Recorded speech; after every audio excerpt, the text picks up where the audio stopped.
Yes, sir.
Mic test.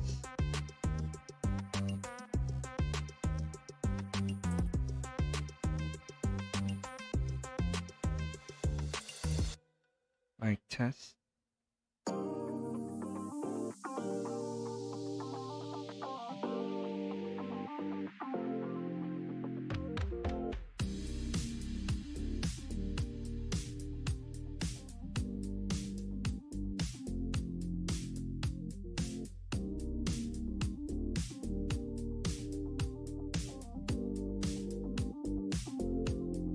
Again, a pleasant afternoon to everyone. We will be starting the live stream in 5 minutes.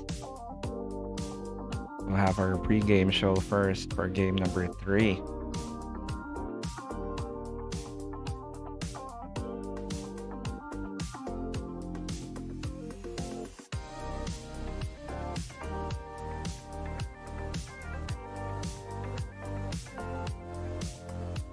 So of course, the theme for today, will the defending champions, UP Fighting Maroons, go back-to-back even without Zave Lucero, or will the Ateneo Blue Eagles complete their redemption season? Again, the game will start in roughly 50 minutes. First, while waiting, we will first have our pre-game show. Later, I will be joined by my partner, Sir Arvin Alimboyao. They'll be coming in at around 5:30. So while waiting for him, we'll talk about some things, some history when it comes to game 3, and also some storylines coming into this do or die battle, winner take all for all the marbles between the UP Fighting Maroons and the Ateneo Blue Eagles. So again, MJI Dimes will be starting in 3 minutes.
Again, a pleasant afternoon to everyone. We will be starting the live stream in 2 minutes. As always, just like what we did in Game 2, we'll be bringing live score updates and also live commentary for game number 3.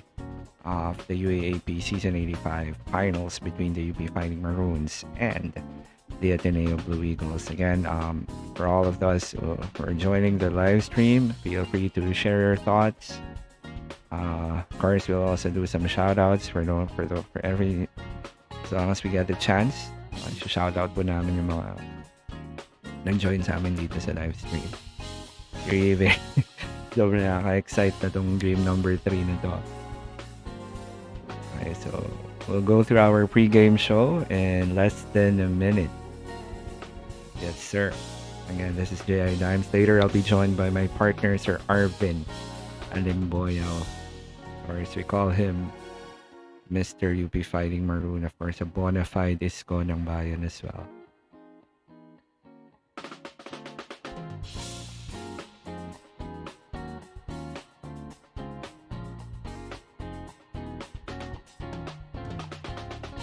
Okay, so I think that's it. We can start now.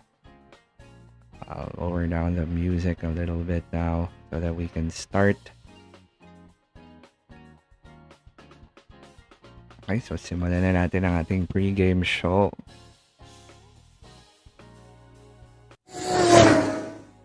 So again, welcome to Dimers TV Live. Of course, this is the live score updates and commentary of game number 3 between the UP Fighting Maroons and the Ateneo Blue Eagles. Who will win it all? Who will win all? This is basically for all the marbles. Sino ba ang magiging or maka-crown as champions mamaya. Mamaya mga 8:30 unless mag-overtime. So, again, welcome. This is game 3. Game 3 will start in around 45 minutes. So, simulan muna natin, of course, with our pre-game show. There you go. Okay, so again, welcome to Dimers TV. I'm J.I. Dimes. Later, I'll be joined by my partner, Sir Arvin Alimboyao. Before we start again, we would like to thank our sponsors. Walang iba kundi, of course, starting with Tiny Lambs. So, Tiny Lambs, Yo and Yes, Rain and Reese Accessories. Of course, without our sponsors, hindi magiging possible itong mga episodes namin. So, maraming salamat po sa kanila. And then, of course, we'd like to also to thank, of course, the UESHS Biologist Club, for always supporting Dimers TV as well. Okay, so simulan na natin ang ating usapan for our pre-game show. First, welcome to, first, itong series na to is known as the Battle of Katipunan 3.0. This is the second time, how lucky we are that this is the second time that we are witnessing the Battle of Katipunan in a span of less than, within a year, Ito na yun, Like, we just had it last May and then ito na naman, they're at it again.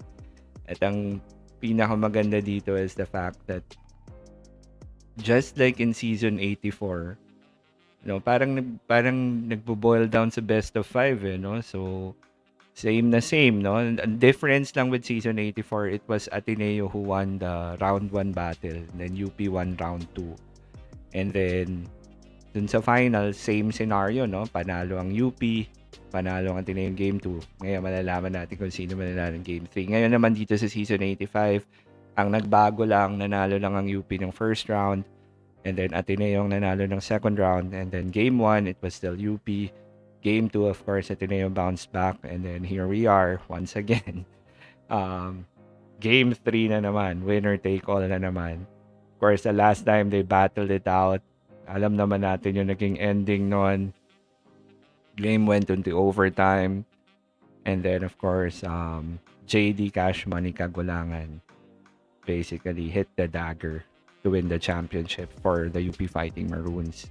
Their first championship in 36 years. Okay, so let's now proceed to the next visual. Of course, this came from the UAAP Varsity channel,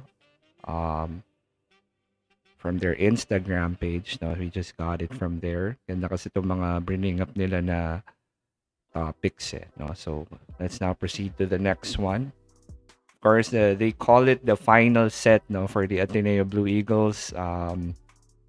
This is it, This is they came into the season with one goal, which is to, of course, have a redemption season after that very, very tough loss in season 84. And they are literally one win away now from completing that redemption season. No? And they have also all the momentum in the world after winning game 2. And then, syempre, yung malaking blow, of course, for the UP Fighting Maroons, eh, na ACL injury pa si Zave Lucero. No? Yun yung isa sa mga mabigat na nangyari, of course. That's why all the momentum is really now with the Blue Eagles. Okay, so ang tanong, makukompleto ba nila yung kanilang redemption season? Of course, as for the UP Fighting Maroons, ano lang naman yan, no? It's, of course, a big storyline for them was coming into the season was, will they be able to defend their championship? And they will, if ever they do, they will be the very first team in history to win 2 championships in 1 calendar year. No? And that was just because of the, the schedule, dahil nga dun sa coming from the pandemic and all of that. Wala yung season 83. So, nangyari season 84, 85, pareho nangyari sa 2022. And UP has a chance to actually make history. But then, of course, the biggest question is, how will they respond? Especially after nung nangyari kay Zave Lucero nung game 2. When we were covering the game last time, we knew, halata naman from the way the knee buckled na it wasn't good. Zave was really in pain and all of that. So, true enough, no? Unfortunately talaga. Of course, prayers up for Zave Lucero. Pero, yun na nga. He literally torn his ACL. And that's, of course, wala naman tayong ibang pinagdadasal kundi eventually makarecover si Zave and makabalik, no, sa pagiging or hindi lang 100% but to be better than ever, after that very, very rough ACL injury. Okay, next, this one. So, ang tanong, of course, coming from One Sports for this coming game 3, who will lead his team to the championship? Of course, these two guys are kind of struggling. Pareho silang struggling. Dave Ildefonso has, struggled so far in games 1 and 2. We've emphasized it a lot na he has to step up and all of that. Pero, fortunately for Ateneo, even if Dave Ildefonso hasn't really played well, nanalo pa rin sila nung game number 2.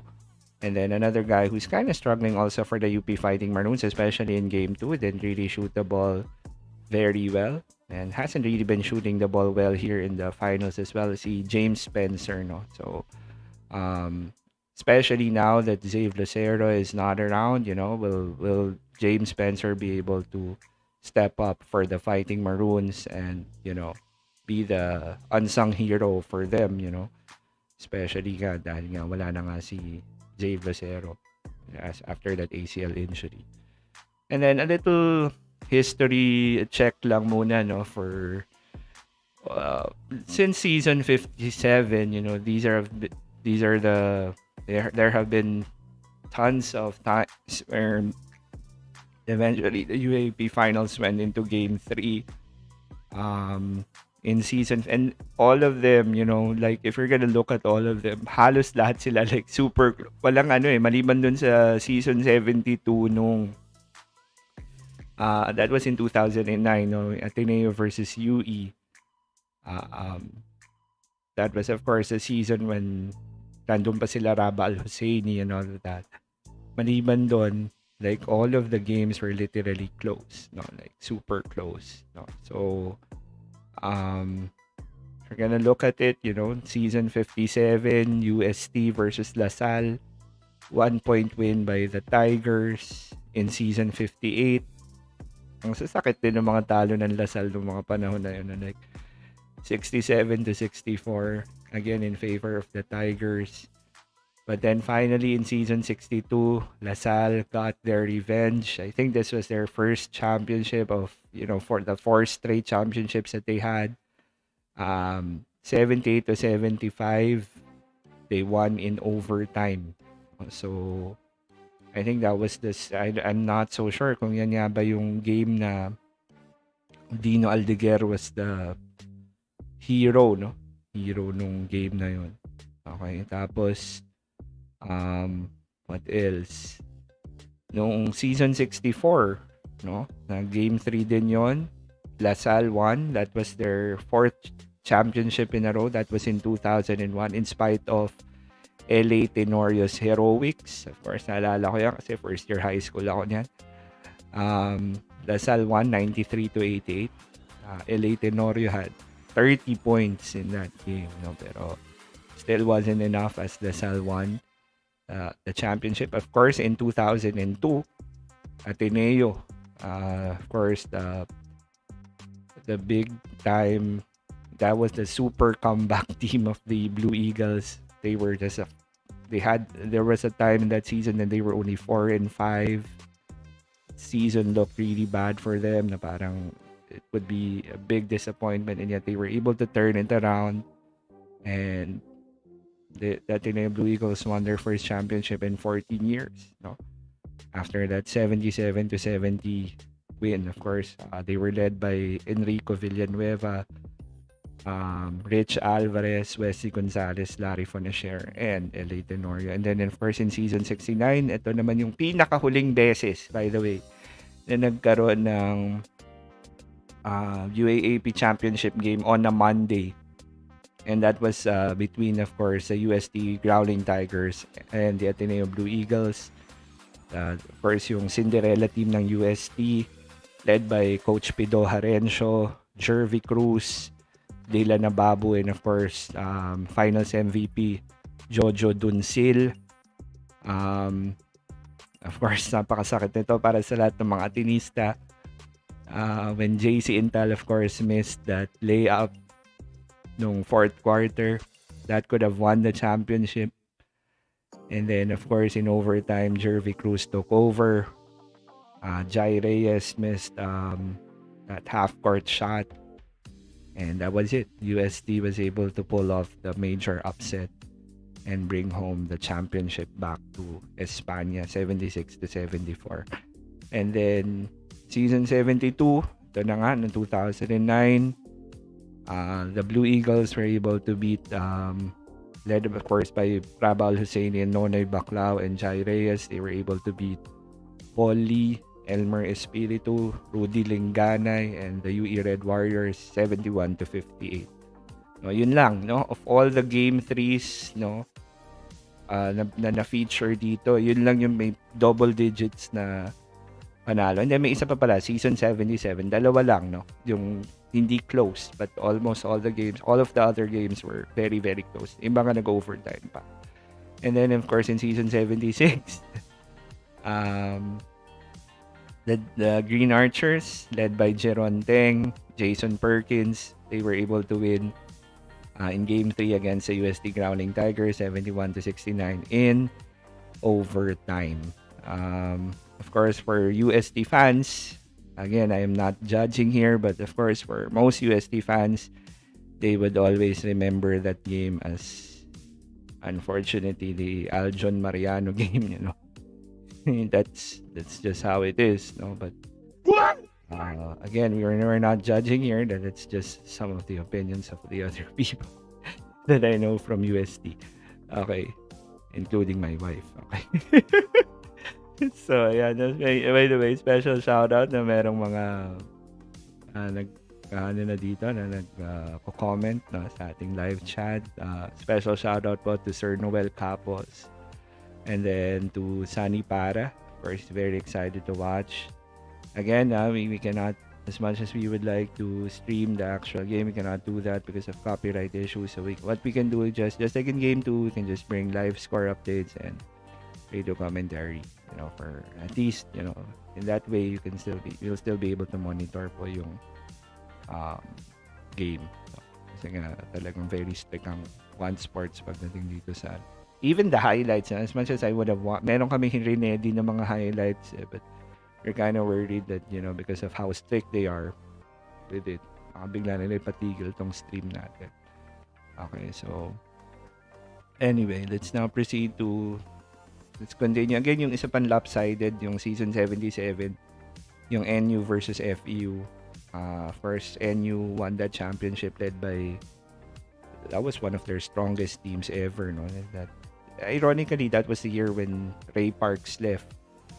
But NU won with Troy Rosario, Jello Alolino, and Lenko Buntin. They won 75-59 against the FEU Tamaraws, who of course in season 78 naman bounced back as they defeated naman the UST Growling Tigers 67-62.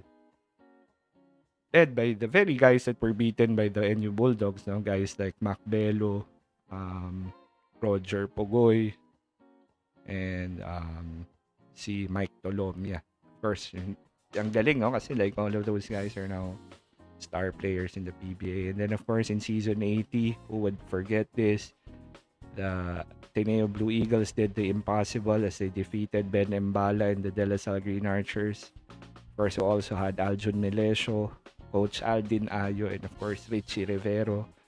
Isaac Go, of course, made that game-winning 3-point shot that sealed the deal for the Blue Eagles in season 80 as they won 88-86. And that basically started, that was their first championship, of the 3 straight championships of the Blue Eagles from seasons 80, 81, and 82. And then of course, lastly, last May, May 13 to be very exact, the UP Fighting Maroons defeated the Ateneo Blue Eagles. Of course, the top-seeded Blue Eagles were literally on the verge of sweeping the eliminations and all of that. And yet, UP came out of nowhere to upset the Blue Eagles 72-69 in overtime, courtesy of JD Cash Money Kagulangan. Of course, that game winner. Grabe pa rin yun, no? That was even over the outstretched arms of Ateneo's best defender na si Gian Mamuyak. Paano mo naman makakalimutan yung game na yun? Okay, so let's now proceed to ito nga yung sinasabi ko. This can be good news or bad news for Ateneo depending on how you will look at it, no? So, isa sa mga pinost din ng One Sports. Championship Monday. This is the very last time na nagkaroon ng championship game ang UAAP on a Monday. That was way back in 2006, no? Ateneo versus UST. Yan nga yung sinasabi natin na napanalo ng UST in overtime, led by, of course, their 2 star players then, Jervy Cruz and Jojo Duncil. Of course, kung titingnan nyo yung pagkatalo, then sabihin nyo, naku, hindi yata good news yan for the Blue Eagles, no? Na last time na nagkaroon ng game ng Monday, natalo sila. Pero, pwede rin yung tignan in a sense na, well, of course, alam naman natin coming into this series, ang heavy favorites talaga manalo dito ay yung UP Fighting Maroons. No? Wala namang ibang heavy favorites dito kundi yung UP Fighting Maroons. They have arguably the strongest team in the whole league. They are the defending champions. So, ang Ateneo ang underdogs coming into this one. So, ang tanong, will it be the same, no? Kung saan yung underdog team ang mananalo, no? Versus the heavily favored team. No? So, malalaman natin after in 3 hours, no? Kung ganun nga ba. Well, kung mag-overtime din, kagaya nung season 69, baka by 9 o'clock ba natin malaman kung sino kaya yung magsa-champion ngayon. Okay. So, let's now proceed to the next one. Ayan, so again, parallel lines, just like in season 84, Ateneo lost game 1 to UP, 81-74, but bounced back in game 2. And then, alam naman natin, natalo sila ng Game 3. Ngayon naman, pagdating naman sa Season 85, ganun pa rin, no? At Ateneo lost Game 1 to UP, 72-66. And then, Ateneo bounced back naman in Game 2, 65-55. So, ang tanong na lang is, ano ba? Uulit ba yung nangyari ng Season 84? Will the Fighting Maroons close it out here in Game 3? Will it go to overtime again? Or ang Ateneo ba ngayon ang babawi this time around at sila naman ang mananalo? So, yun yung mga tanong natin. Sobrang grabe yung rivalry na to, talagang Battle of Katipunan na to. As in, talagang sobrang close. Sobrang match na match talaga silang dalawa.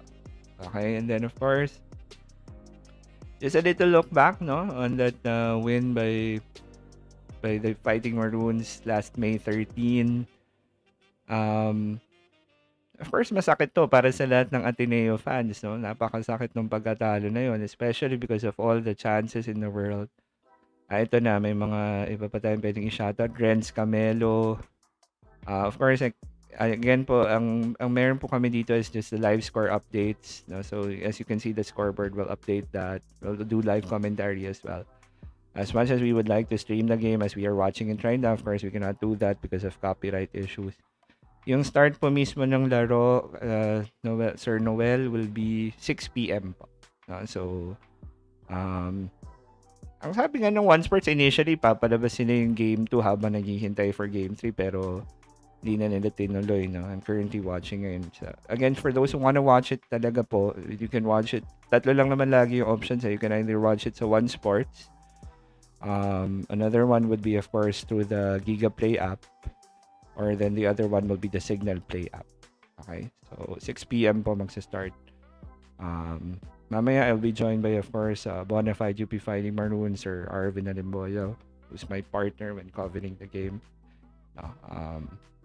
And then, shoutout din po kay, I hope I'm pronouncing his name correctly, Jonard Arguson. Again, sabi nga niya 6 p.m. magsa-start yung game. Yes, that's true. Of course, we have a UP fan here in Natit Sidon. Sabi niya, go UP. Go for the championship. Okay, so, malalaman natin yan. No? So, historically speaking, medyo maraming beses na nag-game 3 ay nag-overtime ang mga game 3 ng UAAP Finals. Just like what happened in Season 84. First, ang biggest storyline there was how CJ Cancino stepped up, no? First, it will not happen this time around. No Zave Lucero sighting for sure coming into Game 3. Hindi yan maglalaro na kagaya ng ginawa ni CJ Cancino last time na bigla siya naglaro pa rin. Nakascore ng 11 points. That was really the crucial thing there. You know, ang laking inspiration na nandala na yun ni CJ Cancino. But of course, I'm sure the Fighting Maroons will still find inspiration, trying to do this for their teammate Zave Lucero, who again suffered an ACL injury nung game number 2. Okay, so let's now proceed to the next visual. Again, ito nga yung naging major storyline ng game 2 for the Blue Eagles. Malaki daw na tulong talagang inspiration for the current players nung bumisita sa kanila yung mga dating players ng Ateneo. Of course, yung sinasabi nga na Blue Eagle Band of Brothers na tinatawag or B-Bob, malaki talaga, no? Malaking inspiration. Bumisita sila sa Moro, no? Sila Adrian Wong, sila Anton Asisio, Mike Nieto, Vince Tolentino, si Will Navarro, who by the way just suffered also an ACL injury, Gian Mamuyak, Isaac Go, Matt Nieto, and Tyler Tio. They all visited and gave some inspirational talk para dun sa mga players, and it obviously worked for the Blue Eagles. Even a guy like Kai Balungay, who struggled heavily in Game 1, showed up big time in Game number 2 after that. So, laki nung natulong na yon, no? Nung pagbisita ng mga dating players ng Ateneo. And then, of course, for UP naman, ito, They would really try to rally behind and draw inspiration from what happened to Zave Lucero. Um, I'm sure as much as Zave would like to play, hindi naman talaga pwede after he suffered a torn ACL. Pero sometimes, yun yung kagandahan minsan yung next man up mentality na tinatawag, no? I'm sure these players from UP, especially with this kind of lineup that they have, na sobrang lalim, meron at meron pwedeng mag-step up, at I'm sure they're also, given na si Zave Lucero is already playing in his final year, sigurado yan that they would also like to dedicate this game for, Mr. Lucero. So, yun naman yung magandang storyline coming from the UP Fighting Maroons. Okay? So, with that, so pupunta na ngayon tayo dun sa mga statistics natin. So, I'll stop sharing this one first. Okay. So, punta tayo dun sa pre-game na natin. Okay. So, start tayo, of course, with the Game 2 statistics. Here we go. So, punta muna natin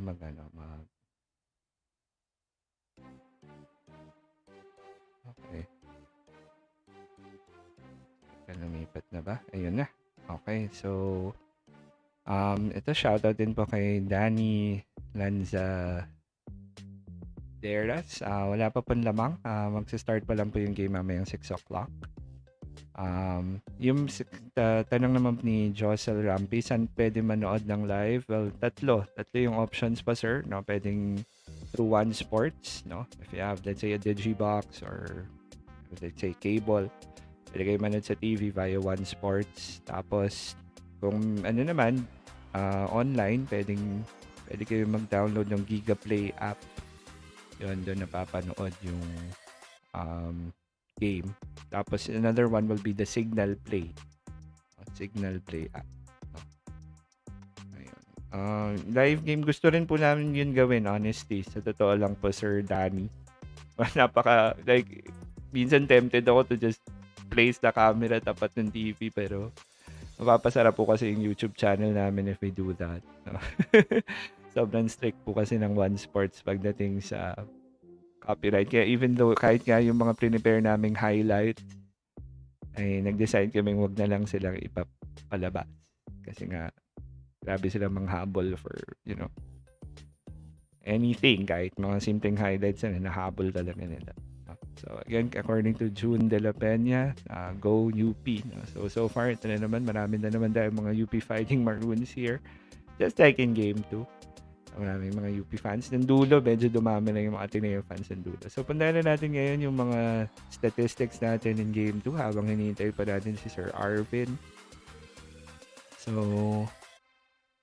ito na nga, no? So, nung game number 2, si Ange Kwame stepped up big time for the Blue Eagles. First, Ateneo 165-55. Season 84 MVP Ange Kwame had a monster game. He had 19 points, 11 rebounds, 3 steals, 3 blocks, shot 57.1% from the field, and was also perfect from the free throw line. The only, siguro yung parang downside lang sa mga stats ni Ange Kwame ng Game 2 was his turnovers. He had 3 turnovers. No? For UP, sa totoo lang, marami sa mga UP Fighting Maroons struggled talaga nung Game 2. No? Pero ang sasabi na lang natin na kahit paano gumawa pa rin naman for them was si Carl Tamayo. No? So, kind of came alive in the second half. He had 15 points, pero again, only had 3 rebounds, had 1 steal, 1 block. Did not really shoot the ball particularly well from the field, only 42.9% from the field. And ito yung pinakamasakit, no? Alam ng lahat yan sa mga nakapanood nung Game 2, that Carl Tamayo was only 1 out of 6 from the free throw line. And there was even a point when he missed 4 straight free throws, which is very costly for the Fighting Maroons. At least Carl Tamayo did shoot 40% from deep. Okay, so let's now proceed to the next one, which are the teams that did this. Okay, so for the team stats, ano na tayo sa mga team stats, no? So, Ateneo, for shot the ball a lot better, no? Compared to the Fighting Maroons. They shot 39% from the field, while the UP Fighting Maroons only shot a dismal 31%. They were really struggling the whole game. Both teams struggled mightily from deep. Ateneo just shot 12% from the 3-point area, while UP shot 20%. UP shot, or attempted a lot of threes, but just couldn't really find the rim. They couldn't really make their threes. Then as for the fouls, well, both teams fouled a lot, no? Because both teams are very aggressive, no? But it became costly for UP simply because Ateneo made more or shot the ball better from the free throw line. Even though 58.8% is not good, pero well, that's a lot better than UP's 46.7%. Okay, ay ito na. Nandito na pala, by the way, ang ating tumunog na. So nandito na ang ating my co-host is here, by the way. Let's all welcome, of course, a bona fide UP Fighting Maroon, my co-host. Walang iba kundi si Sir Arvin Alimboyao. Welcome po, Sir Arvin, to our live stream. Hello. Yes, sir. Yes, sir. Okay. Ayun, okay. So, inaayos lang po ni Sir Arvin yung kanyang mic para marinig siya ng maayos. Okay, so... Hello. Ayun, yes, sir. Good. Alright. Okay. Let's do this. Okay. So, ano lang, no? Ito na, no? So, shoutout natin na may mga nag-ano ulit. Si Ryan Dave, no? Who's UP fan as well. Sanghaya TLC. Ayun, dapat daw si Carl Tamayo daw dagdagan naman ng konting konting sipag pa sa depensa. Obviously, has to shoot better from the free throw line. And then according din kay Ryan, no, medyo talagang costly yung injury ni Zave Lucero. Pero just like what we were mentioning kanina, Sir Arvin, no, during yung nung wala pa po kayo, yung for sure, no, sa lalim ng team ng UP, meron diyang magsi-step up for the Fighting Maroons. Okay, and then I don't know if I'm pronouncing the name properly, Renai, no? Also a UP fan. So far, Sir Arvin, no, puro UP fans to mga kasama natin dito sa live stream, no? Tayo, no, talagang laging nadodomina ng mga UP fans tong live stream natin, no? So, ayan. So, again, welcome po to everyone. The game will be starting in 14 minutes. No, hinihintay na lang po namin magsimula. While we're waiting, we're just going through some of the key statistics ng Game 2 na pwedeng maging first factors coming into game number 3. Okay? So, nandito na tayo ngayon sa rebounding, no? So, malinaw na binanggit ng lahat, hindi lang po kami, pero ng lahat, na yung malaking barometer talaga for every time naglalaban ng Ateneo at UP ay yung rebounding. And ano to no, parang kung sino yung nananalo dito sa rebounding, yun yung nananalo madalas. So in fact, ang Ateneo dun sa dalawang games na naipanalo nila sa UP, sila yung nanalo sa rebounding. So that was really crucial in game 2. Hindi naman nanalo ang Ateneo, pero they were tied. And then ito yung weird, no, Sir Arvin, kasi offensive rebounds, mas marami pa rin naman yung UP. Pero even so, Ateneo still actually had more second chance points. Kasi nga, karamihan dun sa mga offensive rebounds ng UP, it always almost led to outside shots then after. Diba? Napansin natin yan in Game 2. Like, parang every time they were getting those offensive rebounds, ano lang din, eventually nagre-resort lang din sila sa outside shot after. Okay, and then yung assists, tayo lang ang Ateneo at UP nung game number 2. Okay, so punta na tayo dun sa next na set of stats. Number 2. Starting now with the steals. Of course, ang major storyline coming into, well, after game 2 was that yung Ateneo nga they were the ones who were aggressive, no? They were the aggressors nung game number 2. Hindi sila kasi Agree. kadalasan And yes sir. ano sir siguro can attribute it din sa sa aggressiveness ng Ateneo going to the paint and fishing for fouls. Kasi yung first Yes. quarter pa lang makita na natin nakadalawang foul na agad si Galinato, and then Malik Diouf I think was Yeah, in foul trouble the whole game. in foul trouble, kaya hindi ganoon ka naramdaman yung presence ni Malik dun sa game 2. Yeah, parang he just never got his rhythm, no, in game 2 because of the Yes. foul trouble, Yes. no. Which is very true. And then of course yun nga yung nagulat ang UP, no, dun sa aggressiveness ng Ateneo nung game 2 na parang yung term nga ni Sir Arvin noon, which is the perfect analogy for that. Parang they literally gave UP a taste of their own or a dose of their own medicine, Yes. no. So ganyan ang nangyari, no. So by the way, nandito rin si Erin, no. Erin, go UP fight, and then may mga iba pa tayong iano dito. Si J Dapper and then Doja, no, laban UP rin. Yan for those who wanna watch the game live, as much as we would like to, madali lang sanang i-move yung camera papunta dito sa TV.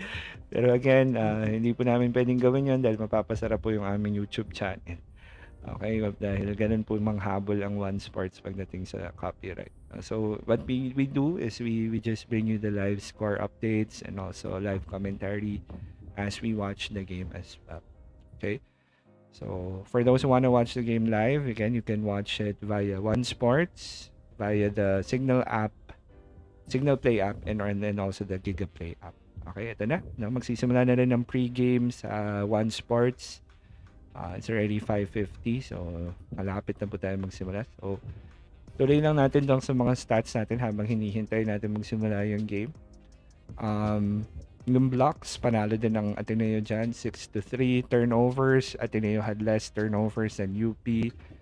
Kung tutusin, pareho lang naman yung turnovers ng Ateneo in game 1 and game 2, pero the difference was that UP Yes. actually committed more turnovers in game 2. They only had 12 turnovers in game 1, but then umangat sila sa 18. Again, this is nga because of the aggressiveness of the Blue Eagles. And as a result, no, UP still had more points of turnovers.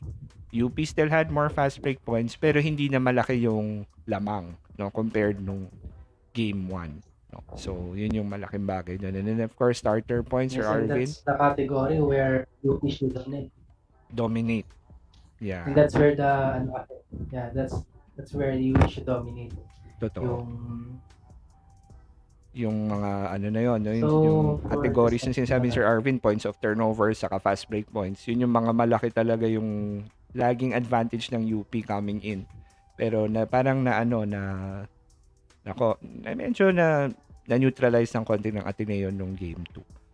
And then starter points, panalo pa rin ng Ateneo dyan, 48-24. Now sasabihin ng iba, sir, panalo pa rin naman yung UP sa bench points, 31-17. So in other words, hindi pa rin naman masyadong na limit ng Ateneo yung bench points. But that is because nga, again, Carl Tamayo is still coming off the bench and all of that. Even Malik Diouf is coming off the bench, etc. No? So another one would be perimeter points, 28-19. Medyo na-expect ko talagang lalamang ang UP dito because they were really the ones who were taking a lot of outside shots in game number 1, game 2 rather. Pero still, nabawi naman ang Ateneo sa points in the paint, 36-20. Oh, by the way, ito na, no? Nag-warm up na po ang UP Fighting Maroons. Napakita na dito sa One Sports as we are preparing for the game. Ayun. Sabi ni ako ko, bagal daw. Wala pa po yung, hindi pa magsisimula pa lang po yung game. So, nagwa-warm up pa lang po sila. Of course, UP wearing their Zave shirts, no? Trying to find inspiration, from what happened to Zave Lucero. And then, ito na nga. In a few minutes, hopefully in 10 minutes na magsimula na itong laban ng Ateneo tsaka ng UP. Okay? And Alright. Yes, punta sir. na tayo ngayon dun sa ano, sir. Now that we're done with the we will now go advance to game 3, starting with Alright. the Ateneo Blue Eagles, no? So simulan ko muna with the Blue Eagles. So these are the keys, no, to game 3. Number 1, of course, Ateneo has to, of course, that cheer to get that ball, because that's really the key for them. It's all about defense, defense, defense. Ateneo in game number 2 masterfully limited the Maroons to 55 points in game 2, which is, of course, very hard to do, especially for a team like UP who's so offensively loaded and all of that. So defense is really the key. If Ateneo wants to win the championship, if they want to complete their redemption season, then defense is, just like what Coach Tab Baldwin said, will be the key for them. And then second key for the Blue Eagles, of course, be the aggressors once more. You know, give UP a dose of its own medicine once again. Kumbaga, bring the fight to the Fighting Maroons. No, hindi yung parang sila yung binubuli ng UP with their intense defense. This time, you know, dapat ganun pa rin ang gawin ng Ateneo. Still be the aggressors. And then, of course, lastly, just like what we said, you know, malaking bagay talagang rebounding. So, control the boards, no, and dominate the paint, just like what they did in game number 2. Okay, so those are the keys to the game. Alright. Babalikan natin mamayang halftime yan kung nagagawa ba ng Ateneo yung mga bagay na yan. Okay, so let's now proceed to Sir Arvin's keys to game 3 for the UP Fighting Maroons. Alright. So for the UP hopefuls, here are the keys for game 3 para sa UP Fighting Maroons. Okay, the first one would be defend without fouling. So, nung game 2 napansin natin no, na yung mga bigs ng UP like Henry Galinato and Malik Diouf were into foul trouble early in the game. So that's why it limited their production, limited their output. In particular, Malik's presence, gaya nga na nabanggit natin kanina, was medyo hindi naramdaman nung game 2 dahil nga sa kanyang foul troubles. Number 2 naman, so the second key for UP would be protect the paint. So dito naging aggressive, nung game 2 kasi naging aggressive yung Ateneo and they got a lot of points in the paint nung game 2. Nangyari din. Check. How many points nga ulit yung nakuha nila nun, sir? If I could. Check natin, Sir Arvin. No? So, again, yung second chance points in game number... Ano ba, sir? Points in the paint ba, sir? Yes, sir. Points in the paint, 36 sir. to 20. Yeah, yeah. Yes, 36 to 20. Yes. Yan. So, plus 16 ng Ateneo dun sa... Plus 16 ng Ateneo, which should be, parang opposite dapat yung mangyari. UP should be dominating the paint instead of Ateneo. Yes, for sir. UP to get the back-to-back championships. And then for the third key, who's gonna be the next savior? Well, alam natin na malaki ang naging role ni Save sa UP Fighting Maroons kasi he can defend, he can alam din natin na he can shoot from anywhere, from the perimeter, from 3, and he can also slash. Yes. To the basket. Now the question is, sino yung papalit or who's gonna fill up Xavier's shoes? Well, alam naman natin na marami naman players na sa UP that could actually do that. Now, we have Harold Alarcon, we have Cyril Gonzalez, pwede rin si Henry Galinato, no? We'll see who's gonna be the next savior for UP Fighting Maroons coming this game 3. Yes. And ito, nakakatuwa lang makita, sir, dito, no, even dun sa warm-ups, no, si Zave Lucero, no, Yes. ay nagwa-warm He's up warming with up also. yeah, At least, no, even though, well, of course, hindi yan maglalaro for sure.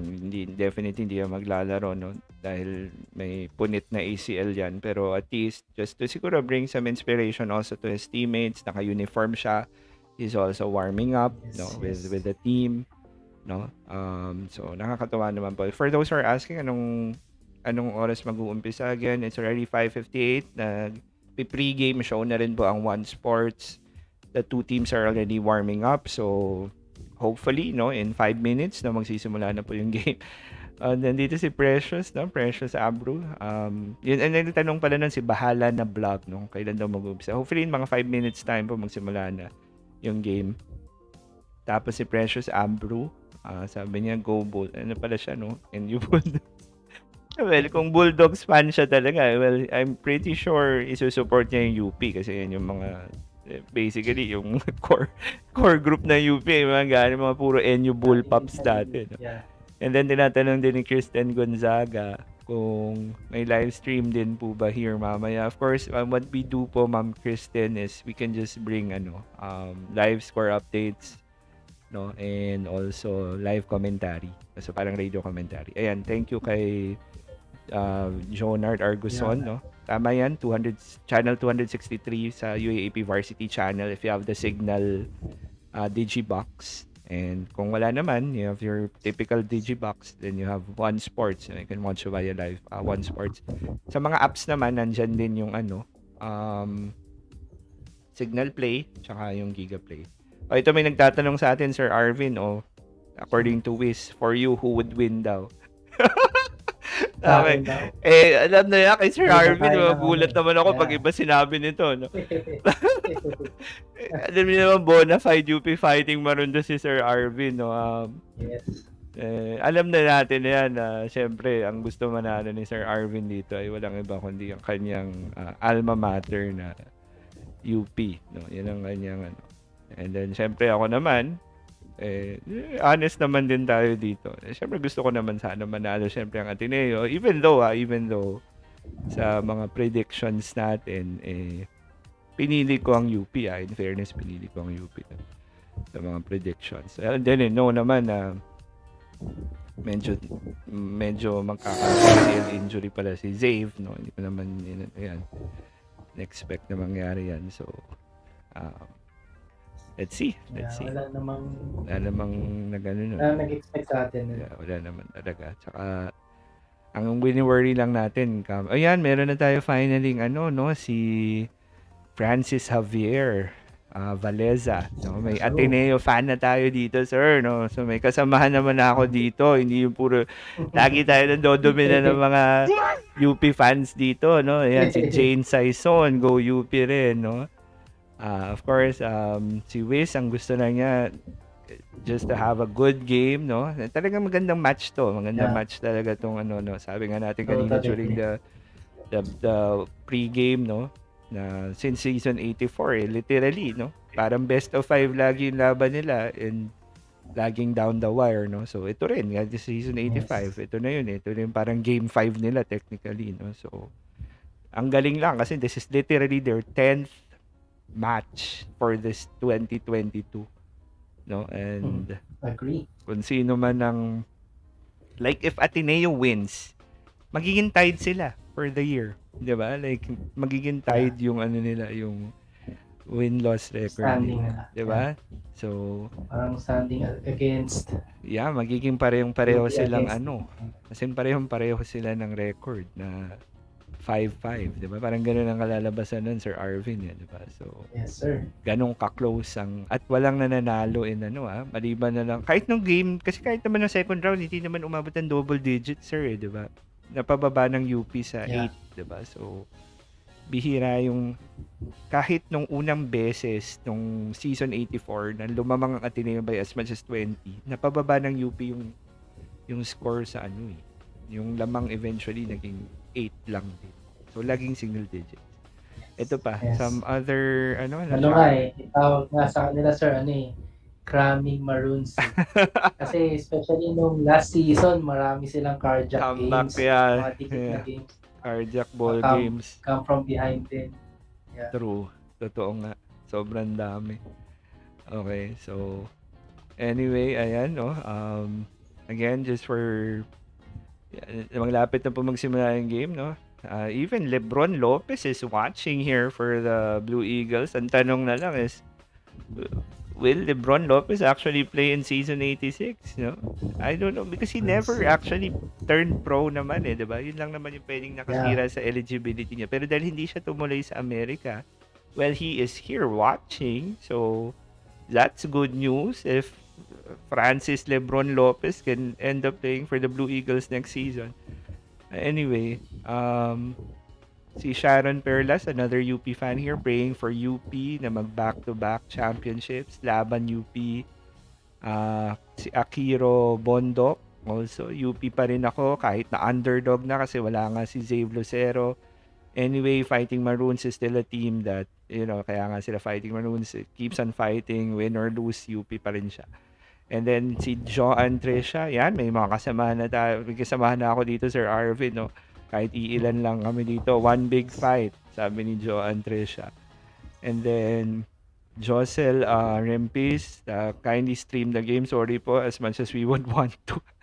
As much as I'm always tempted to, place the camera katapat ng TV, we cannot po. I'm sorry. Mapapasarap po yung channel na. Okay, so ito na po talaga yung best na we can do. No, which is to do the commentary ng live and to update the scores as well. Okay, so ayun. Again, for those who want to watch the game ng live, you can always watch it via One Sports, via the UAAP Varsity channel. Or kung wala kayo ng mga TV, you can download the Signal Play app and also the Giga Play. Tama yun, Sir Arvin, ng Giga Play app. Yes, sir. Yes, sir. So, ayan. So, I think magsisimula na po yung game after nitong commercial break natin. Ayan, si Len Galang. Sabi niya, one big fight din. Okay, so Dumadami na kayo, sir. dumadami kahit pa paano, sir. Ateneo Fools. Oo, pero napakadami pa rin talaga nito. Ito na naman, may madadagdag din naman sa inyo, sir, no? James Santa Maria, UP Fighting Maroons, back-to-back champions of season. Ayan na niya, no? Inunahan na niya. Of course, kung history lang pag-uusapan, no? Baka mag-overtime din to. Sa dami ng kanina, sir, pinakita ko yung isang visual ng One Sports sa kanilang Instagram, no? Yung lahat ng mga game 3s, no? Since season 57, napakadaming nag-overtime, sir. And then, ito lang, no? That's an interesting fact. Yeah. Tsaka the last time we had a Monday game ng UAAP Championship was nung season 69, Ateneo UST. Kung saan nanalo ang UST in overtime. Okay, by 2 points. Pwedeng dalawa yung kailangan din bumawi ng Ateneo dun, sir. dalawa yung ways on how to look at it kasi sabihin ako baka malas ang Ateneo dyan dahil sila yung natalo dati pero again sila yung heavy favorites manalo nun and this time they are the ones who are the underdogs coming into this one, so pwede rin namang sila naman ang paboran this time. Okay, so ayan, yan niya si Uni Erie is also well, sad siya kasi hindi nga natin ma-stream ng live yung game, no? Pero again, we're just doing the best that we can do po para matuloy yung stream namin, which is of course to do live commentary and update na lang po yung scores while we are literally watching the game right now. And then ayun yan, sa mga nagtatanong, pwedeng mapanood sa One Sports, sa UAAP Varsity channel, tapos sa Signal Play or sa Giga Play app. Okay. So, ito si Hashira14 _14 Go Ateneo. So, may mga Ateneo fans din tayo dito. Okay, so the game will be starting in ang tansya ko dito mga 3 minutes siguro, sir. No? Kasi ito na yung ito na yung huli nilang pre-game video, tapos magjo-jump ball na tayo. So, kailangan i-ready ko na yung sarili ko sa pagpabago nito mga scores dahil dito tayo natatagalan minsan, no? Pero siguro naman mas na tayo dito. Again, special shout out of course to the to the people who made this live stream possible. ang laging Sir. sumusuporta sa atin sa Dimers TV, kaya tayo ay nakakapagpatuloy pa rin gumawa ng content. Again, sana po sa mga nanonood, if you have enough time, you can hopefully give us a subscribe as well. Or you can subscribe to our channel as well. But anyway, thank you to our sponsors, no? Namely Tiny Lambs, Yo and Yes, Rain and Race Accessories, and then special shoutout as well sa UESHS Biologist Club for always supporting us as well. Eto na, magsisimula na tayo, Sir Arvin. Kinakabahan ako. No, pero grabe. Full capacity na naman sa Araneta. Hindi ako magtataka kung 20,000 plus ng tao dito the way dito pa lang sa itsura pa lang dito sa TV, sir. Mukhang standing room na lang talaga ang Araneta. Parang baliwala na yung upuan dahil hindi naman inuupuan, no? Nakatayo lang din yung mga tao. Okay, so eto na. Sabi naman ni Francis Valez, one big fight Ateneo, but if UP wins, we'll be happy for UP. Wala naman daw rivalry for him. Tapos si Nico Nava, fight, blue and white, go Ateneo. Kay Charlie Azucena San po yung live. Again, yung tatlo lang po yung laging options. You can either watch it via One Sports, or the Signal Play app, or the Giga Play app. Here, we can only bring lang po yung live score updates and commentary as we are also watching the game live. Okay, si Jem Balio, Ateneo Blue Eagles, magcha-champion today. Apple Lauron, go Ateneo, one big fight. Medyo dumadami na yung mga kasamaan ko dito, Sir Arvin, kahit pa paano. Hindi na kami masyado na outnumber dito. Okay, so dito, no, tinatawag na po yung starting lineup for the UP Fighting Maroons. All of them are wearing, of course, their Zave Lucero shirts, no? Si Zave Lucero himself warmed up with the team, even though of course he's not gonna be playing for sure, no, because of that torn ACL. Pero at least, no, nandyan siya. Ayan nga, nakikibangga-bangga pa nga siya with the teammates here. So, syempre hindi po yan maglalaro, no, dahil lumala ng sobra na, malala na nga injury, mas lalo. So, tinatawag naman ng Ateneo ngayon after tinawag ang UP first because this is game 3, so tinatawag lahat ng players. Special shoutout as well kay Irish Pilapil. Let's go Ateneo. Kay Anel Mendoza, UP Fight. Sheila Yasay, go UP. So ayan. Natatawa lang sa ibang mga players dito, of course, especially for those who are not playing a lot. Parang ito na yung nila, no? Ito na yung moment nila dito. Pag natawag sila, no? Their moment. Parang pag natawag sila dito, yun na yun, no? Of course, hindi naman lahat nakakalaro. So, at least, di ba, masabi mong talagang may pruweba kang nakalaro, or at least part ka ng team, di ba? Okay, so ayan din, no? Si Dalmasio, Tungia Jr. laban UP. Brother the Great, tama ba yun? RR the Great pala.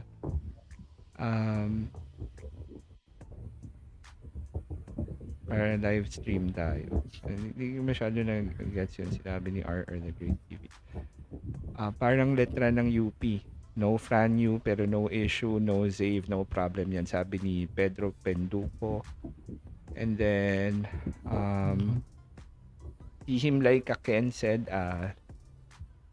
ADMU, no? So, yun. Ateneo, go, sabi niya. And then, Joshua Buraga. Ito na, pinapakilala na yung ating mga referees. Of course, our referees for today, two of them are international referees, si Jonar Garcia and Den Cornelio, and then the other one is a national referee. Okay? So magsisimula na po tayo with game number 3. Starting lineup for the UP Fighting Maroons. We have Jerry Abadjano, JD Kagulangan, Malik Diouf, Carl Tamayo, and James Spencer. So malaking adjustment yan, Sir Arvin, kasi for the past 2 games, Diouf and Tamayo have been coming off the bench. Now for the Ateneo Blue Eagles, as expected, we have Fortsky, BJ Andrade, Ange Kwame, Dave Ildefonso, and Kai Balungay starting for the Blue Eagles. Yung kanilang, yan naman laging starting lineup ng Ateneo ever since. No? So, ang UP ang nagbabago-bago ng starting lineup here. Okay, so, ano na tayo? Sisimula na tayo, Sir Arvin. So, first quarter. Wala, magja-jump ball na. Finally. Pinaka-hinihintay Oo nga. natin. This is it. Yes, sir. Ito na. Simula na tayo.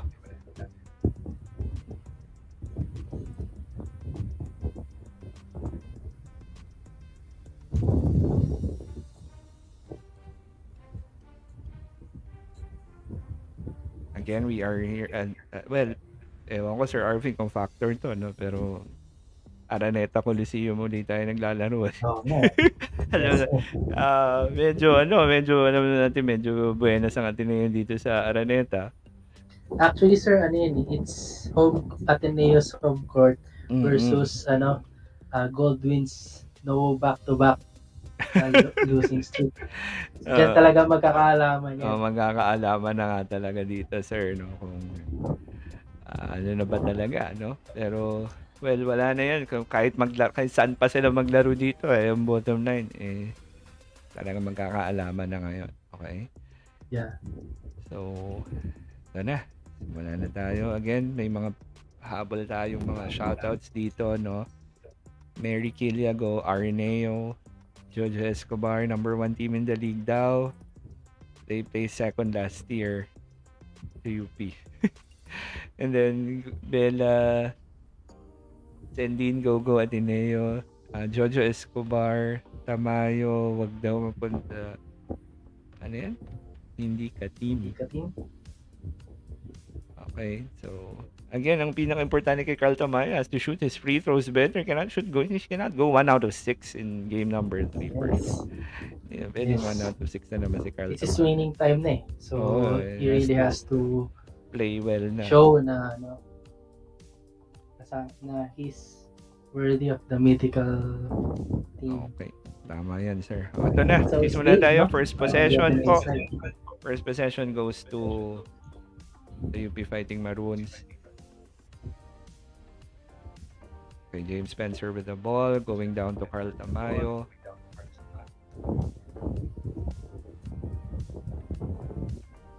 James Spencer for 3, wala. Nothing but, well, just hit the board. So, 9 minutes and 34 po. Here comes Fortsky Padrigao for 3 from the corner, and that is a money shot from Fortsky Padrigao, giving the Ateneo Blue Eagles a 3-point lead here to start the ball game. 3-0 with 9 minutes and 14 left in the first quarter.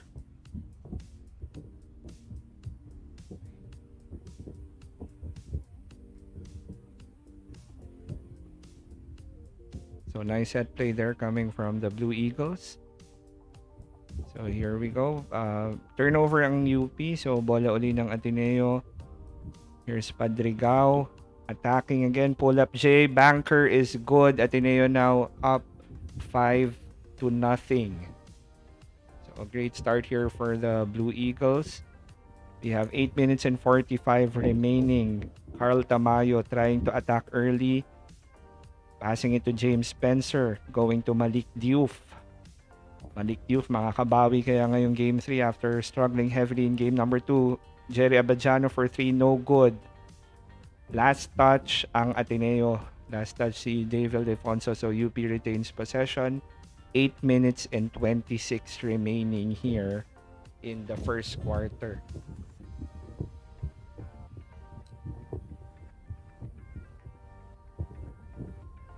So far, UP still looking for their first points here in game number 3.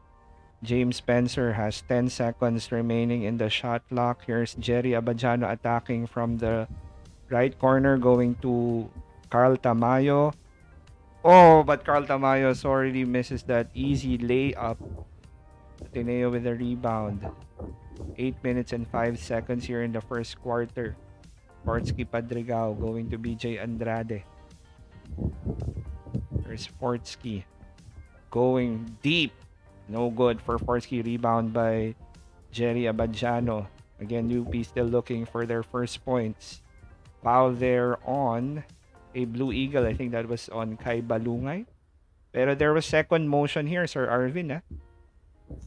May second motion. Yeah. Hindi ko alam kung nakita ng referee yon. Foul si Balungay, pero may UP player na tinamaan din after si Kai Balungay after. Pero maswerte yung UP player, hindi nakita ng referee. Otherwise, that would have been a easy technical foul right there.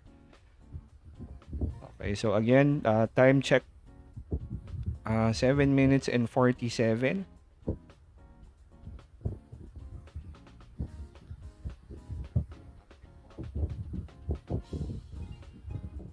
Ayan, 7 minutes and 47 left here in the first quarter. Again, Ateneo up 5-0.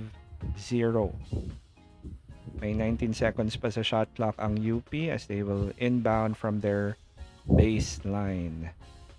Ito, tingnan natin kung they will do their typical knockout plays. This time, no, they will go to James Spencer from the corner, and James Spencer hits the three. Big shot there for James Spencer to cut the lead of Ateneo down to 2 after hitting that big three. Nice play from the baseline. No? Nice pass there by JD Kagulangan. Yeah. Pero, oh my goodness, stepping, sir. Hindi yata counted because nag-stepping si James Spencer. So, sorry to say, bawi ang tres ni James Spencer dahil nag-step out of bounds siya. On the other hand, Ateneo capitalizing on that miscue as Kai Balungay hits the layup. It's now 7-0 in favor of Ateneo. Manik Diouf cannot hit the baby hook. Rebound by Ange Kwame. 7 minutes and 13 left here in the first quarter. BJ Andrade going to Ange Kwame. Kwame guarded by the smaller Jerry Abadjano and Ange Kwame. That is too easy for Big Ange kung si Abadjano na magbabantay sa kanya. Okay, time out. UP Fighting Maroons with 7 minutes and 2 seconds left here in the first quarter. So great start here for the Blue Eagles, Sir Arvin. Yes. And this is exactly what, if you're a Blue Eagles fan, this is exactly how you would want your team to start, no? 9-0 na. Agad here, courtesy of that Ange Kwame hook shot. Okay, so Ateneo is executing well on the offensive end. Yeah. So, and then again, yung medyo gigil ang UP. Yeah. You can see it then. Tapos again, I don't know, hindi rin kasi yung adjustments na ginawa nila. So far hindi pa nagpe-pay off, no, yung pagsa-start kay Malik Diouf tsaka kay Carl Tamayo. Pero kasi parang siguro ang thinking ni Coach Gold, wala na nga si Jave Lucero, di ba? So ano pa bang choice niya kundi ilagay sila Carl Tamayo sa starting lineup, di ba? So as of the moment, hindi pa nagpe-pay off for UP. They are down by 9, pero knowing the Fighting Maroons or Arvin for sure, maaga pa masyado. And pwede pa, marami pa. At kung, for the past 2 seasons, ang UP ang talagang kilala na best comeback team in the league, no? Sila talaga yung nakakapag-comeback.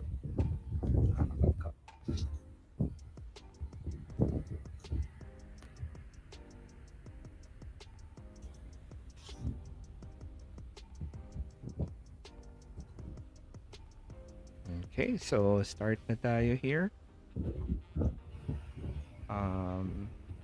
We resume. 7 minutes and 2 seconds left in the first quarter. Ateneo up 9-0. Bola ng UP.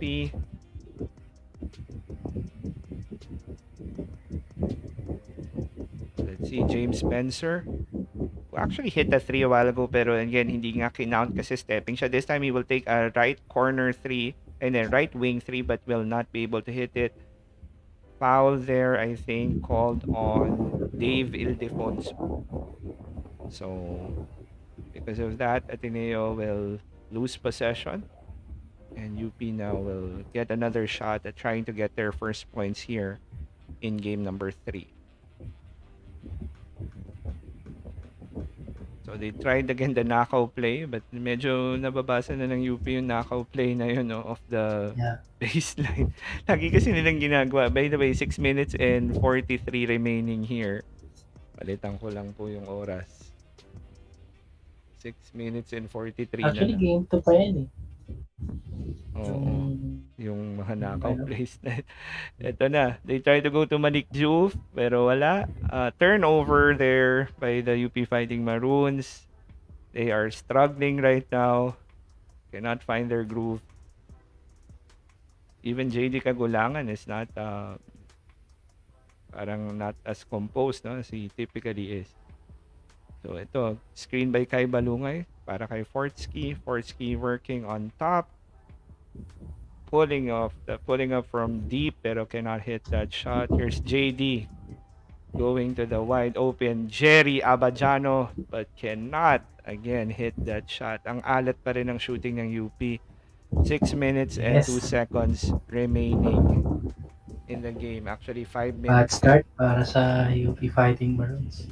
Yeah, this is the worst start that UP can ask for, no? So, cannot hit anything. Tapos, ang dami nila na binibigay na fouls dito. Mape-penalty sila agad dito if they are not careful. So, that's a foul on Jerry Abadjano there. Again, a little too aggressive. Yung mga sinasabi mo, Sir Arvin, medyo dapat iwasan ng UP, no? Defend hard, Yeah. pero wag sobrang aggressive. Na pumasok na ngayon si Harold Alarcon. Struggled in game 2, but of course was a hero in game 1. Let's see kung makakabawi si Harold Alarcon dito sa game number 3. Here's Fortsky. Calling the play for the Blue Eagles going down, pero wala. Naagaw lang to ni Carl Tamayo. Tamayo pushing the ball up, going to JD. Was that JD or I think Cyril Gonzalez? And that was Cyril Gonzalez to give the UP Fighting Maroons their first 2 points of game number 3. Okay, so the Fighting Finally. Maroons finally Start. are in the board. Chris Kuhn is in the game as well for the Blue Eagles. And ito na naman tayo. Foul na naman. Foul na naman from UP this time by JD Kagulangan. So yung sinasabi natin that Ateneo has to be the aggressor. So far, so good for them. You know, they are attacking and getting fishing a lot of fouls again, just like what they did in game 2. Chris Kuhn now will go to the line to shoot 2 free throws. 5 minutes and 24 left here in the first quarter. Chris Kuhn makes the free throws. This is one aspect na talagang malaki in-improve ni Chris Kuhn, yung kanyang free throw shooting. Alam naman natin yung story kay Chris Kuhn last season. By the way, some former UP Fighting Maroons watching the game, like Richie Rivero and Javi Gomez de Leano. So Chris Kuhn missing the second free throw, but Ange Kwame with the rebound, and then he got fouled by Malik Diouf. So Ange will now go to the line. 5 minutes and 22 remaining. Again, the score now is 10-2. After yung dalawang free throws si Chris Kuhn went 1 out of 2. Now Ange Kwame can extend this lead to 10 if he can hit both free throws. Again, ang oras po natin 5 minutes and 22. Here's Ange Kwame. Pero still struggling as well, Sir Arvin, no? Struggling pa rin si Ange Kwame talaga from the line. Okay. Ayan, so Baka he's still getting his rhythm pa. Parang talaga So, water doon na talaga ni Ange tong free throw line, no? So ayan, no? Goes 0 out of 2. So good news yan for the Fighting Maroons. Walang nakuha ang Ateneo there. UP, by the way, just shooting 14% right now from the field. Ganun kasama po ang shooting ng UP. 14% as of the moment. 1 out of 7. Talagang hindi sila magugulat kung 2 points pa lang sila dito, of course, if they're shooting 14% from the field. So they have to start shooting better. Let's see if some of their bench players can, maybe act as spark plugs for the team and bring some edge naman. Especially with Ateneo's bench always, kind of struggling offensively. So ito, isang player na makakatulong sa kanila, Harold Alarcon. Tingnan natin kung JD Kagulangan trying to attack the basket and gets fouled there by Sean Kitevis. Si Sean Kitevis naman ang medyo overly aggressive naman dun sa part time. Mm-hmm. Ito na. JD Kagulangan may chance to cut the lead of Ateneo down to 6. He can hit both free throws. By the way, ang time check. Ang time na lang na natitira sa first quarter, 5 minutes and 8 seconds. Kagulangan right now is gonna be shooting his first free throw for the Fighting Maroons. Tingnan natin. He can hit it. Typically reliable free throw shooter. There you go. He makes it. So it's now 10-3 in favor of Ateneo still. JD Kagulangan has one more free throw. Can he go 2 for 2? Yes, sir, he does. So the lead is now down to 6. Score is now 10-4 in favor of the Blue Eagles. Grabe yung pressure kay Gab Gomez. Turnover because of that heavy pressure. Carl Tamayo attacking all the way. And, big follow up there by Malik Diouf. No? So, Malik Diouf, parang mukhang goaltending, sir, pero FIBA rules naman tayo dito, no? Kaya ito hindi tinatawag yun, no? Yung offensive interference na. So, Malik Diouf cuts the Alam ko lead. basta tumalbog na rin sa ring. Yeah, basta parang ganun no? So, because we're following FIBA rules naman. So, again, for those who are kung bakit parang hindi offensive interference, because if we are following FIBA rules, and that's very okay. So, big follow-up there by Malik Diouf to cut the lead of Ateneo down to 4. So, definitely hindi na po 5 minutes and 8 yan. Hindi lang namin nakita yung oras. No? So, sa 4:54. Ayan, 4:54 sabi ni Sir Arvin. 4 in favor of 4:54 remaining here. 10-6 po. Favor of Ateneo. 4 minutes and 54. Sige sir, pwede ka muna mag-shout out ng mga sa atin. So, pa-participate sa chat. Shout out sa mga nasa chat group natin. Si Regina Jane Urbano, UP Fight. Si FF, sabi niya, go UP. And Eliza Fernandez, and pwede manood except sa TV. You can watch it on Signal Play po. You can download it via Google Play Store or App Store. App Store. Yeah. Or sa Smart Liga Play. You can also watch it via UAAP Varsity Channel. And what else? Ayun, may si Ken Molina, no? Ken Molina, go Ateneo. Jojo Escobar, 10-6 na. Yes po, it's 10-6. Yes. Sheila Yasay, UP. Alright. Joel Perez, sabi niya, Ateneo can win this. They have the momentum. Yeah, I totally agree with you, sir. Pero sana manalo yung UP. Oliver Navarro, sabi niya, for this game, I'm rooting for the Ateneo. Okay. Chris Alarcon, go Ateneo. Virgilio Florida, Edmu. AUS PHP MS3, UP always. Jojo Escobar, momentum varies. Yes po. Okay, at ito na, start na tayo ulit, Sir Arvin, no? So, grabe na yung pressure defense dito ng UP, led by, of course, Cyril Gonzalez, no? Talagang parang, nagaganahan ng UP mag-pressure pag pinapasok si Gab Gomez, talagang tinatarget nila ng todo to si Gab Gomez. Pero, Gab Gomez showed a lot of composure ng Game 2, pero tingnan natin, no? Kung iba na to, Game 3 na to, no? So, for all the marbles, let's see how Gab Gomez can respond. He will take a 3 here, and it makes the 3. Gab Gomez, no, that's how you tell me to shut up, I guess. Gab Gomez, and then Sean Kitevis with the steal.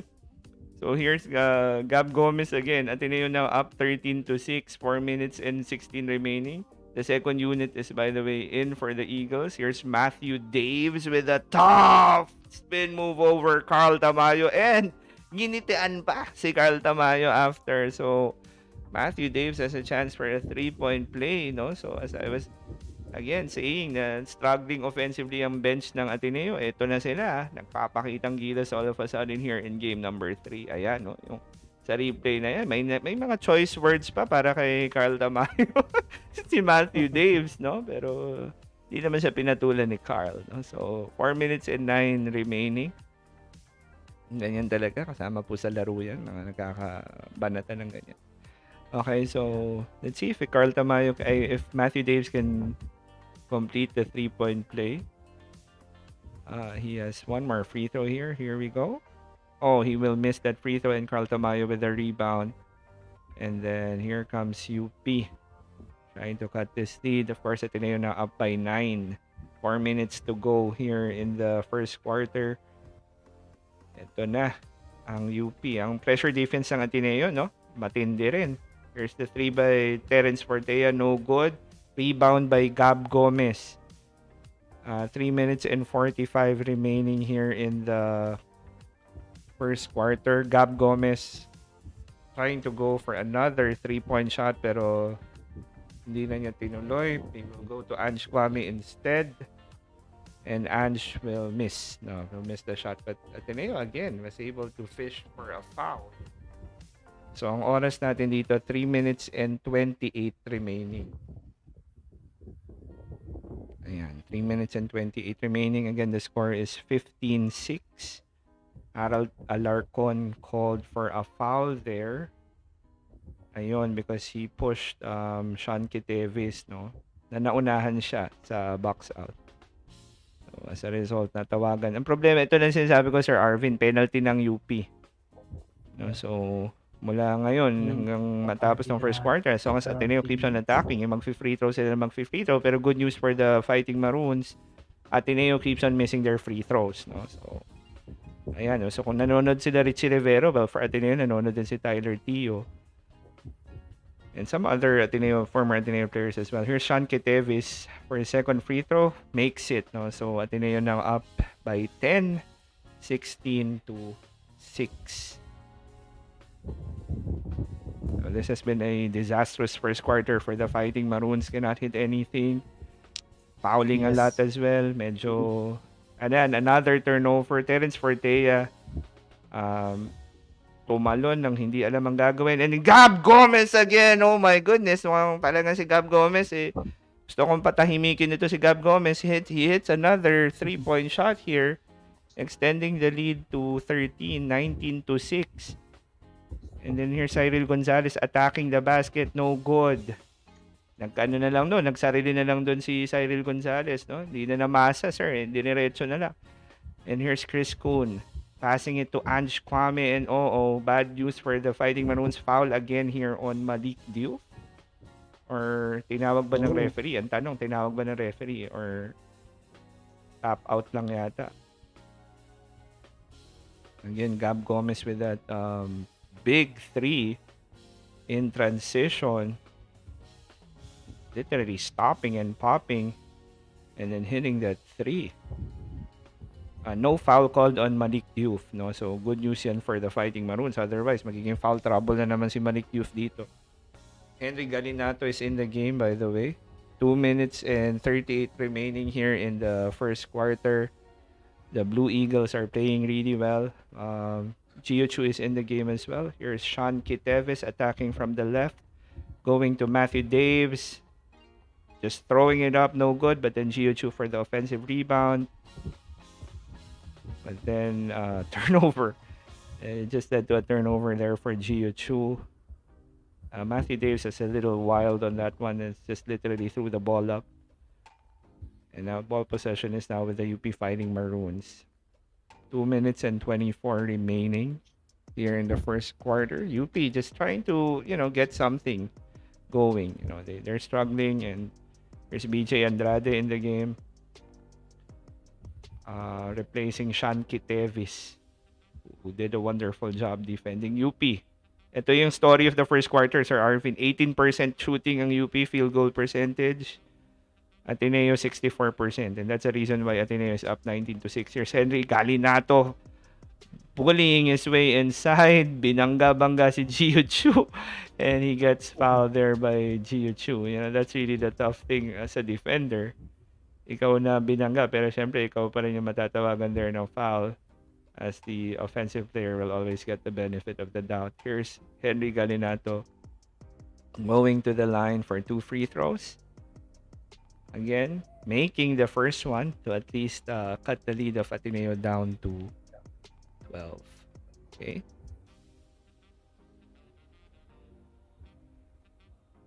Two minutes and 12 remaining. Henry Galinato for his second free throw. There you go. So Galinato makes it again. So the lead is now down to 11. 19-8. For UP fans, sir, this is medyo liwanag kasi they're hitting their free throws. Yeah, that's good. And Galinato also, itong pasok na dito, maganda agad yung energy na pinapakita niya. Of course, ang key naman kay Galinato is to contain his emotions. No? Minsan kasi, nakikarry Yes. away din siya. No? Agree. Gets carried away by his emotions as well. So, ito na naman. Ito na yung sinasabi natin. Yun, dahil nga sa kaka-foul ng UP. So, they're in penalty. So, konting, lang, itong aggression nila, hindi nila masyadong makontain. Fa-foul sila. So, free throws lang ng free throws ang Ateneo dito. Free throws dito si Chris Kuhn. Swerte lang ng UP that Ateneo is really missing their free throws. No? Ito na naman. Miss na naman to.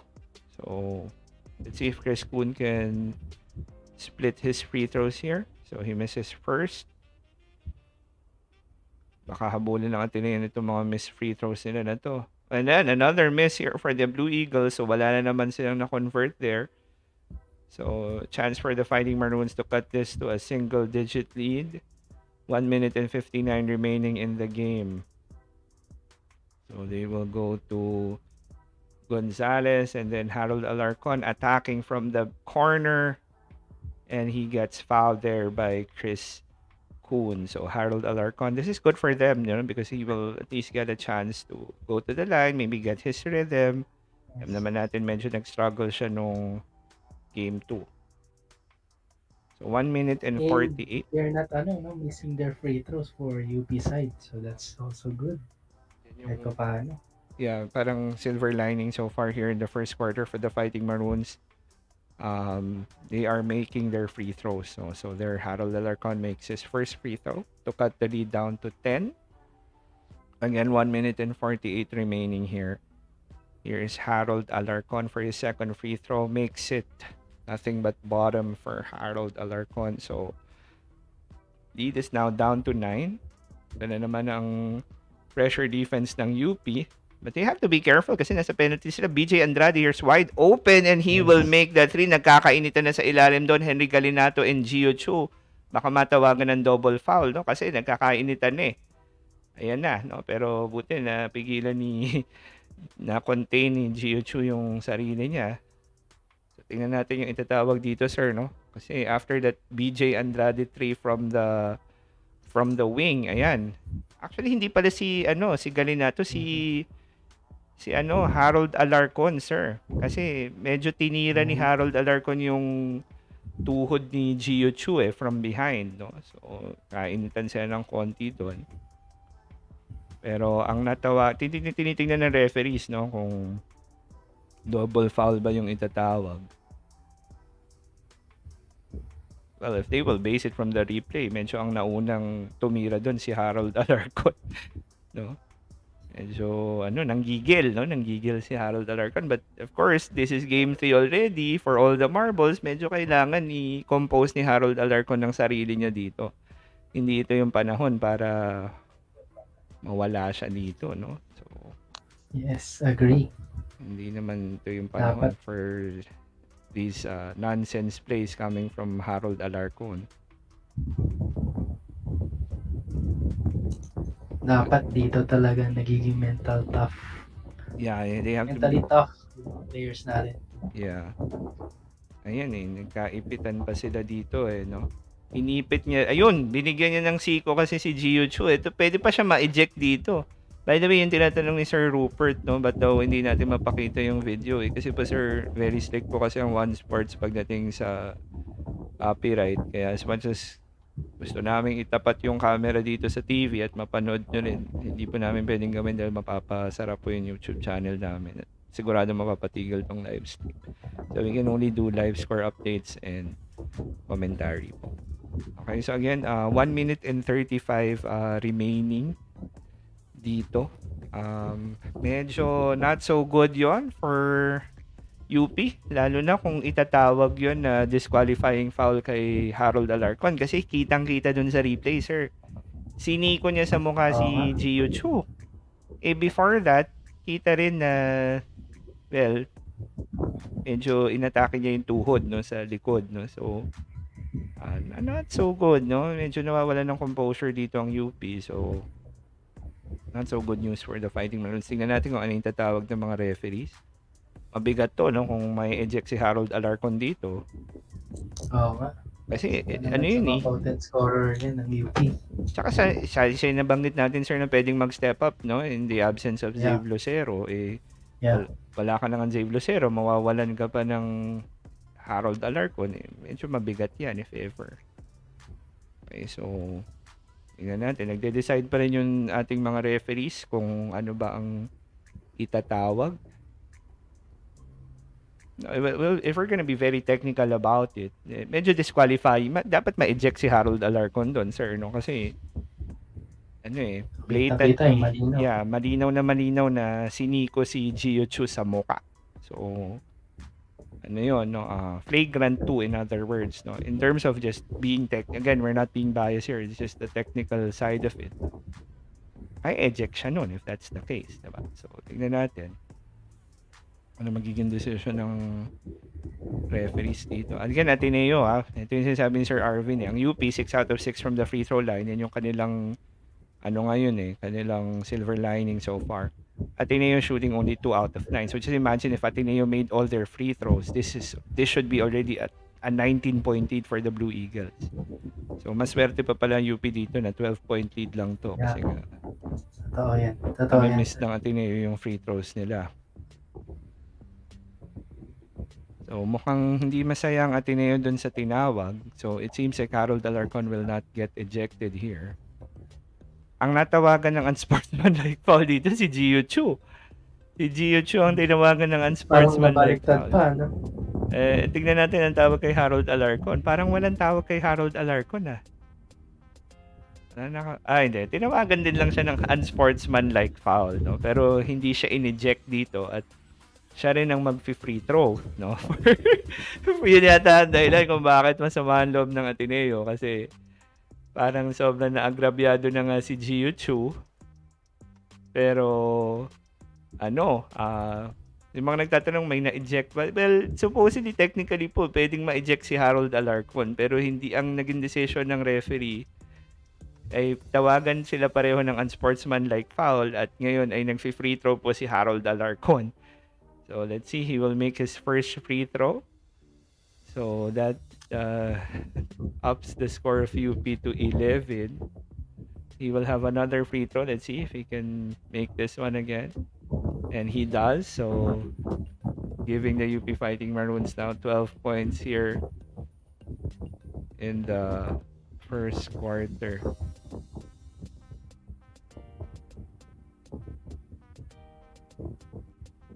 Okay. Ngayon, Gio Chu will have a chance to respond, by the way. So, Gio Chu, at the line, will miss the free throw. So, grabe ang swertihan dito, sir, ng UP talaga dito. 2 out of 10 ng Ateneo sa free throw. So, Feeling ko, pinagbibigyan pa natin yan. So, ito, Gio Chu again, there. He finally makes a free throw for the Blue Eagles. So at least lang. Pero still, plus 1 pa rin ang UP doon sa instance na yun kasi nakadalawa si Harold, isa lang si Gio Chu. So the lead is down to 11, 23-12, 1 minute and 35 remaining here in the ball game. Well, not in the ball game, the first quarter, sorry. So, natin bola ng Ateneo ngayon.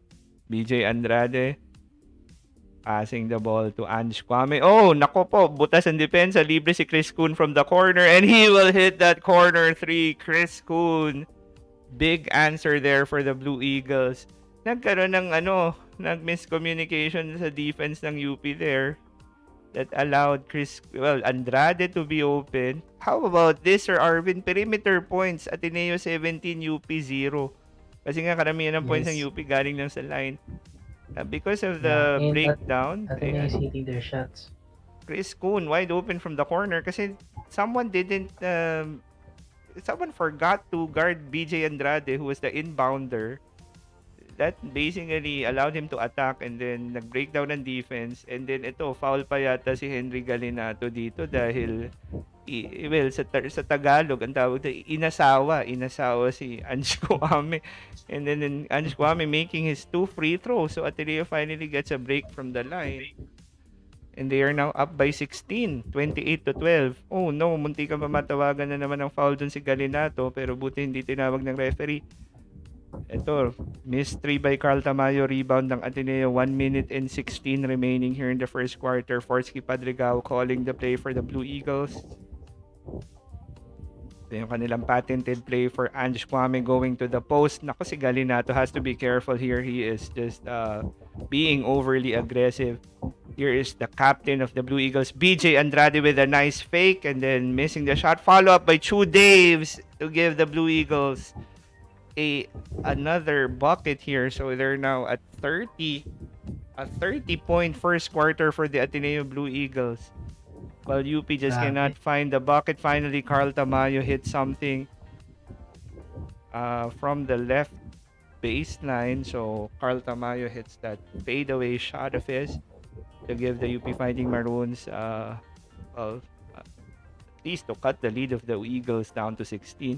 22 seconds remaining here. Ange Kwame floater is no good. UP will have one more shot here in the first quarter.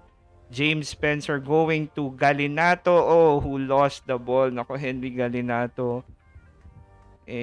Maraming Ateneo fans ang tuwang-tuwa dito kay Henry Galinato. Sir, alam naman natin yung nangyari nung game 2. Mukhang mas matutuwa pa sila dito sa mga ginagawa ni Henry Galinato dito. Turning the ball over there for the Fighting Maroons. Wide open lane na siya sana. Nas nabitawan yung bola. Turnover. So Ateneo now has one more possession here. 10 seconds left here in the first quarter. Ateneo up by 16. Sean Ketevis bringing the ball down. UP has to be very careful about these bumps here that they're, trying to bump the ball handler because they are in penalty. Pwede pa sila matawagan dito at pwedeng mag-free throws na naman ng Ateneo. Siguro kailangan mag-tone down sila ng konti dito sa aggressiveness nila. Ito na naman, si Jerry Abadjano, Forsky Padrigao. Pwede siya matawagan ng foul dito anytime. They should save it for the second quarter. Stop. Yeah, and hindi niya tinatantanan, sir. Ayan, no? Pag yan, tinawagan ka na naman, 2 free throws na naman yan for the Blue Eagles. And Ateneo is, fortunately for UP, BJ Andrade turning the ball over there. So, 1 second left here in the first quarter. UP will try a desperation shot. James Spencer, of course, that will not go in. So, that's it for the first quarter.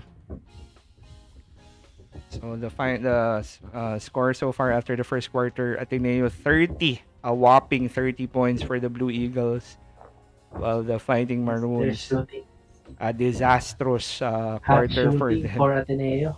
Yeah, if not for the free throws of the UP, sir, wala sila, single digit sila for sure, no. If not for the free throws that they made, no? So a very bad start here for the UP Fighting Maroons. This is not how they envision to start the game. Okay, so again, just waiting for the second quarter to start. Siguro pwede muna tayo mag-shoutout, sir, sa mga nanonood. Alright, so shoutout kina Beth Santos. Nangyari sa laro ng UP, tambak na sila. Well, unfortunately, no? Dahil mainit ang shooting ng Ateneo ngayon. And kabaliktaran naman na nangyayari sa UP side. Bernie Halili, one and gone forever. Ray, one and gone. AUSPH PMS3. I hope mayroong comeback si UP sa next quarter. Well, I hope so too. Navarro Zaimon, go UP. Joseph Gutierrez, Universidad ng Pilipinas. Ibanez Joanna May, saan po may live stream. So again, you can watch po via One Sports Smart Giga Play, no, yung UAAP Varsity channel, or you can download Signal Play po, no, and watch yung One Sports. Okay. Tapos may mga iba pa tayo dito, no, na shoutout din natin. According kay Ray, kulang daw sa stamina ang UP, no. Ah, ayun. So, ayun nga, maraming beses nga talaga sila nag-fouls. Tama naman si Christine Solomon.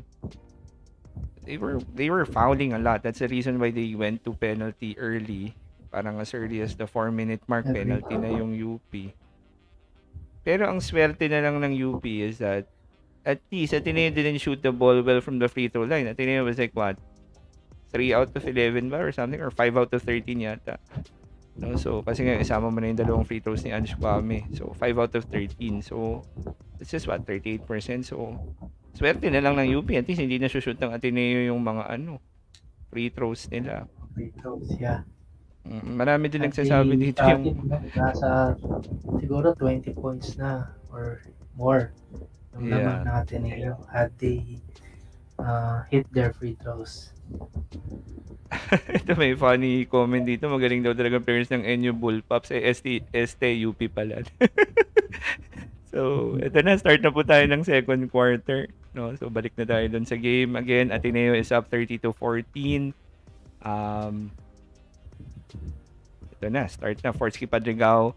Patented pick and roll play with Ange Kwame. Nice floater there by Forsky Padrigao to give the Blue Eagles an 18-point lead right now.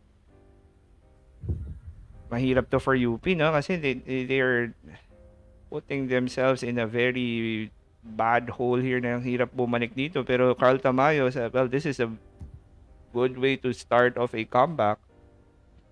3-point shot there by Carl Tamayo from the left wing. So ito na naman ang pressure defense ng UP courtesy of JD Kagulangan. Pressuring BJ Andrade. Si Jerry Abadjano talagang siya ang nakatuto kay Forsky. Pero si Forsky, ginagawang asintahan lang si Jerry Abadjano dito, Sir Arvin. Another floater shot there for Forsky Padrigao, the MVP runner-up, no? Well, they can say anything that they want to say about Forsky, but the guy can really play basketball, period, no? So, yun naman Yeah, yun. I agree. Kahit ano pa yung mga allegations sa kanya. Again, we need po to showbiz. Hindi kami showbiz balita channel, no? We're a basketball channel, so we're not gonna dwell into those accusations. Pero ang bottom line, Forsky Padrigao is really balling right now. Parang hindi na nagwo-work tong overly aggressive defense ni Abadjano rito kasi it's either nafa-foul lang niya si Padrigao or yun nangyayari. Naiiwanan lang din si Abadjano dahil sa sobrang dikit ng depensa. So 8 minutes and 43 remaining. Here's James Spencer. Oh, back-to-back triples here for the Fighting Maroons. Good signing there for UP. After not hitting anything from deep, now they have 2 3-pointers here to start the second quarter. Here is Forsky Padrigao attacking again with the floater. This time he is blocked. JD going to James Spencer. Another 3-point shot pero wala na. This time around, foul there by Spencer on Dave Ildefonso. Overly aggressive play again. Trying to get the ball pero nag-end up si Dave Ildefonso ang kanyang tinamaan, no? So 8 minutes and 13 remaining here in the second quarter. So bola po ng Ateneo after that James Spencer foul. PJ Andrade ang magi-inbound. Double team agad kay Forsky Padrigao. Pumunti kan pa ma-backcourt doon si Ange Kwame pero hindi naman nakalusot naman. So here's Forsky given the screen by Ange Kwame. Fade away shot by Padrigao, no good. Kwame with the offensive rebound versus Galinato, and Galinato just cannot contain big Ange Kwame. Kwame with his patented hook shot to give the Blue Eagles a 16-point lead. 36-20. Natawagan pa ng foul doon si Dave Ildefonso pero hindi makapaniwala si Dave kung ano daw bang ginawa niya roon. Bakit daw ba siya natawagan doon? 7 minutes and 42 remaining here in the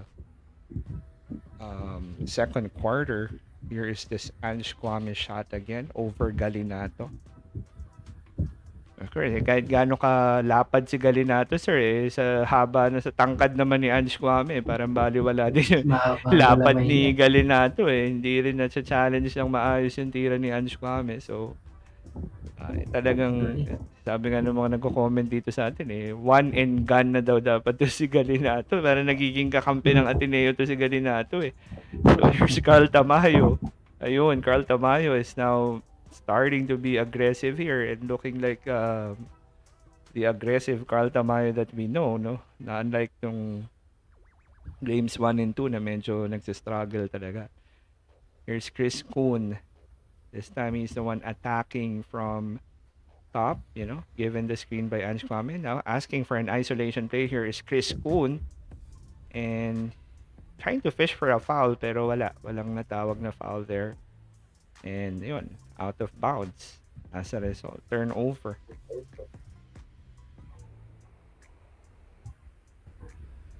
Pero hindi, sabi dito, re-reverse ng referee, no? Bola pa rin daw ng Ateneo. So, hindi naman. Last touch daw si Malik Yu. Okay. Ateneo ball, sir. Yan. So, here's Ange Kwame from deep. No good. Rebound by Henry Galinato. So, UP down by 14, 36-22. 7 minutes and 7 minutes remaining here in the second. Carl Tamayo wants to post up Chris Kuhn and he will get it. He will now take this baseline 3, no good. Offensive rebound by the Fighting Maroons, courtesy of the hustling James Spencer, trying to go inside to Galinato pero wala. Actually, to Malik Diouf pero natawagan ng foul there si Kai Balungay. Ang remaining time na lang po dito sa second quarter, 6 minutes and 43. So ito yung pasa ni James Spencer papunta kay Malik Diouf. Natapik ni Kai Balungay pero natawagan din siya ng foul after. So Matthew Daves is back in the game. So far, Kai Balungay, non-factor so far, Sir Arvin. Yeah. Parang hindi masyadong Ito na, pinasok na ulit si Gabgo. And so is Malik, sir, no? Oo, si Malik. Kahit nag-start siya. Ito na, narinig ka, sir, pero tumira, wala, no? Missed. Well, at least tumira na this time around, sir, no? Pero still cannot buy cannot get a break basically, no? Since game 2, Malik Diouf. Since winning that MVP award, hasn't really looked like himself, no? So 6 minutes and 37 here. Time out ang UP. So commercial break muna tayo. Okay, so again, 14-point lead here for the Blue Eagles. Ang good thing going for the Fighting Maroons so far,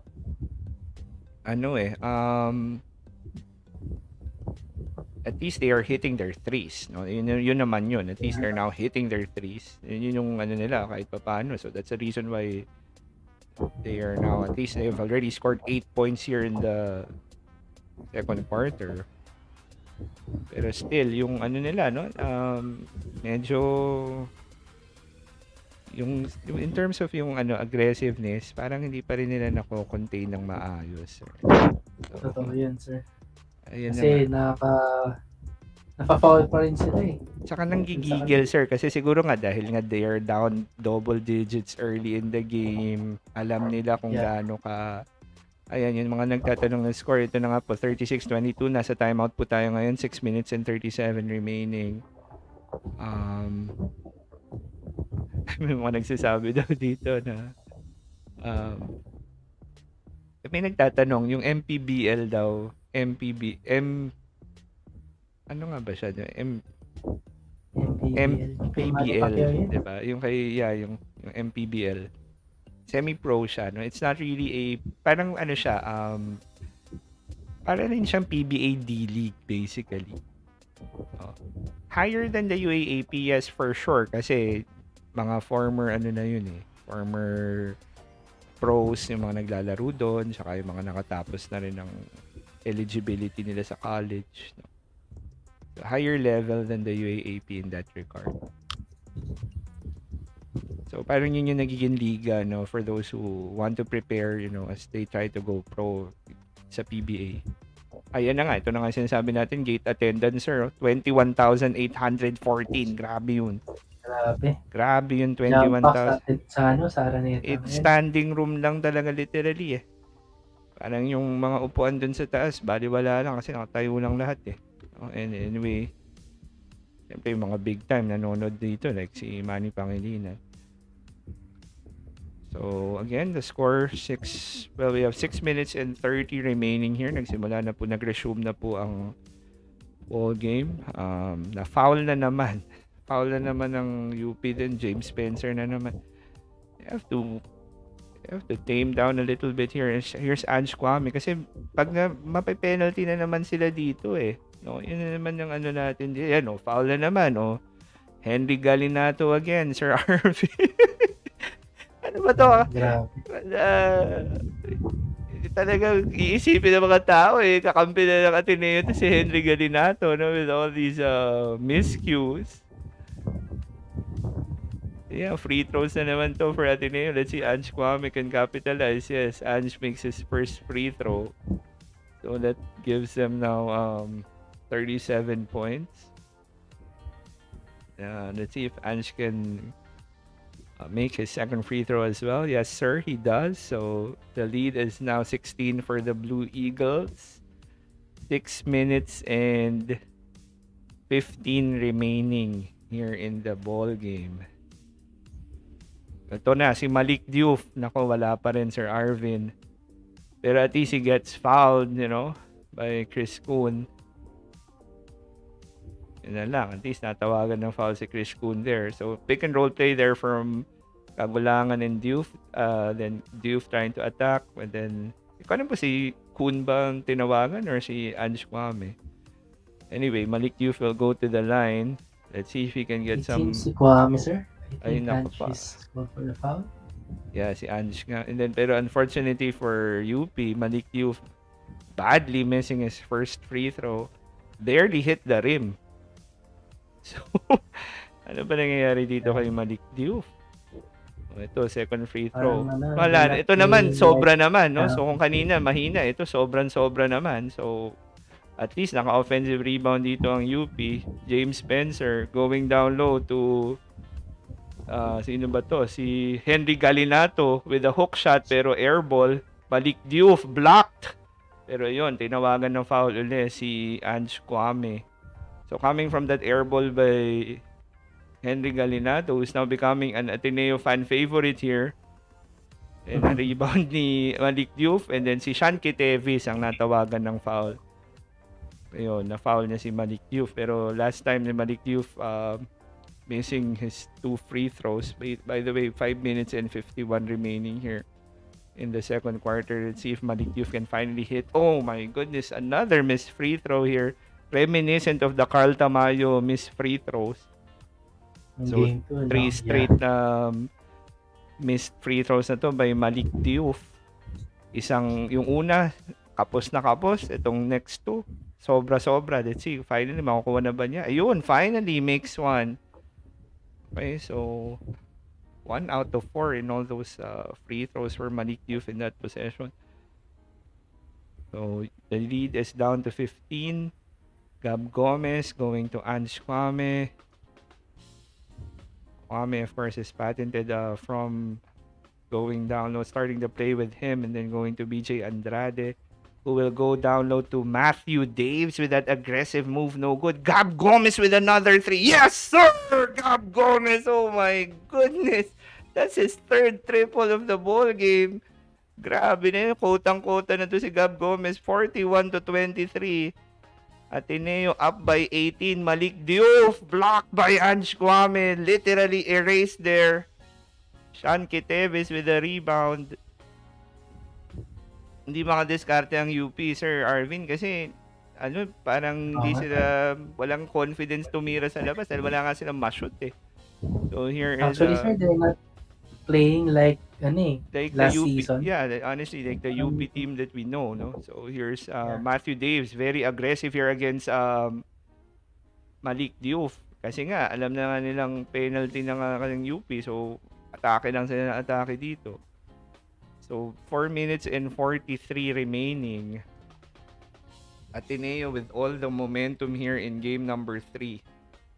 This is looking like more of a coronation of the redemption season ng UP. Well, if they don't turn things around, and this will really be a coronation for the Blue Eagles. No? Redemption season talaga mangyayari dito. So again, Malik Diouf not playing well. They're trying to feed him the ball pero wala eh. Dahil hindi nga siya makashoot sa free throws, hindi rin niya magawa maging sobrang aggressive. And then that last time na he tried to attack, wala. Just got blocked by Ange Kwame. And then Gab Gomez. Gab Gomez also. Grabe rin yung 3 triples already for Gab Gomez. Ay, may nagtatanong, si Josh Tamayo, nasan na daw si Carl Tamayo? Well, hindi naman masama yung laro ni Carl Tamayo. He actually hit a 3 to start the quarter. Pero hindi rin, he's also not playing great as of the moment.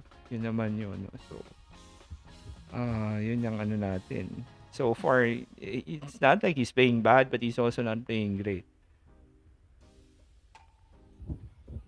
Ayan, sinasabi ni IM Nieta, malaki daw talaga yung pagkawala ni Lucero. I agree. Kasi yung nadadala kasi ni Zave Lucero, hindi lang naman yung offense, but more importantly, yung depensa rin, saka yung versatility niya rin, no? So kapag nagkakaroon ng mga pagsiswitch coming from pick and rolls, kasi may tumawag ang Ateneo ng high pick and roll with Ange Kwame, no? Nahihirapan ngayon sila bantayan yun. Kasi nga, yung pinaka-versatile defender nila is not around, no? So, nararamdaman talaga ng UP yung pagkawala ni Zave Lucero dito sa game number 3. And tapos, yun nga, yung iba nilang players who are supposed to step up, medyo, nawawala naman ng composure. So, ito na, nag-resume na po tayo dito. Bola ng UP. 4 minutes and 35 remaining. Again, they're trying to go to Malik Diouf but cannot go there. So, pinilit na lang doon ni Harold Alarcon. Terence Fortea, sorry. And that didn't result to anything. It was just a missed shot there by Terence Fortea. And then here's BJ Andrade attacking from the left wing. And here's a screen pero hindi niya ginamit yung screen ni Matthew Daves. At ito na naman po tayo, Sir Arvin. Foul na naman. Jerry Abadjano. Kasi masyado siyang aggressive eh. Yeah, and hindi na nakakatulong yung... I'm sorry to say, pero hindi na nakakatulong yung masyadong aggressiveness ni Jerry Abadjano kasi nati-take advantage na lang siya ng mga players ng Ateneo eh. Parang instant foul eh. Instant foul. Basta siya yung nagbabantay sa ball handler kasi nga gigil eh. Gigil na gigil, no? So, I think Coach Gold has to talk to Abadjano kasi kung hindi, wala. Ito na no, open 3 pero wala. Airball si BJ Andrade there. UP has no rhythm whatsoever right now, no? So they're really struggling, you know. Sinusubukan nilang puntahan si Malik Diouf pero masyadong nababasa rin eh yung intention. Now they're gonna try to go to Carl Tamayo, try to take advantage of his matchup here with Matthew Daves. Quick double team and it worked, no? Carl Tamayo missing that shot because of the quick double team by Ange Kwame. Here's Fortsky given the screen by Kwame. Padrigal with his patented floater, no good. Rebound by Carl Tamayo and he gets fouled here by Chu Daves.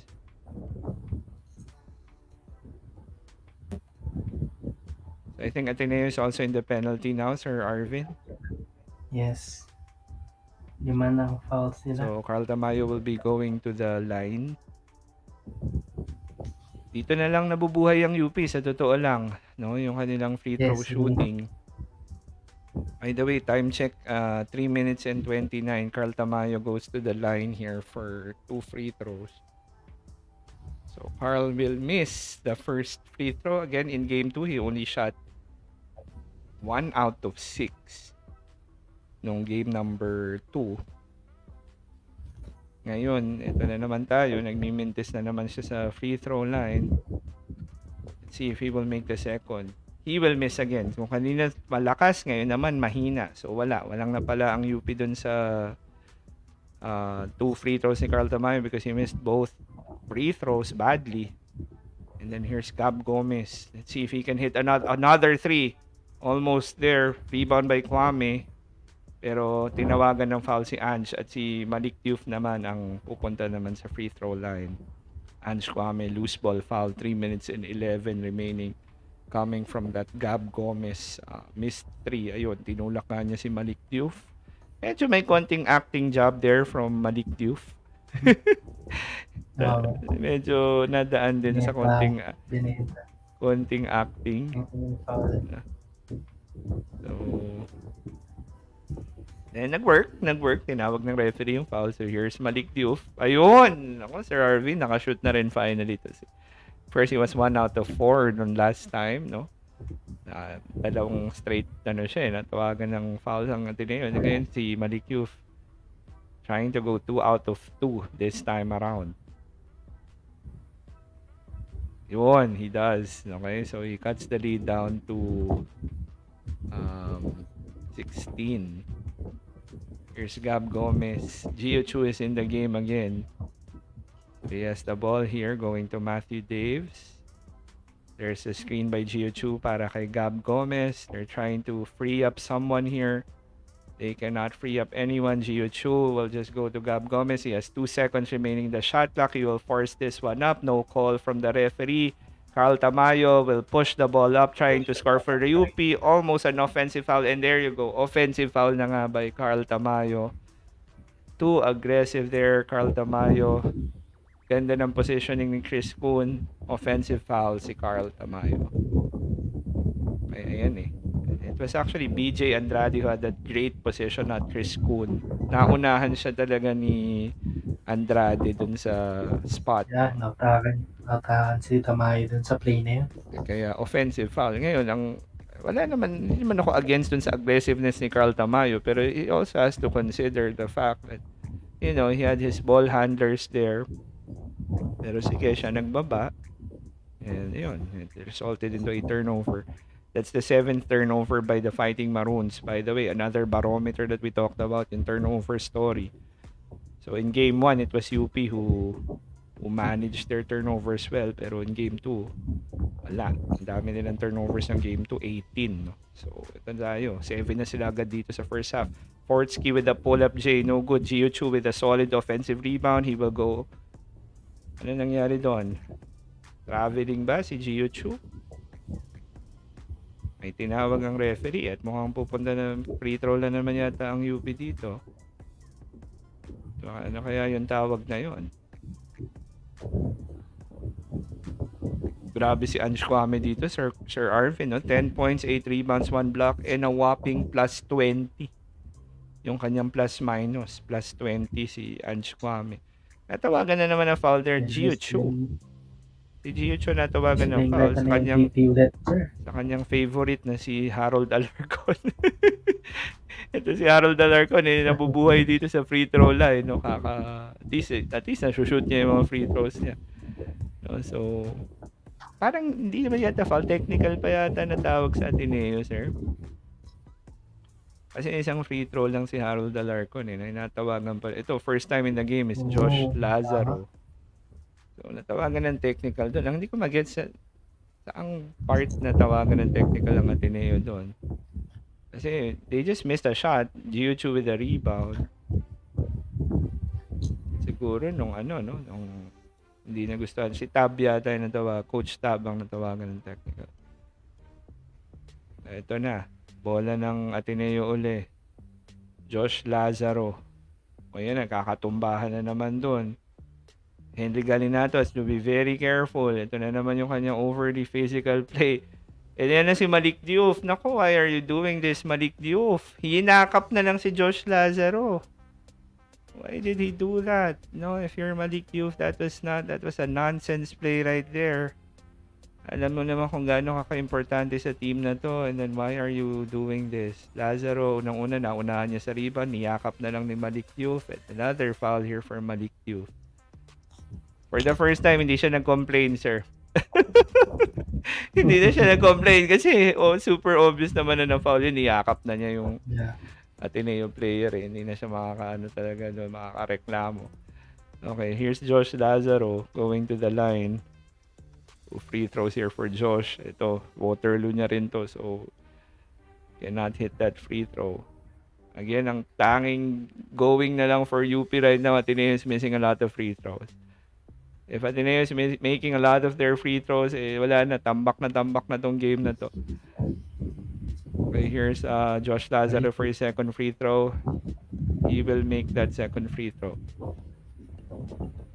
Okay, so ewan ko, parang gusto pa yatang i-contest ng UP kasi tinapik daw ni Gio Chu. Tinapik yata ni Gio Chu. So, gusto nilang sabihin na interference daw. Yun ang nirereklamo ng UP.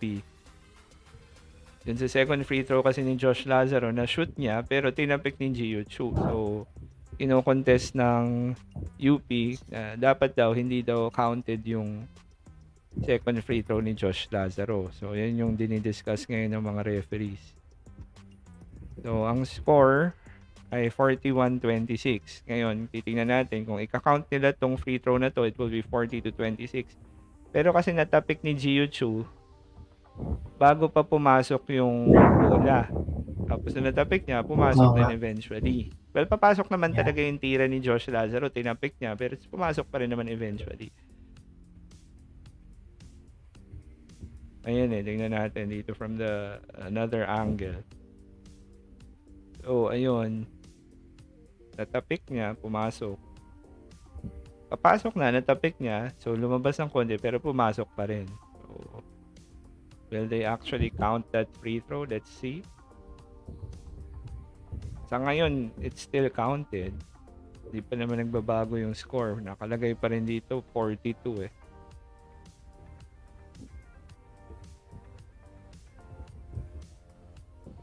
They're still trying to determine.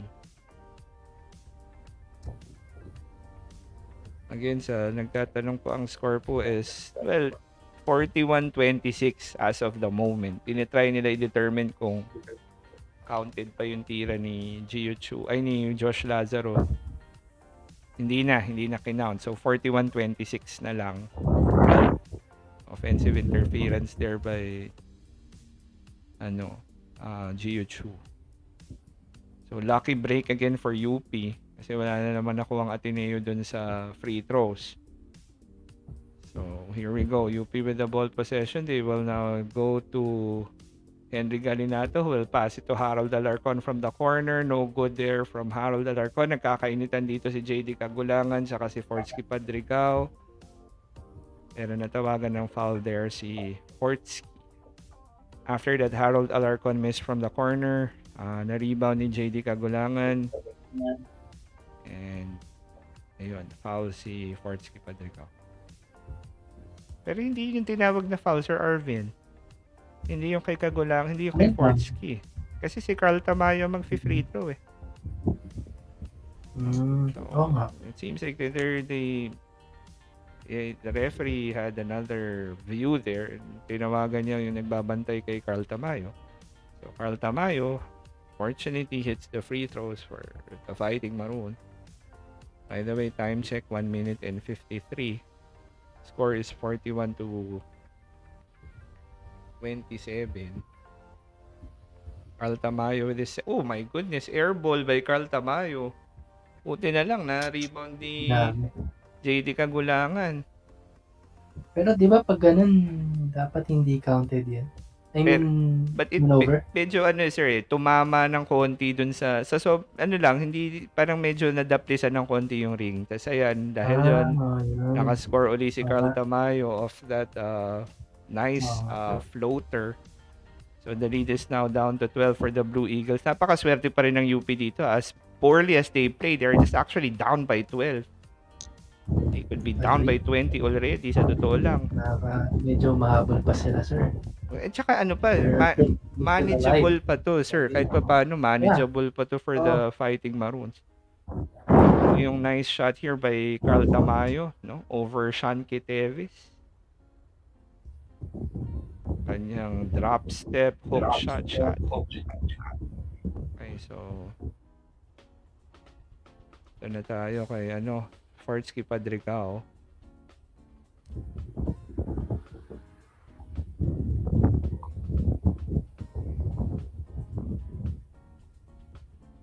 Fortsky from the line. Okay, first free throw is good.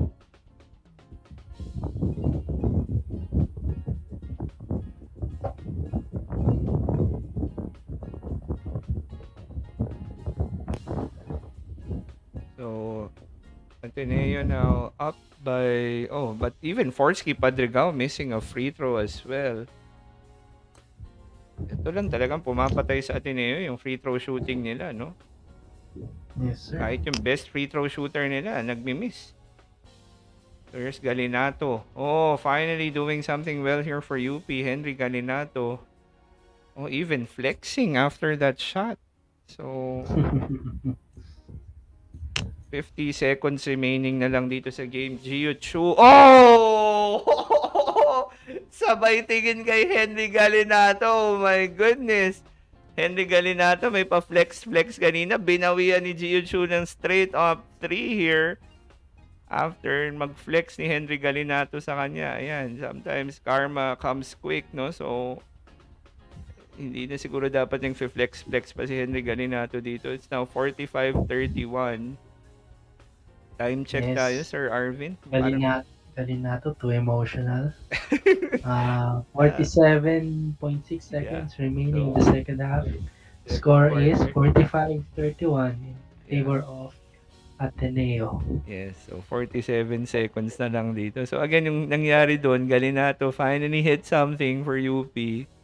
Nag-flex siya. Yan yung typical pa-flex ng kanyang biceps.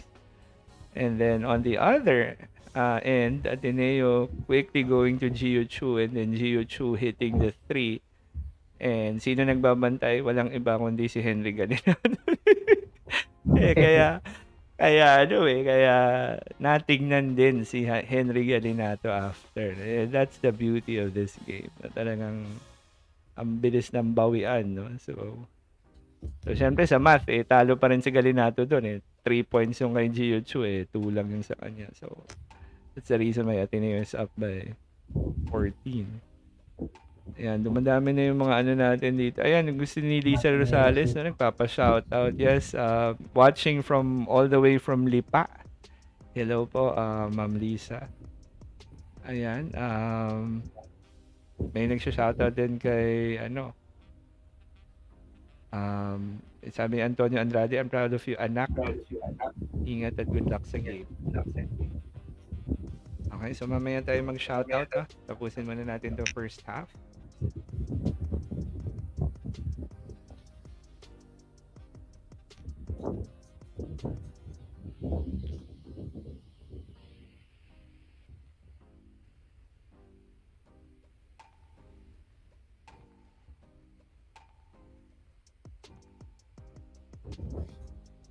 Okay, again, the score is 45-31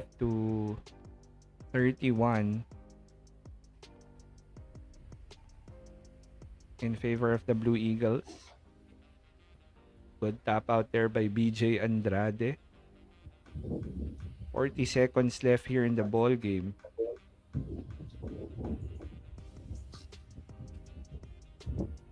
CJ Cancino, no, from the bench, trying to egg on the UP crowd. JD Kagulangan has been a non-factor so far. Si Carl Tamayo going to JD Kagulangan from the corner. Let's see kung narinig tayo ni JD Kagulangan. Well, he got fouled there, so he will Sean Kitevis kung hindi na nakakatulong ngayon yung pagiging overly aggressive ni Sean Kitevis.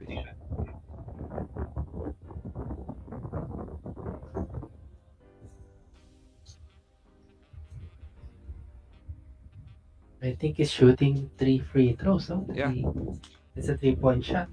Yeah, 3-point shot from the corner by JD Kagulangan. He will now shoot 3 free throws. Ito na si JD missing his first free throw. By the way, time check natin, 28 seconds na lang po natitira dito sa second quarter.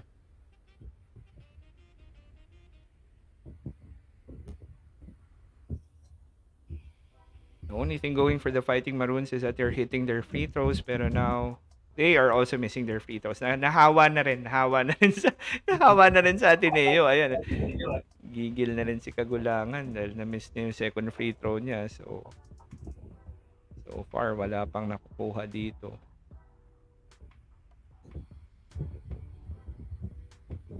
Here's Kagulangan for his third free throw. Oh, finally makes one. So upping the UP score to 32. So that's now 45 to 32.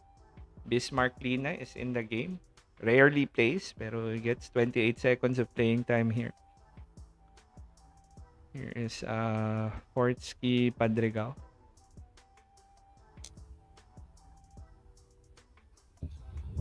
And they're milking the clock here. They have, 10 seconds remaining in their shot clock.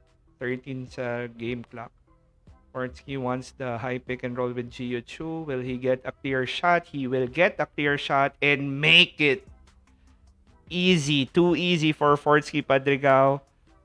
And that will give the Ateneo Blue Eagles a 15-point lead coming here or at the end of the second quarter. So there you go. Halftime na po tayo, Sir Arvin. Yes. So in the first quarter, we have Ateneo leading UP Fighting Maroons 47 to 32. Yes. So Yan. halftime na po shoutout tayo, no? muna So sa end of the first half. ating mga kasama. We have John Marlon Burse. Panalo na yung over. Ano to? Parang iba to Pero sige po, Ilan kung, po, boss, kung ganyan po score ang ng tinaya first nyo, quarter? Sir John Marlon, congratulations po. Yeah, Okay. agree. Tapos ano rin. Andrade, Filipino basketball community, Hong Kong, big supporters to BJ Andrade ng Ateneo. Yes, Yes, sir. sir. Okay. Ateneo is leading by a whopping 15 points right now. Yeah. And Ace what a Jasons. way for BJ Andrade, no, to if he can get this championship, sir, no? Could have opted to play in the PBA pero nagstay and can actually win a championship, the team captain of the Ateneo Blue Eagles. Okay, sino pa ba, sir? Ito si Ace. Who else do we have here? Junrel Babor, go Ateneo. Yes. Cap, still hoping for a down the wire finish. We hope so. Well, UP has to start playing well, basically. Yeah, they're not playing well. You know, for anyone who's watching it, they're not playing well. Dito, shoot their shots. Yeah. Kasi they're shooting poorly from the field right now. Yeah, lahat yun like we're talking about the field, the 3-point line, the free throws, they're not making shots. Yes. May nagtatanong ano daw yung stats ni sir, ni Dave. Alright, so as for now, sige tignan natin. So for Dave Ildefonso, he got 1 rebound so far. Actually, it's also not playing well sa totoo lang. Yeah. 7 minutes. Yan na natin, sir, no? Total halftime naman na. Pwede na natin, tingnan lang natin kung nag-update na yung ito, 47-32 na updated na yung sir. Yeah. Sa live stat. So pwede ko nang pwede ko na siyang i-present, no? So ayan na. Naka-share na siya, Sir Arvin. Ayan na. So makikita natin na sa second quarter kahit na ganun nanalo pa rin ang UP by 1 point. Yeah.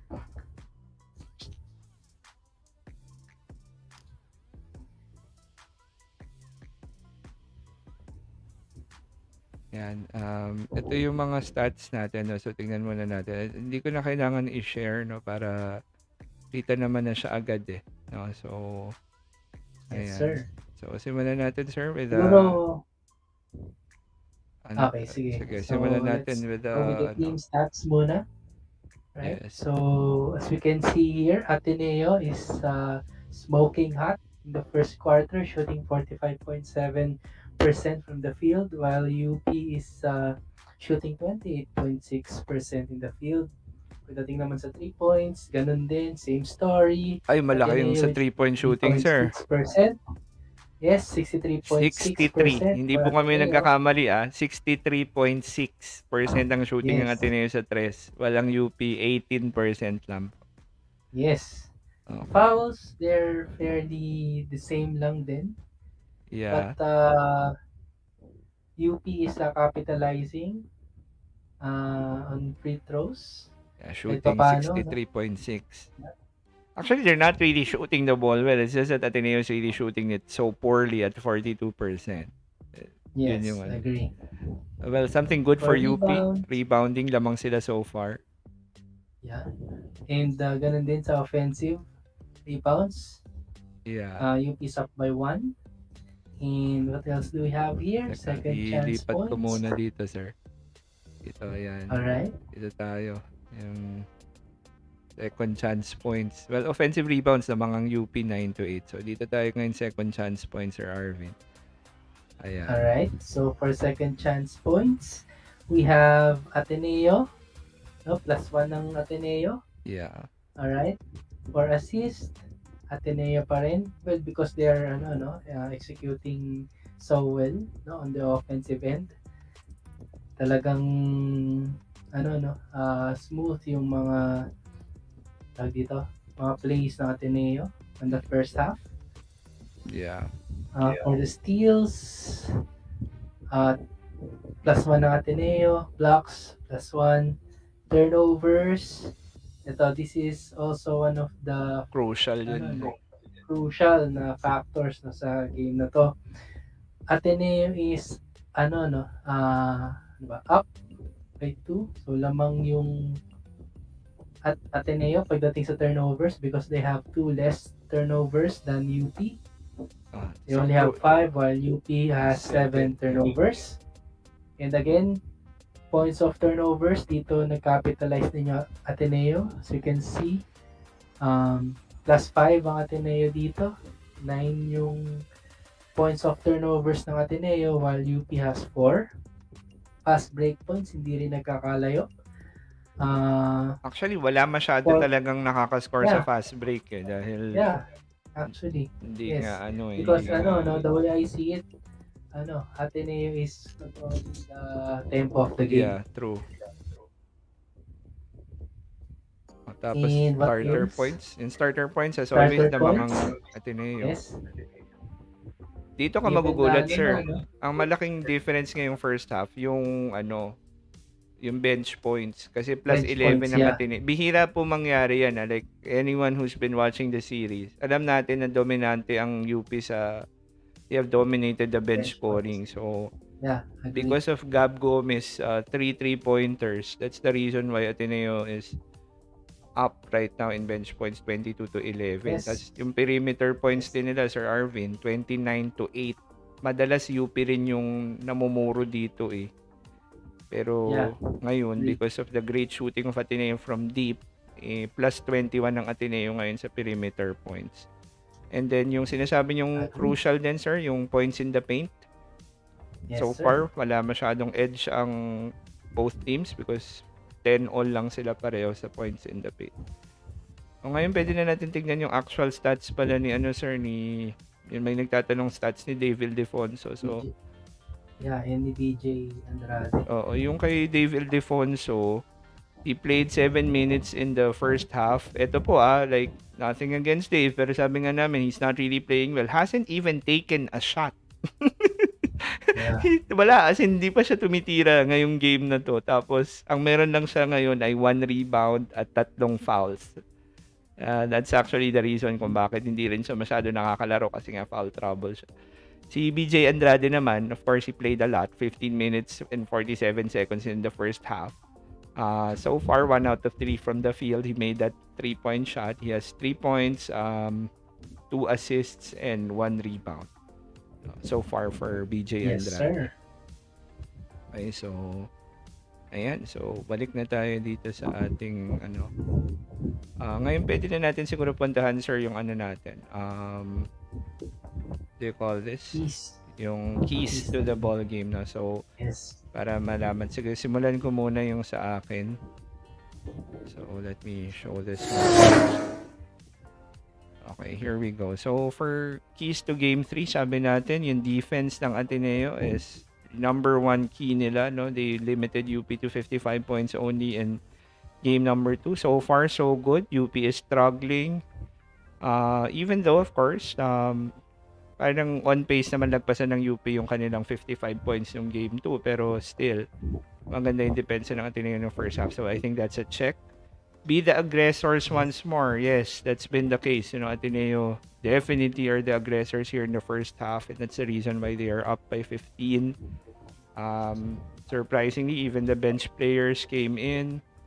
No one was backing down. Sabi ko nga kanina, di ba yung, yung pressure defense ni Abadjano kay Portsky parang hindi na nagwo-work, no? Kasi, ano na eh, inaatake na lang siya ng inaatake ni Fortsky sa totoo lang. Actually, nagbabackfire yun, It's either foul or a field goal. True. Sa side natin Again, the only lucky side, well, lucky because hindi naman something na kontrolado yun eh. Pero the fact na nami-miss talaga ng Ateneo yung free throws nila, talagang nakakatulong ng malaki sa UP. Kasi sa totoo lang, this could easily be a 20 plus, siguro 20 point lead or higit pa, no? Kung nasushoot lang ng Ateneo yung mga free throws nila. And then, control the boards, dominate the paint. Well, ironically, hindi pa naman talaga nangyayari yan eh. Sa totoo lang, lamang pa nga ang UP ngayon sa rebounding, di ba? Tapos, points in the paint, pareho lang. Pero, ang dahilan kung bakit malaki ang lamang ng Ateneo ngayon, kasi nananalo sila sa isang kategory na hindi natin in-expect na kaya nilang mapanalo, which is of course, bench points and yung kanilang perimeter shooting, yung perimeter points nila. Totoo yan. Okay, so, ayun. So, let's now go to the keys to the game naman ni Sir Arvin for the UP Fighting Maroons.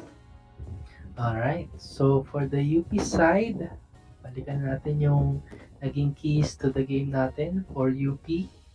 The first key there would be defend without fouling. So, that's a really big X mark there.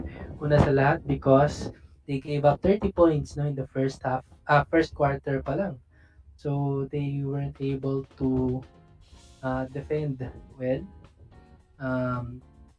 And also, pagdating sa fouls, they also give up too many fouls.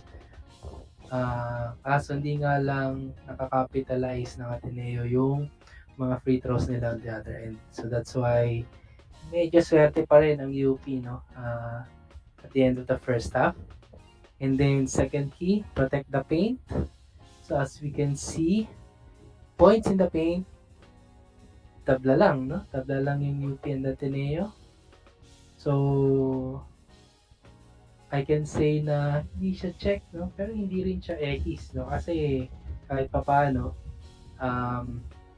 they were able to limit Ateneo's point production to 10 points.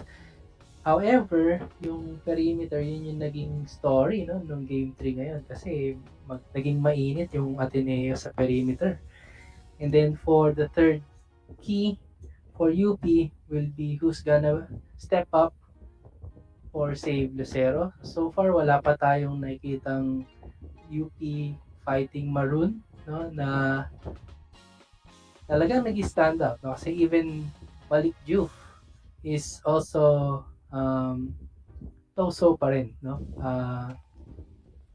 So far, si Carl Tamayo, the only guy who scored in double digits.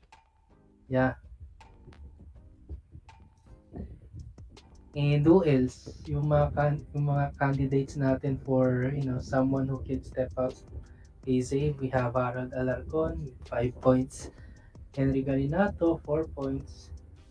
Gonzalez, 2 points. So, medyo... Spencer, sir. James Spencer. And James Spencer, yeah. 3 points. So, and only 1 out of 5 from the field. Hindi pa gaano nararamdaman yung kanilang production sa first half. Terence Fortea did not even score nung first half. And just played 4 minutes, by the way. And then si Cash Manny Kagulangan, non-factor siya so far, sir. If not for those 3 free throws na he made, wala rin siyang wala pa nga siyang wala pa siyang tinitirang field goal, honestly. No, nafa-foul lang siya. Basically 3 points and 3 rebounds and 2 turnovers as well for Cash Manny Kagulangan as of the moment. Ayan. Again, bakit daw ang tagal? Hinihintay pa rin po namin, no, hanggang ngayon mag-start yung second half. Actually, commercial break pa rin ngayon sa sa One Sports. Okay, so tayo, balik na tayo dun sa ating scoreboard, Sir Arvin, no? Total na-discuss na natin yung ating mga keys to. So far, sir, no, in terms of the keys to the game, mga Ateneo, halos nakukuha nila lahat ng keys to the game natin. Ang UP naman, halos Yes, sir. walang makuha dun sa Yes, it's keys 0 to the out of game. 3 pa. Yeah, 0 That's out the of 3 reason why they're combination. down by 15, no? So here at halftime, so i-adjust na nga pala natin by the way. O sige sir, pwede ka munang mag-shoutout ng mga kasama natin dito sa ating live stream habang ina-adjust ko yung ating quarter. Alright, so shout out sa ating mga kasama no, na may kinood via Dimers TV channel. We have Donald Jones Gonzalez, Go Ateneo. Alright. Who else? We have AM Artila, One Big Fight. Angie Magbuhay, Sino Lamang. So we can see here that Ateneo is leading by 15 points at the end of the first half. Who else? Maribeth, ang sabi niya, Fight UP. Alright. Who else? Ito sir, may nagpapa-shoutout all the way from South Ayun. Korea. Yun, si Novri Miles Kapili Between. Shoutout po. Shoutout And po. salamat po sa pagsuporta sa amin. Yes sir. Nagtatanong din si Mark Villamin ano daw channel po sa TV. So again, you can watch it via One Sports. Pwede rin po dun sa UAAP Varsity Channel. Yes, sir. Channel 262. Tama ba ako? Kasi ako dito lang ako sa One Sports nanonood. But again, if you have yung online, meron din yung Signal app, Signal Play app, tsaka yung Giga Play app. Ang hindi ko lang alam sir kung kunyari kung taga ibang bansa ka, kung nagwo-work ba yung mga apps na yun. Okay. Yeah. Yun ang hindi natin alam. So Navarro Zaimon, Go Ateneo. Oo, tapos In ayan. Fahrenheit, sabi niya, UP, please don't fail me now. Back to back, please. Ito si Arnel Valdez, no? Arnel Valdez, Sabi niya, Kosa, pa-notice. So, yan. Shoutout po, Sir Arnel Valdez. Support ko lang yung dalawa kong pamangkin na si David Defonso tsaka si BJ Andrade. All the way from Dubai. So, hello po, Sir Also, shoutout. Arnel. Also, shoutout kay Sir Butch Leonardo from Manila. Ayan, Yes, maraming sir. salamat po sa pakikinood sa amin. Oo. Tapos kay Sir Jojo Cujo, sino sa tingin nyo ang magiging finals MVP? If Ateneo wins, I think definitely Ange Kwame na po to, no? He's been the one dominating for the Blue Eagles. For UP, siguro they will probably give it to Carl Tamayo because wala na nga si Zave, no? So at least he's playing well here in Game 3 and if UP wants to win this one, Carl Tamayo will really have to play like a superstar, honestly speaking. Yes, agree. Ayan. So, sabi naman ni Sir Alex, what's the real time and results, guys? Well, ayan po, currently at halftime po tayo, 47-32 po ang score. We are waiting for the third quarter to start. Ayan. Gaunos, no? So, Gaunos, sir, pa-shoutout. Jonas and Serio. Okay. Kay Zerkai, pa-shoutout din daw po, sir. Ayan, shoutout po. Ayan, thank you din po, Sir Arnel. Tapos, naniniwala pa rin si Zerkai, no? UP will win in the fourth quarter. Naniniwala siya. Okay. I hope UP can pull off some miracles in the second half. Tapos bakit, sabi tanong ni Vanessa Eslisa, bakit daw hindi naglalaro si Dave Ildefonso? It's because he was in foul trouble po. 3 fouls na po si Dave nung first half. Kaya played only 7 minutes in the process. Wala pa nga siyang natitirang field goal nung first half. Ganun siya ka foul trouble nung first half. Tapos shout out tayo ulit. Fan page, Alright. Padrigaw daw or Dave. Ay, ito na, finally, magsisimula na tayo. Finally. Ayan.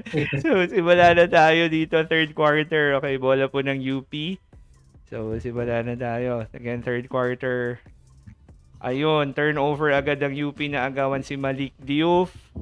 Great start here by the Blue Eagles. BJ Andrade trying to hit. Boom! Big time wing shot there from deep by BJ Andrade to give the Ateneo Blue Eagles out now a whopping 18-point lead. So 9 minutes and 30 remaining. Carl Tamay trying to answer back from the corner. No good. Malik Diouf with the offensive rebound, but he will turn the ball over once again. So again, ang oras po natin 9 minutes and 18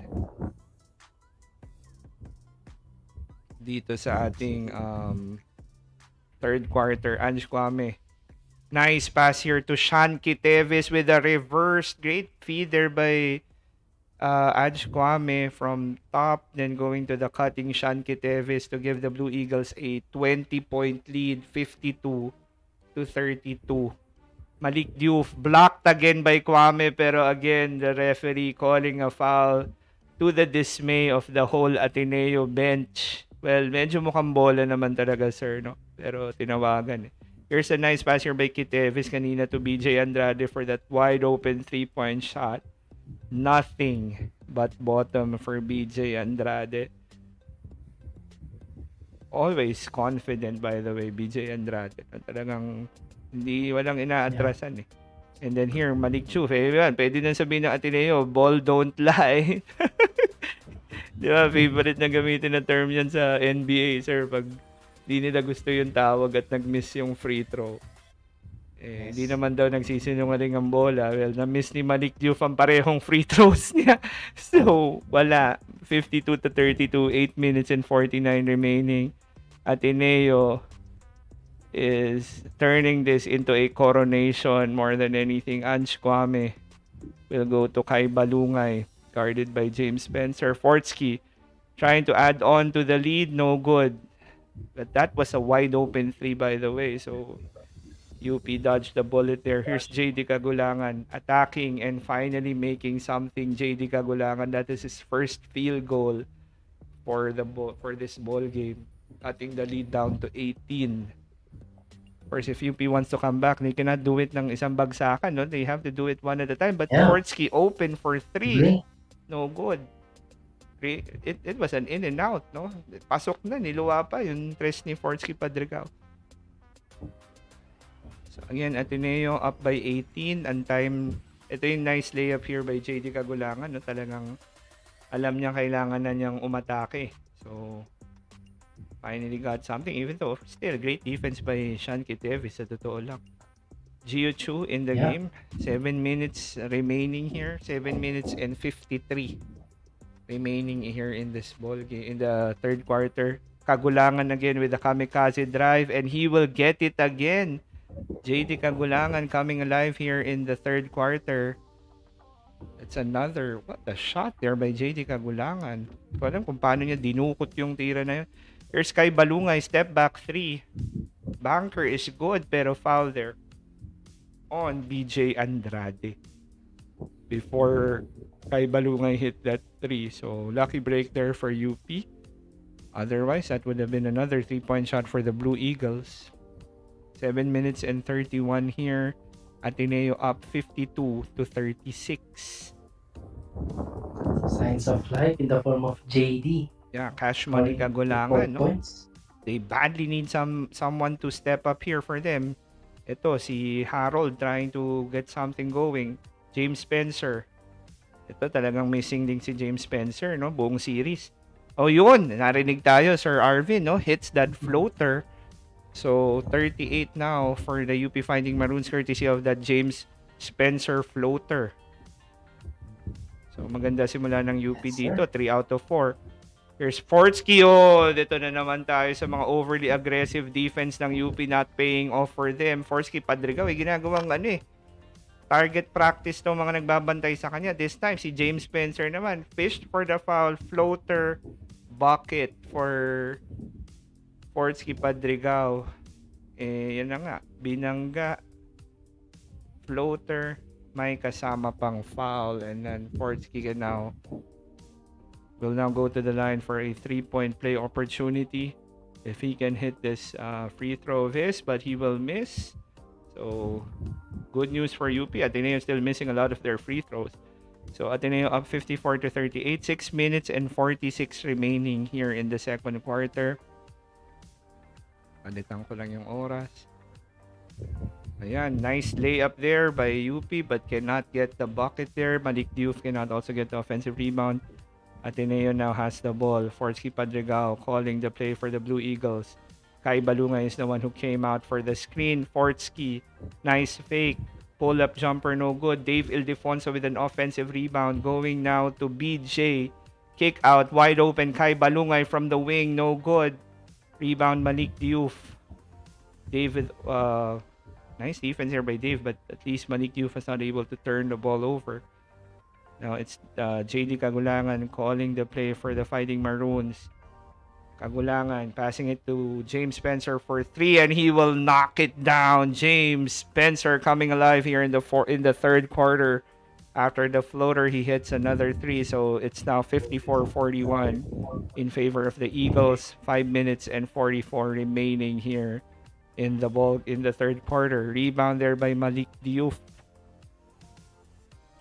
So again, ang oras po natin 5 minutes and 34. Bola ng UP, Kagulangan attacking again. 5 minutes and 28 na lang ang natitira sa third quarter. So I like the aggressiveness of the Fighting Maroons, Sir Arvin. Talagang Yes, agree. I think nararamdaman nila na it's now or never, no? They have to start making shots, otherwise wala na. Tapos na to. So, Kagulangan knows that. Wala nang bukas to. Oo. Yeah, this is So far, so good. 67%. 67% for UP in the shooting nila ngayong third quarter. Ateneo just shooting 38%. Kagulangan will go to the line. Trying to cut this 13-point lead down to 11. If he can make both, he makes the first one. So, the lead is now down to 12. Ayan. Medyo nabubuhayan na rin yung UP crowd, no? Yes, sir. Make a comeback. So they were down 20 and now they were able to cut the lead to 12. And ngayon, 11 na lang served courtesy of that second free throw of Kagulangan. So, it's now 54-43 in favor of the Eagles. Pumasok na uli dito si Gab Gomez, who was the unsung hero in the first half for the Ateneo team. Kai Balungay, let's see if he can make one. He continues to miss, no? Dave Ildefonso finally gets a shot and he makes it. Great offensive rebound there for Dave. And then the nice floater over the UP defense to give the Eagles a 13-point lead. So again, the rebounding story, parehong 10 offensive rebounds ang UP at Ateneo. That has been a major barometer for the whole series. Yes. Si JD Kagulangan, talagang no? Umaatake na lang na umaatake dito, pero mukhang turnover at timeout ng UP dito. So, oras natin, 4 minutes and 49.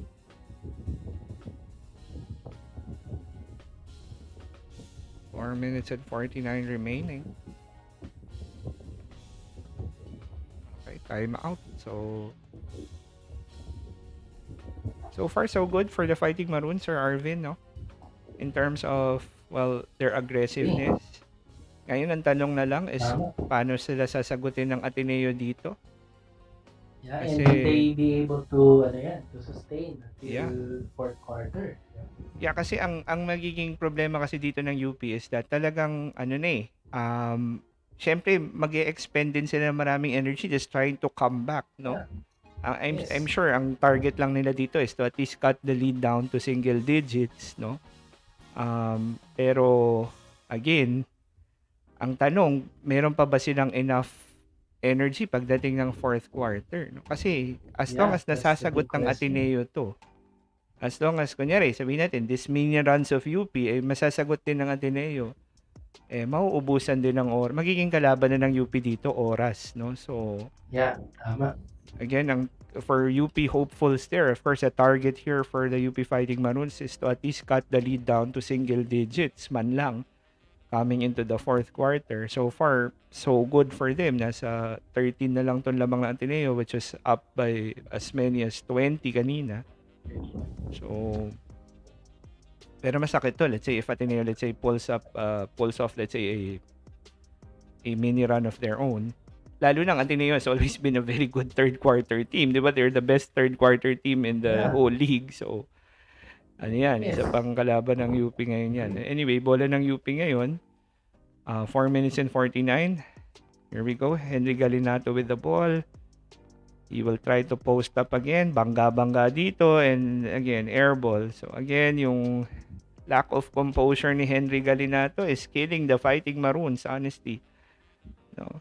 So, here's Chris Kuhn going to Gio Chu, who hit that big 3 in the first half over Henry Galinato. Kay Balungay going to Chris Kuhn. Guarded by Henry Galinato. Nice drop pass to Gio Chu with a reverse, no good. Nice defense there by Malik Diouf. UP. Now setting their play with JD Kagulangan calling the play for the Fighting Maroons. Galinato will give him the screen. Then going down low to Malik Diouf. Cannot hit the baby hook, but then Galinato there for the follow-up shot to cut the lead down to 11. So the score is now 56 to 45. Ang oras na lang po natin ay 3 minutes and 40 remaining. Okay, so no good there for the Blue Eagles. Chance again for the Fighting Maroons. Ito na. Ito na yung sinasabi natin. They can cut the lead down to single digits. Here we go. Galinato this time making sure that he will get the dunk, no? So, yun yung pinag-uusapan natin na missed dunk niya last nung game 2. This time, sinigurado na ni Galinato. Monster two-handed jam from Henry Galinato. So here is Kai Balungay trying to answer, no good. Okay, momentum is with the Fighting Maroons. They are coming back strong here. Kagulangan to Spencer to cut the lead down to 6. And Hero American Sir Arvin. Oh my goodness. UP is officially back. The defending champions are back. As the lead is now down to 6. Teka, ayusin natin yung oras. Bakit ba nagkaganito yung oras natin? Okay, so again, there are like 3 minutes remaining here in this ball game. Timeout bigla ang Ateneo at nagwawala na bigla ang UP crowd because the 20-point lead of the Blue Eagles is now down to 6. There are like 3 minutes pa. Tama ba, Sir Arvin? Sir. 3 minutes remaining in the game. Yun ang huli kong kita Nasa mga 3 minutes, no? Yeah, hindi na rin nakita yung oras Okay, pero somewhere there. 3 minutes. Ayun, basta mga 3 minutes. Ilagay muna natin ng 3 minutes kasi nag-time out Yeah. Pero what a big shot there by James. James Spencer has been a big factor here for the Fighting Maroons here in the third quarter. No, dalawa na yung tres niya. Then he had that floater. Sure. Remember, he was only 1 out of 5 in the first half. No, ang sabi nga niya sa kanina nung keys to the game, they are looking for a hero who will replace Zave Lucero. So far, that hero has been James Spencer. No? I think playing also in his final year. Tama ba ako, Sir Arvin? Parang final year na rin yata ni James Spencer. No? So, graduating na rin yata to. Okay, so not good news for the Blue Eagles. Medyo naging kampante sila dito. Medyo lumuwag ang depensa ng Ateneo. No, more than yung mga nakaka-shoot ng UP and all of that. Lumuluwag din yung depensa ng Ateneo dito, no? Parang nagiging lax na sila. Yeah. So, as a result, mas nagiging open na rin yung mga tira ng UP and now they're starting to make shots. Okay, which is of course bad news for the Blue Eagles because their 20-point lead is now down to 6. And you can see na this time dito sa third quarter UP sila yung aggressors ngayon. True. sila Talagang magiging they aggressors. are, ano ba, forcing their way inside the paint. Yes. At ayan na, no, may mga pailaw na dito yung UP crowd dito sa Araneta Coliseum, no? So, let's see if this whole, well, it's the UP crowd is just enormous. My goodness, parang lagi silang lamang dito. It's now an 18-4 run, by the way, for the UP Fighting Maroons. That's the reason why they're now just down by 6. Here's Gab Gomez for 3, and he will, no foul there by the referee. No call? Meron ba? Ano ba nangyari dito? Well, natamaan si Gab Gomez. He was asking for a foul. Walang tinawag yung referee. By the way, ang oras natin is 2 minutes and 41 to be very exact, no? Para dun sa mga nanonood sa ating live stream. 2 minutes and 41 remaining. Tumira ng 3 si Gab Gomez from the right wing. He was obviously hit by Henry Galinato. Walang tinawag. And then, ayan na nga, si JD Kagulangan hit Ange Kwame sa tuhod, which Ange did not appreciate whatsoever. At mukhang muntikan na sumugod si Ange Kwame doon. Ito ayun, nako Yeah, Sir yeah. Arvin. Mhm. Grabe yung play na yun ni JD Kagulangan, no? Nothing against the guy, pero he did hit Ange Kwame sa tuhod. At medyo, sabihin na natin may pagka-dirty yung play na yun, no, Sir Arvin. Base dun sa replay, no, there was an intent to hit the knee. No, tapos sabay kunwari box out. Tactics ang tawag doon panggugulang, in other words, ang ginagawa ni JD Kagulangan doon. Pero kitang-kita kasi sa replay that there was really the intent to hit the knees first of Kwame bago siya nag-try na mag-box out supposedly. So tingnan natin. Well, the referees have been very kind to UP when it comes to these calls. So tingnan natin kung mapapaboran sila dito. Yes, Kanina, yung kay Harold Alarcon, ano na yun disqualifying foul na yun. Sa totoo lang, nung siniko niya si Gio Chu sa mukha, pero unsportsmanlike foul lang ang tinawag. So, tingnan natin kung anong itatawag dito kay Kagulangan, no?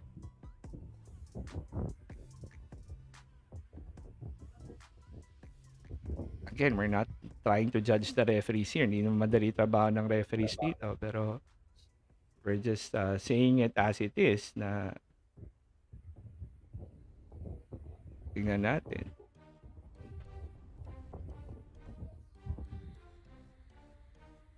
Oh, ayan. Natawagan na nga ng technical ang UP dito. So, Gab Gomez hitting the free throw.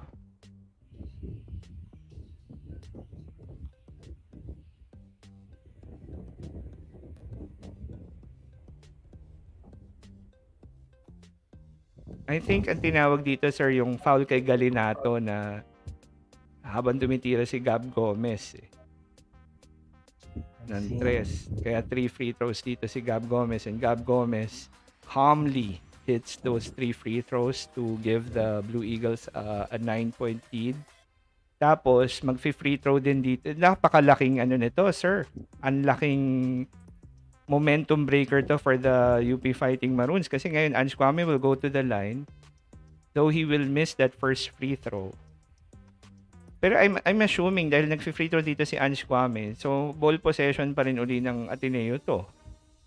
No? So Ange Kwame makes the second free throw, giving the Blue Eagles a 10-point lead. Well, at least si Kagulangan was not ejected for that play, no? Could have easily been ejected. Especially with the intent to really hurt, no? So anyway. Here comes Chris Kuhn. So big possession here for the Blue Eagles. They've already scored 4 points in this possession, courtesy of those 3 free throws by Gab Gomez. And then, was that no call there? Kwame went down pero hindi tinawagan ng foul sila Galinato and Malik Diouf. So, turnover, 2 minutes and 28 remaining here in the second quarter, and in the third quarter, sorry. So, bola ng UP. They are down by 10. So again, UP must continue being aggressive here. Kagulangan for 3. That will not go.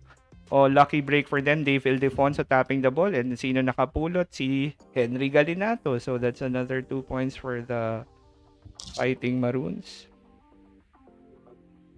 So the lead is down to 8. Dave Ildefonso. No good. Bola ng UP. 1 minute and 54 remaining. Again, ang lamang ng Ateneo ay nawala na, no? So they're just down by UP is now just down by. Lucky break here for yung Fighting Maroons. Tinapik lang ni Dave, nahulog kay Galinato yung bola at nakashoot siya. Yeah, actually. Lucky break there for the Fighting Maroons. Here's Galinato attacking and he's blocked.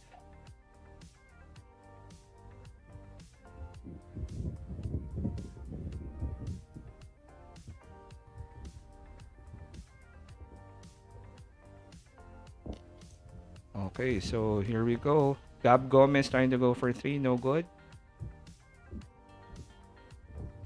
Here's UP attacking quickly, passing it to Galinato and he is blocked once again.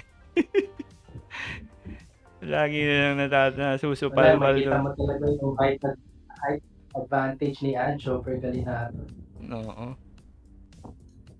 Saka kasi sa sobrang gigil din naman kasi nito si Galinato, sir. Nababasa din talaga tuloy yung tira niya. Anyway, 1 minute and 20 remaining here. Bola ng Ateneo, they are up by 8.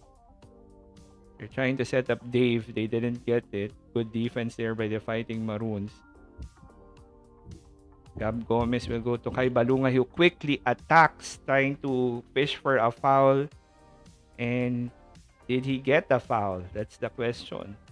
Tumawag pa yung referee. Hindi. Natapa lang daw. Ayun. So, palpal lang si Kai Balungay. Ange Kwame for 3. Wala. Kai Balungay with a big offensive rebound. Meron na lang tayong 53 seconds remaining here. Again, Ateneo still up by 8. Chris Kuhn attacking from the corner. Wala. And this will be a backcourt violation there for the Blue Eagles as Chris Kuhn was not able to pass the ball properly to Dave Ildefonso. Turnover for the Blue Eagles. Time check natin. We have 43 seconds remaining dito sa ating third quarter. 60-52 lamang ang Ateneo. Well, mission accomplished already for UP. Nakat na nila to single digits to. Malik Diouf, turnover again there for the MVP. Pero naswertehan niya na nahawakan ni Ange Kwame towards the end yung bola. But that could have been an easy turnover right there for Malik Diouf. Again, Diouf hasn't been playing well. Ang aggressiveness ni kagulangan natin James Spencer ang nagdadala sa UP dito. So another turnover, yun na nga ba sinasabi natin. Pero buti na lang for UP. Bola na ng Ateneo this time. So yun na nga, natuluyan na nga yung turnover ni Malik Diouf doon. So ang oras natin na natitira ay 29 seconds na lang. Ateneo is still up by 8. Unless they make a field goal here. Ayun, may tawag si James Spencer. Tinulak pa kasi si Chris Kuhn. Hindi ko naman magets kung bakit niya ba kailangan tulakan si Chris Kuhn there. So anyway, here's the play action of the Blue Eagles. Ange Kwame with a nice screen. Kai Balungay is open for 3 and he will not make that shot. That's an air ball for Kai Balungay who has been struggling mightily here in game number 3.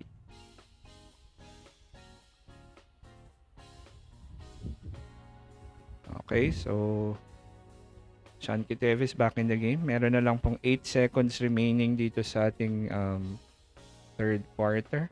Bola ng UP. They try to cut this lead further, no? So these single digits na lang. Very manageable. Here's Terence Fortea who has been a non-factor. We'll just throw it up. Patay ang butike. Ito yan na nga. Walang nangyari dun sa tira na yun ni Terence Fortea. So the hero for the UP Fighting Maroons in the third quarter, walang iba kundi si James Spencer. JD Kagulangan was also very big. Agree. So again, that's the end of the third quarter. Ang score natin ay Ateneo 60, UP 52. But you have to remember that when we started that quarter and Ateneo made that shot, diba? It was 52-32. Diba? So ibig sabihin, from that moment, Ateneo only scored 8 points na lang while UP scored 20 points after that. So it was a big quarter for the Fighting Maroons. At pa, no? Manageable pa to for them. Okay, so Yes, in relative to the first half, UP is up 7 points. Kasi 15 yun lamang ng Ateneo by the end of the half. yeah, true. Kumbaga, ang laki ng turnaround nila dun sa quarter na yun in general, no? Because Ateneo, again, struggled. Well, that was obviously their worst shooting quarter for the ball game. While UP naman, on the other hand, finally started shooting better. No? So, ayan.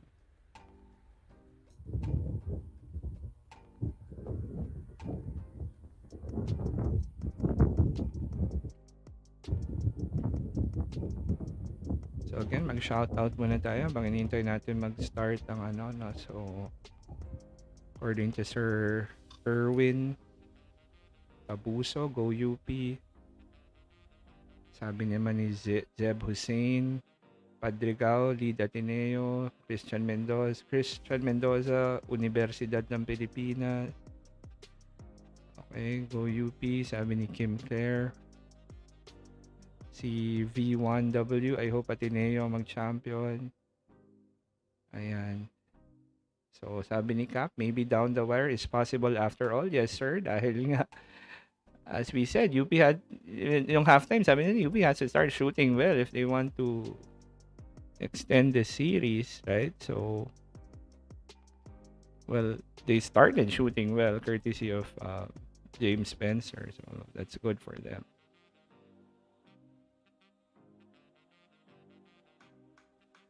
Okay, so magsa-start na po ang ating fourth quarter.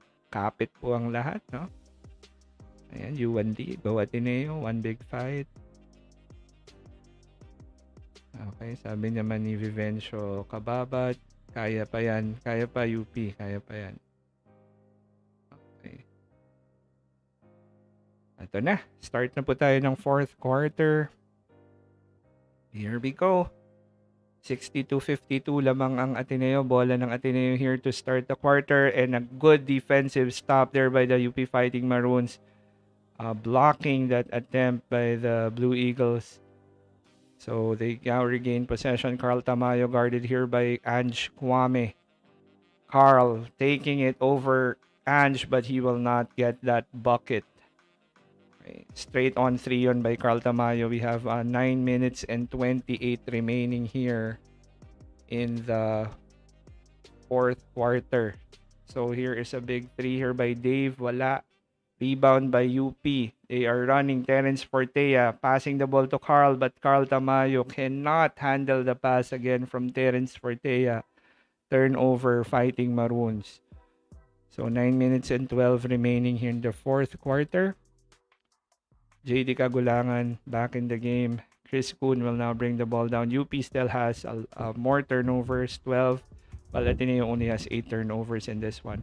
Chris Kuhn will attack, and he will get blocked again. But Ange Kwame with the offensive rebound because Malik Diouf overly compensated there on or helped on Chris Kuhn, and as a result, naka-rebound si Ange Kwame and score that easy putback. And then a bad shot there by JD Kagulangan. Time check po, 8 minutes and 40 remaining in the ball game. Dave Ildefonso trying to make something out of nothing. Pull-up jumper, no good. And rebound by the Fighting Maroons. Again, ang oras natin, 8 minutes and 26. Block. What a block by Ange Kwame there on Carl Tamayo. Trying to go for the layup. But denied by Ange Kwame. Here's Chris Kuhn. has been attacking. Very aggressive here in the fourth quarter is Chris Kuhn. Kai Balungay has been a non-factor. Tingnan natin kung may masuscore na dito si Kai Balungay trying to fish a foul and he gets it using the left hand. No call by the referee pero nice move there by Kai Balungay attacking the defense of Malik Diouf. 7 minutes and 59 remaining. Time out, UP Fighting Maroons. Not a good start here for UP. On the other hand, a great start by the Blue Eagles. Actually, this time, no, makikita natin na the Ateneo Blue Eagles are the aggressors naman. Sila naman Yeah. yung talagang pumupush. While on the other end, nakikita natin na si Ange, ang defensive anchor ng Ateneo, talagang swatting shots left and right. Tsaka I think, Drive, sinatawayo. sabi nga natin sir, nakaka-worry lang kasi dun sa comeback rally ng UP. Siyempre napapagod din naman sila, 'di ba? Hindi naman 'yan parang kung ano yung energy nila nung third quarter, ganun na ganun pa rin, 'di ba? So you can see now that siyempre yung mga players like sila Carl Tamayo, kanina pa sila naglalaro, 'di ba? Sila Malik Diouf. So they will first they need some rest as well. Hindi ngayon sila mapahinga kasi nga sila yung naghahabol eh. Kahit nga si Kagulangan, babad na rin dito. No? So, let's see.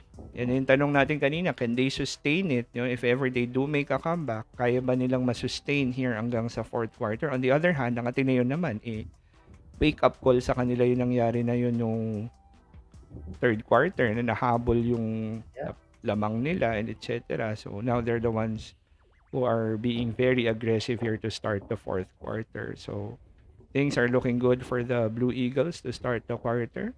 Tingnan natin kung makabawi ang UP dito. This was a nice move here by Kai Balungay, no? Kita niya, okay, binabantayan ako ni Malik Diouf. I'll try to fish for the foul. I'll use the left hand bucket for Kai Balungay. Okay, so ito na, start na tayo ulit. Coming from the timeout, Sean Kiteves guarding JD Kagulangan. Carl Tamayo again being very aggressive pero again for the third straight possession turnover na naman. Pero swerte lang ng UP doon ang na last touch ay si Ange Kwame pero munti ka na naman ma-turnover doon ang si Carl Tamayo, no. He's trying to be very aggressive pero dahil alam ng Ateneo na siya yung aatake at hindi niya ipapasa yung bola. So mas madali siyang nababantayan in the process. So 7 minutes and 44 remaining here. Again, someone has to step up for the Fighting Maroons. And that is a good start there. Si Harold Alarcon hits a big 3-point shot to cut the lead down to 9. In and out, pero pumasok pa rin eventually yung tira na yun ni Harold Alarcon. Chris Kuhn will go to Kai Balungay. Layup is no good. Blocked by Malik Diouf. Rebound by Carl Tamayo. Here comes UP. JD Kagulangan will now go back to Harold. Harold looking for Carl Tamayo, but instead asks for a screen from Malik Diouf. So, nice pass for Malik Diouf, pero nabasa rin uli ng Ateneo. Turnover na naman para sa UP. No? Basang-basa yung ano nila yun eh. They usually do that play na from the corner, no? Tapos mag-slide paloob si Malik Diouf. Pero that time nabasa ng Ateneo and that led to a turnover. So parang they use that, you know, parang yung reverse pick and roll na tinatawag nila, no? They go to the corner instead of, you know, directly going to the one rolling, no? So parang hockey assist yung dating nun. So anyway, bola na ng Ateneo ngayon. Here is Gab Gomez going to Ange Kwame. Gab Gomez hasn't hit anything yet so far. Here's Ange wide open for 3. And he will make the 3. Ayan na nga ba, no? Mama, there goes that man once again, Sir Arvin, no? Ange Kwame, harap-harapan. Ange can hit the shot, but and here's Carl Tamayo trying to answer back. Wala. Okay, Harold Alarcon, nagmadali. Tumira uli ng 3. Wala na naman. Ang UP ay nagsa-start ng mag-panic dito, Sir Arvin. 6 minutes and 20 remaining. You can see that they are now starting to force their shots and that is not good news for the Fighting Maroons. slowly they are losing grasp of their championship, no? Mukhang yung back-to-back na inaambisyon ng karamihan sa mga UP ay dahan-dahang nawawala na sa kamay nila dahil kailangan maging compose ang UP rito. Marami Totoo pang yan, sir. oras. Hindi pa naman to parang kailangan, you cannot just jack up threes here. Here's Dave Ildefonso. Pero siguro yung pressure, mounting na rin kasi. Ildefonso with a floater, no good. Oh, almost an offensive rebounder for the Blue Eagles, but Kwame losing the ball. So another opportunity for the Fighting Maroons to cut down this lead. Meron pa silang 5 minutes and 59 to make a comeback. So here's JD Kagulangan calling the play. Malik Diouf, ayan na naman yung kanilang pick and roll play. James Spencer will take a 3 and he will not make it. Malik Diouf once again, Sir Arvin, turnover na naman po para kay Malik Diouf. Ang dami ng turnover si Malik Diouf dito. Sa totoo lang. Gab Gomez, this is a dagger. No, almost a dagger 3 there by Gab Gomez. Pero loose ball foul called on Kai Balungay. UP has to be careful dun sa mga open threes na binibigay nila dito Like, Ateneo will eventually hit those shots. Diba? So they cannot just keep on letting those guys be open. Parang they're just, parang sumusugal na lang sila, no? Sige, tira nyo. Parang ganun. Yeah. And that will eventually backfire. Here's JD Kagulangan. Passing the ball to Malik Diouf. Ayun, they finally got something from that pick and roll, Sir Arvin. Finally, may nakuha sila from there. Time check natin, by the way.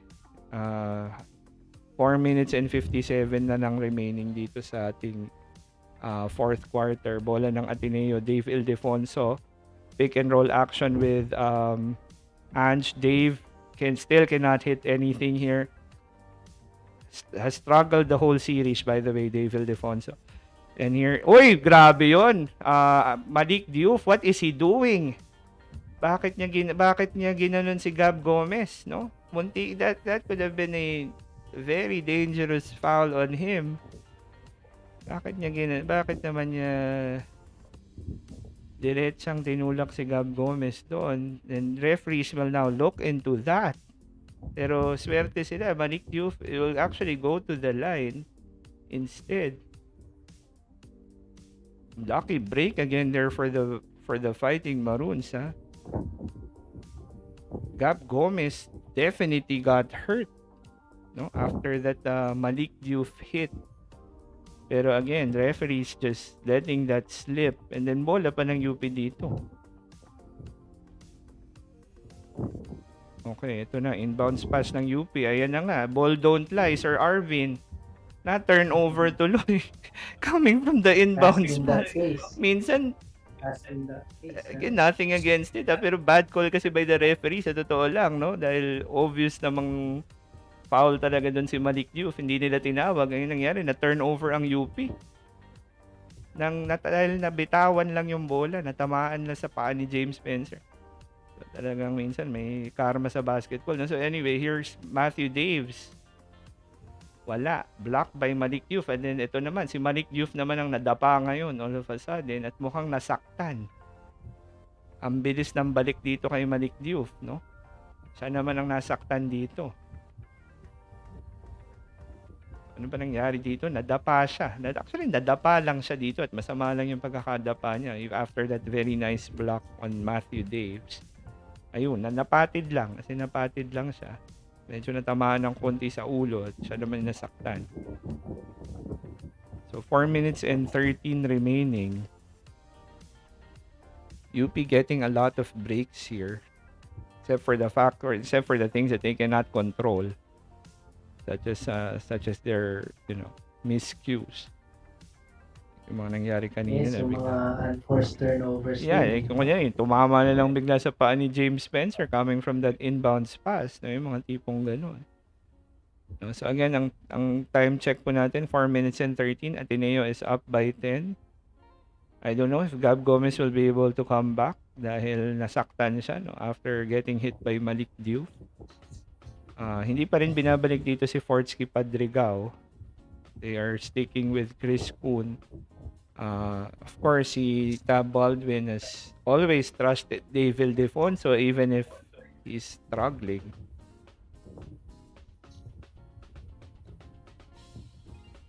Tingnan natin kung may habol pang UP dito. Carl Tamayo is not getting the ball because he's not in the game right now. Yan, babalik na si Carl Tamayo.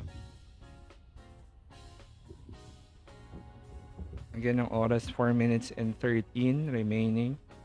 Lamang ng 10 ang Ateneo.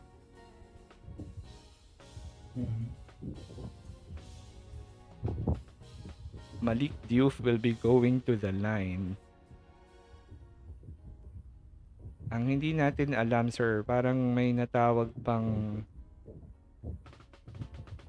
Ayan, ito na naman tayo sa mga ball don't lie moments natin dito, Sir Arvin. Napakadami na dito moments. May mga questionable na bakit ba nag-free throws dito si Malik Diouf. Well, apparently, unsportsmanlike foul daw by Ateneo. But, lo and behold, Malik Diouf did not hit any of those free throws. He missed both. Siguro kung kung may tinatry habulin yung mga tumatawag dito, hindi nag-work, no? Yung bola nang hindi nagsisinungaling dito, So anyway, bola ng UP. James Spencer. Passing ito, Kagulangan will again call that high pick and roll. Spencer will take a very long three and he will miss that shot. BJ Andrade with a big rebound. Ateneo literally has to just take Spencer too aggressive again. And that will pay off for the UP this time around as they get a turnover. So here we go. Kagulangan, 3 minutes and 40. Harold Alarcon going with the floater, no good. Follow up by the Fighting Maroons, no good again. Rebound by the Blue Eagles. Chris Kuhn, pinasahan ni David Defonso habang galing sa pagkakatumba pero natawagan ng foul there si Malik Diouf. Hindi ko alam kung bakit pinapasa ni David Defonso kay Chris Kuhn yung bola. Well, he was just like literally standing up. Ito yung risky play ni Spencer, no? He was being aggressive. Buti na lang nakaagaw doon si Harold Alarcon. Kasi that could have again led to another foul for the Fighting Maroons. 3 minutes and 26 remaining. Ateneo up by 10. UP is now starting to feel the pressure. Lalo na kalaban na nila ang oras dito. Ateneo literally just has to manage this. And they can bag complete their redemption season. Kyle Balungay trying to attack, no good. Ange Kwame follow up, no good. Kyle Balungay again, wala pa rin. And finally, Galinato gets the rebound. 3 minutes remaining in the ball game. Terence Fortea going to Henry Galinato. Ito na naman tayo with his post-up move, Sir Arvin. And he will get fouled by Kyle Balungay. So, ang tanong, will he be able to make his free throws? That's the question here. Agree. So, si Carl Tamayo ay hindi pa rin binabalik dito, by the way, sir. Si Galinato pa rin na naglalaro dito. So, here's Henry Galinato feeling the pressure here. And, umiikot-ikot sa ring pero pumasok naman, Sir Arvin. So, lead is down to 9. But you can see here, Galinato is obviously feeling the pressure here. Even though he's perfect from the line today. Ayun na. Okay, so Galinato makes both free throws. So the lead is now down to 8. Meron pang 2 minutes and 51. Carl Tamayo is finally back in the game for the Fighting Maroons. Well, UP has to give it their all now. Ito na yun. Wala nang bukas to. Final push na to. And this is their final push.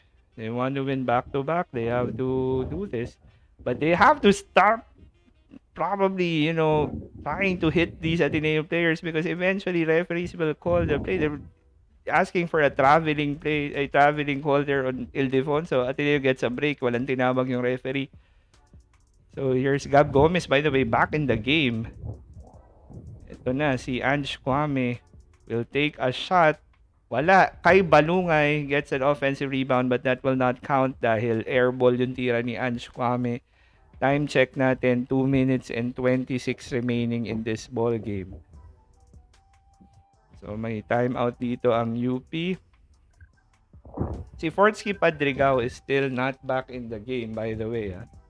Fortsky is not, mas pinipili pa ni na maglaro si Ange Kwame.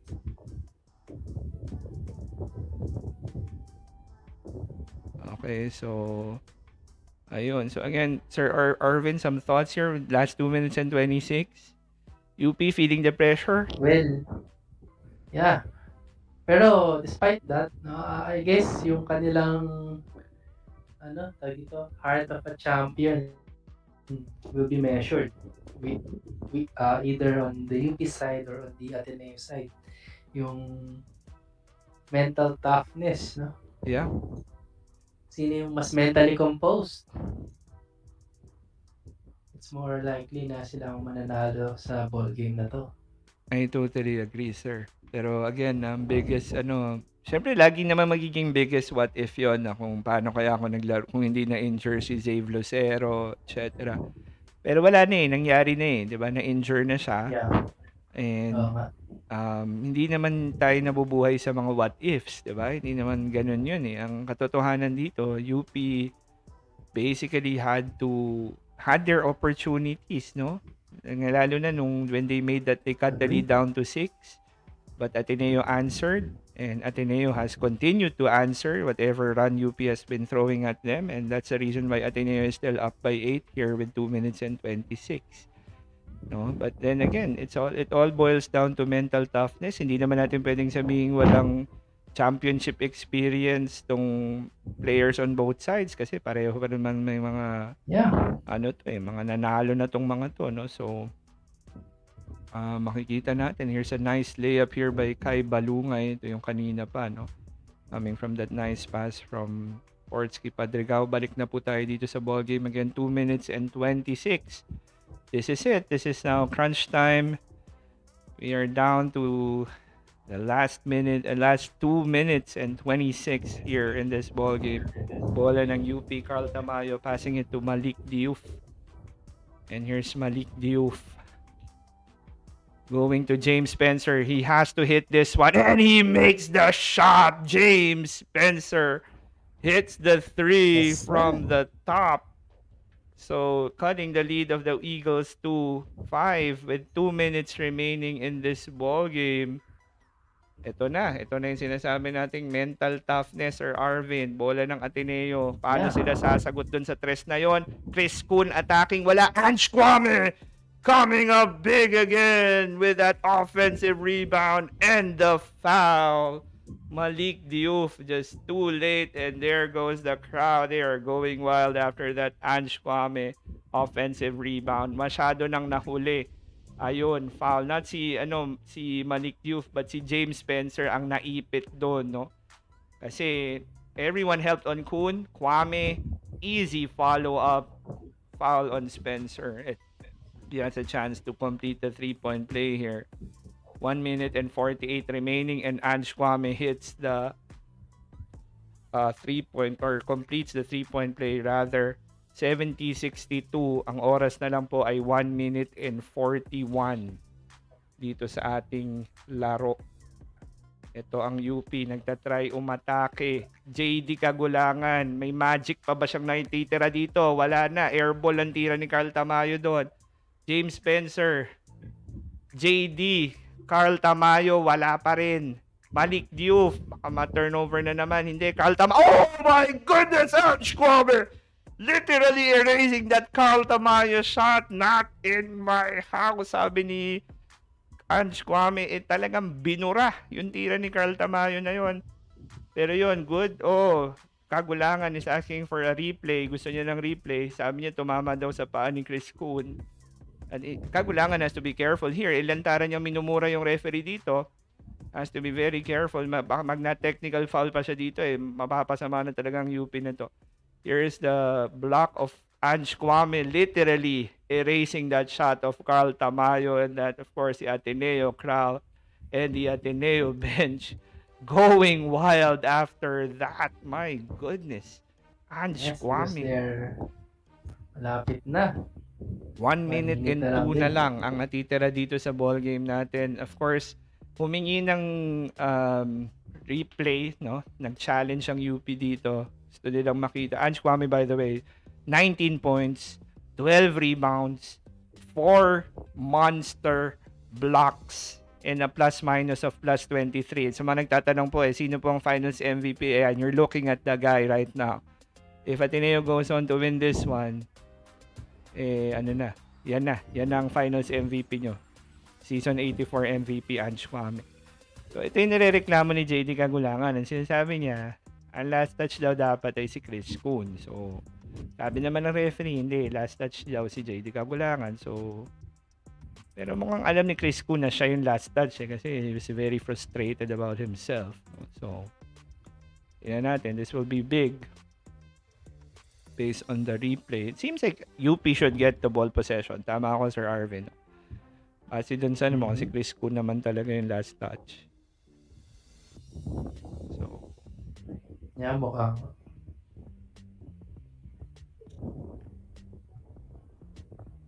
okay. Yeah, mukhang ang UP ball to. Oo.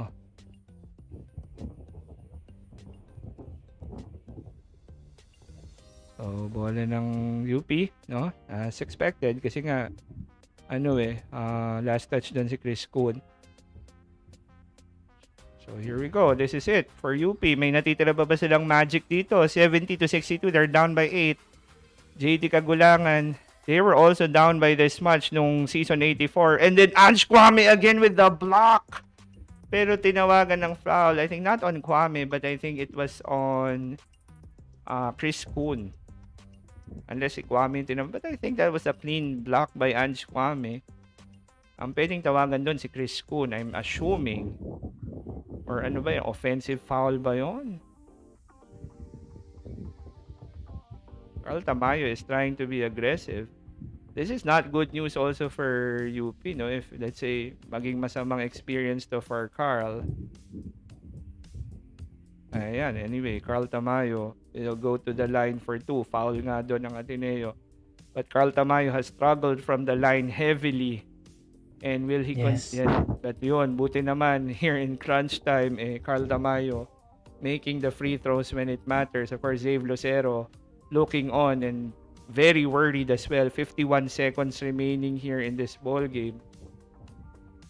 Ateneo looking to complete their redemption season. Ayun, Carl Tamayo missing the free throw. Malik Diouf with the rebound. James Spencer for 3. Wala! Okay, and bola ng UP with 45 seconds remaining in the ball game. Munti ka na yung kay James Spencer na yun, no? Missing, first Carl Tamayo missing that free throw. Then the rebound by Malik Diouf, and then napasa kay Spencer, pero wala. Just could not hit that. Ang Ateneo naman na nagre-request ng ng i-check naman daw kung si Balungay ba talaga ang last touch or a UP player. Pero it seems like parang last touch yata doon si Harold Alarcon, Sir Arvin. Parang last touch yata si Harold. Doon sa sa possession na yun. Again, hindi naman kami yung referee, so it depends still on the referee. Pero base po doon sa replay, parang last touch si Harold Alarcon. Again, 45.6 seconds remaining dito. Ito na yung play So, Spencer missing the 3. And yun nga, sir, no? Parang si Harold Alarcon nga yung last touch, no? Pati dun sa trajectory kasi nung trajectory nung bola. Siya nga ang last touch. Pero tingnan natin kung hindi natin alam kung anong magiging decision ng referee. Pero ako, base dun sa nakita natin sa replay, sir, mukhang si Harold Alarcon ng last touch. At tingnan natin kung ganun din nakita ng referee. Hindi, ang nakita ang nakita natin, sabi natin, sir, nakita na referee, hindi, si kay Balungay daw ang last touch, sabi na referee, sir. Okay, so yan ang sabi ng referee, sila na naman nandyan sa game mismo. Sige, tayo naman, nakita lang natin yung replay. Okay, so sige, bola ng UP, 63 ang UP, 70 ang Ateneo, 45 seconds remaining. They will be UP inbounding from their baseline. They will go to Terence Fortea. Corner 3, no good. Rebound, Chris Kuhn. And this is not looking good anymore for the Fighting Maroons. You can now see the frustration of Kagulangan, Carl Tamayo. They are starting to feel that they are losing their championship already. Ayan na, si JD Kagulangan has to be very careful about the words that he's uttering here. Even though mukhang nag-foul out naman na yata siya, no, sir? Pero kailangan maingat din si JD Kagulangan. Ang daming, I mean, if you're reading lips, ang dami na niyang nabibitawan dito, no? So, buti na lang, patient sa kanya yung referee, sir. Okay, so, here we go. Nice pass here by Balungay to Dave Ildefonso, who was being fouled by Malik Diouf, pero walang tawag.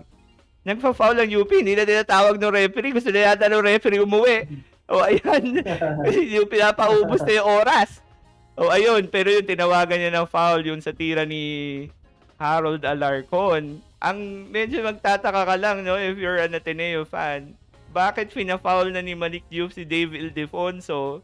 Hindi tinatawag ng referee hanggang sa nakaagaw ang UP, and then when UP took a shot, finally they called a foul on a 3-point shot. No? Ewan ko kung may hinahabol ba itong mga referee na to, pero sige, ganyan talaga. Baka may ano sila, may taya or whatever. I don't wanna say that, but it was just ironic because ito sobrang dami fouls na dito. Super foul na dito. Carl Tamayo, James Spencer, super foul na silang lahat. Walang tawag. And then finally, when Harold Alarcon takes the 3, ayan, yun, tinawagan ng foul yun all of a sudden. So, minsan kaya nagiging questionable tuloy yung mga ginagawa ng mga referees natin dito sa Pilipinas pag ganito ang ganito mga nangyayari. Malik Diouf was intentionally fouling Dave Ildefonso already.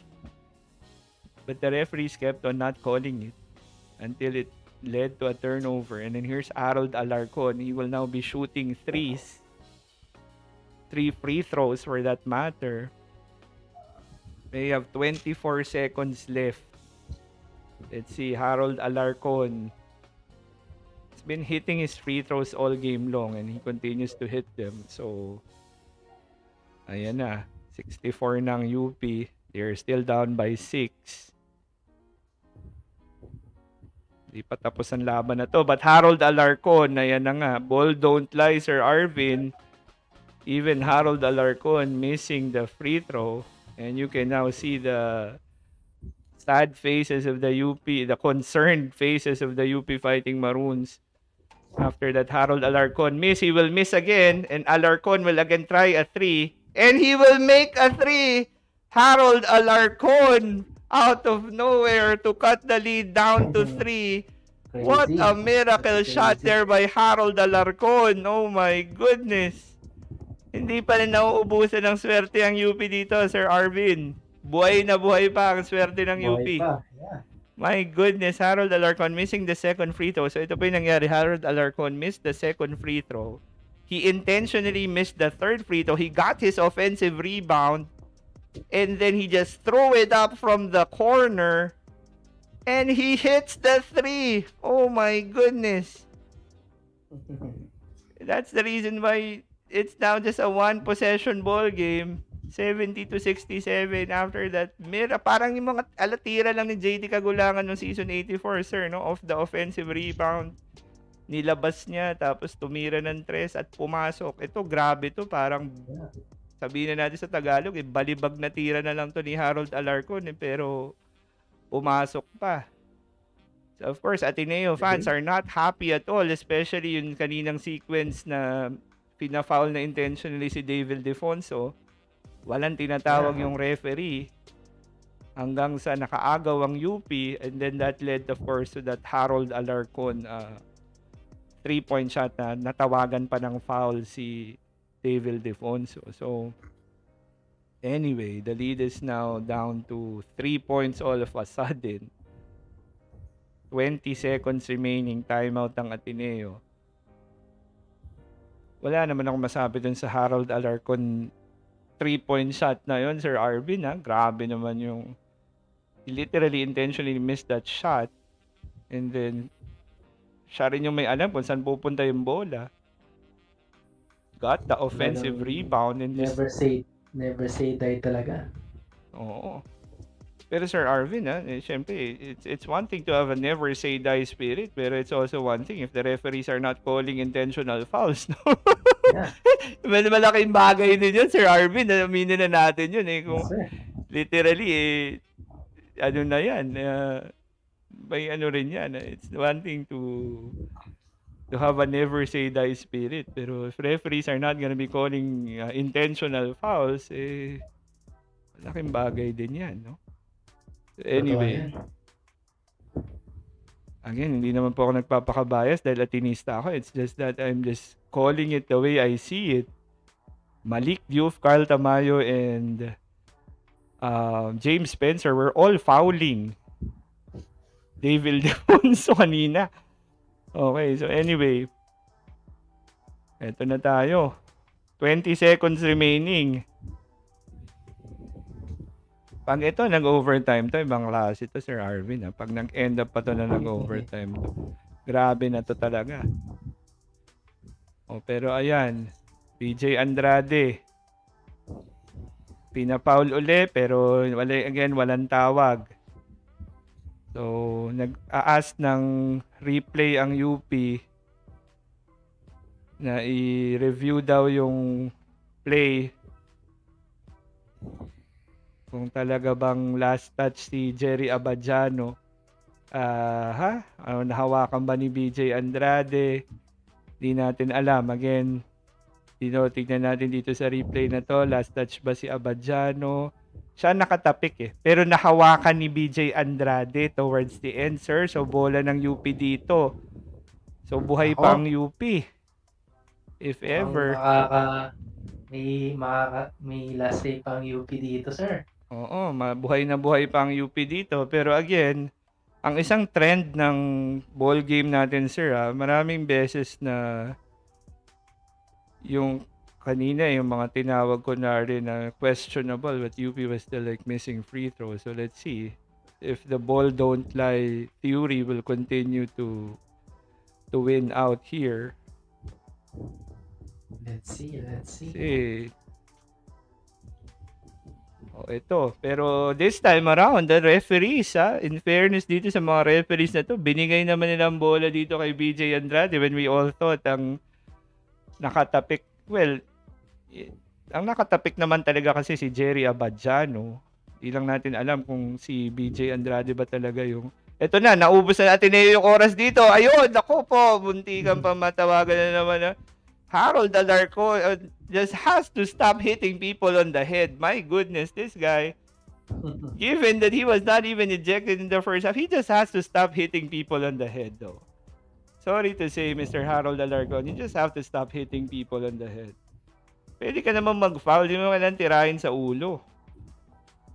Dapat i-review uli ng referee yun, by the way. He can foul, like he can give up a foul, but can he stop hitting people in the head, for crying out loud? Anyway, 12 seconds remaining in this ball game. Coach Tab Baldwin designed a very nice play there, a misdirection that led to Chris Kuhn getting the ball. And then ito yung sinasabi natin, Harold Alarcon, ayun, naniko na naman dun sa... Siniko si BJ Andrade dun pero sige, I'm sure hindi na yung tatawagin ng referee, foul na lang yun. Ayan na nga. Alarcon trying to apologize to BJ Andrade, hindi siya pinansin. Mahirap ka naman pansinin kung siniko ka na nga sa ulo tapos magsosorry after sa'yo, medyo mahirap nga naman yan. Okay, so here's BJ Andrade, the team captain, trying to seal the deal for the Blue Eagles. And he will make the first free throw. Ateneo now up by 4. That's a very big free throw. Of course, the Ateneo crowd, led by former players like the Nieto twins, Gian Mamuyak, Anton Asischo, all watching. BJ Andrade was their freshman when they were the star players of the team. And BJ Andrade hits both free throws. And that may seal the deal right there, Sir Arvin. 12 seconds remaining. Yes, sir. Yung ball don't lie concept natin, sir, mukhang it remained true buong game. Agree. Like, the no call on Jerry Abadjano led to muntikan pa ma-turnover Ateneo, but Ateneo retained the ball. Coach Tab called that very nice inbounds play that led to a misdirection. Nalito yung UP players. Kaya nakaubos ng oras yung Ateneo kahit papano. Well, UP still got away with that yung siko ni Harold Alarcon sa ulo ni BJ Andrade, pero still 2 free throws by Andrade, knocking it down, and they are now up by 5. Well, I'm sure if the referees are really wanting to make something out of nothing, and the referees are the ones who are quite disappointed with the results here. Because medyo iba na yung tumatakbo ng laro natin dito sa last 1 minute. Pero I think the referees are trying to, baka may hinahabol silang lamang dito, Sir Arvin. Baka may taya sila na kailangan habulin or anything. Baka. Kasi nagtataka ka talaga. Kanina yung grabe talaga yung kay David Defonso eh. 3 UP players nang intentionally fouling the guy, they will not call it. Of course, that will lead to a turnover. And then yun na naman, yung mga... Anyway. Here we go. So, 12 seconds. Tingnan natin. Baka naman may 4-point play pang UP dito, Sir Arvin. We'll see kung meron pang miracle works. I think Ateneo should just if I'm Ateneo, I would not try to even challenge hard on the 3. Kasi medyo ang bilis ng pito eh. So, tingnan natin. Ito yung play. 12 seconds remaining. Will Ateneo complete their redemption season?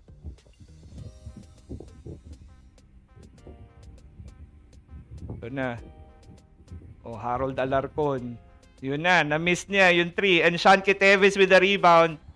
Ayan. That's how you foul if you're Terence Fortea. Ganun sana yung foul na lang ni Harold Alarcon kanina. You don't have to hit the player on the head. Diba? Just foul the player. Hindi mo naman yakapin na lang. Diba? So, Ateneo, I think that's it, Sir Arvin. Yeah. 6 seconds to go. Sa lahat ng mga nanonood po sa atin, Ateneo will complete their redemption season. This wasn't easy in any way. Medyo marami pong manipis na tawag dito, pero Ateneo here, Sean Kiteves hitting the free throw, and the Blue Eagles are going wild right now as they will complete their redemption season against none other than their rivals, the UP Fighting Maroons. Sean Kiteves trying to seal the deal here for the Blue Eagles. And he will miss that second free throw. Bola ng UP. So, 5 seconds na lang po ang natitira. Ateneo doesn't have to do anything here anymore. They can just let UP do whatever they want. Eh, wala naman na to. Tapos na to, no? So, UP will try to get a 3-point shot here, but they just turned the ball over. Harold Alarcon gives up the foul. Ateneo is already celebrating, pero may 0.7 pa pong natitira. Pero nagse-celebrate na yung Ateneo. Everyone is now jumping.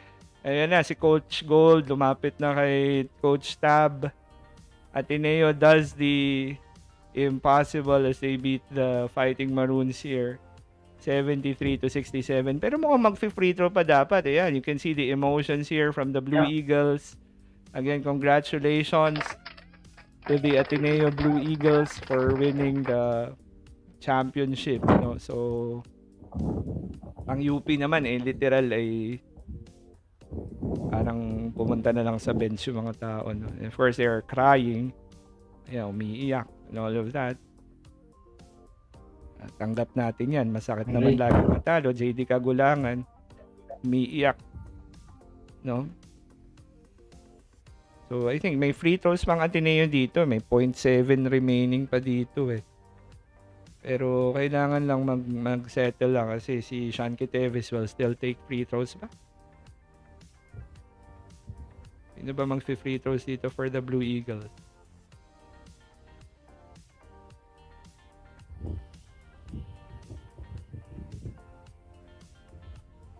Hindi pa to tapos kasi may 0.7 pa. Pero of course, we all know that Ateneo already won this one. Nag-foul pa kasi si Harold Alarcon eh. He turned the ball over, nag-foul pa siya. So that's the reason why Ateneo will take free throws.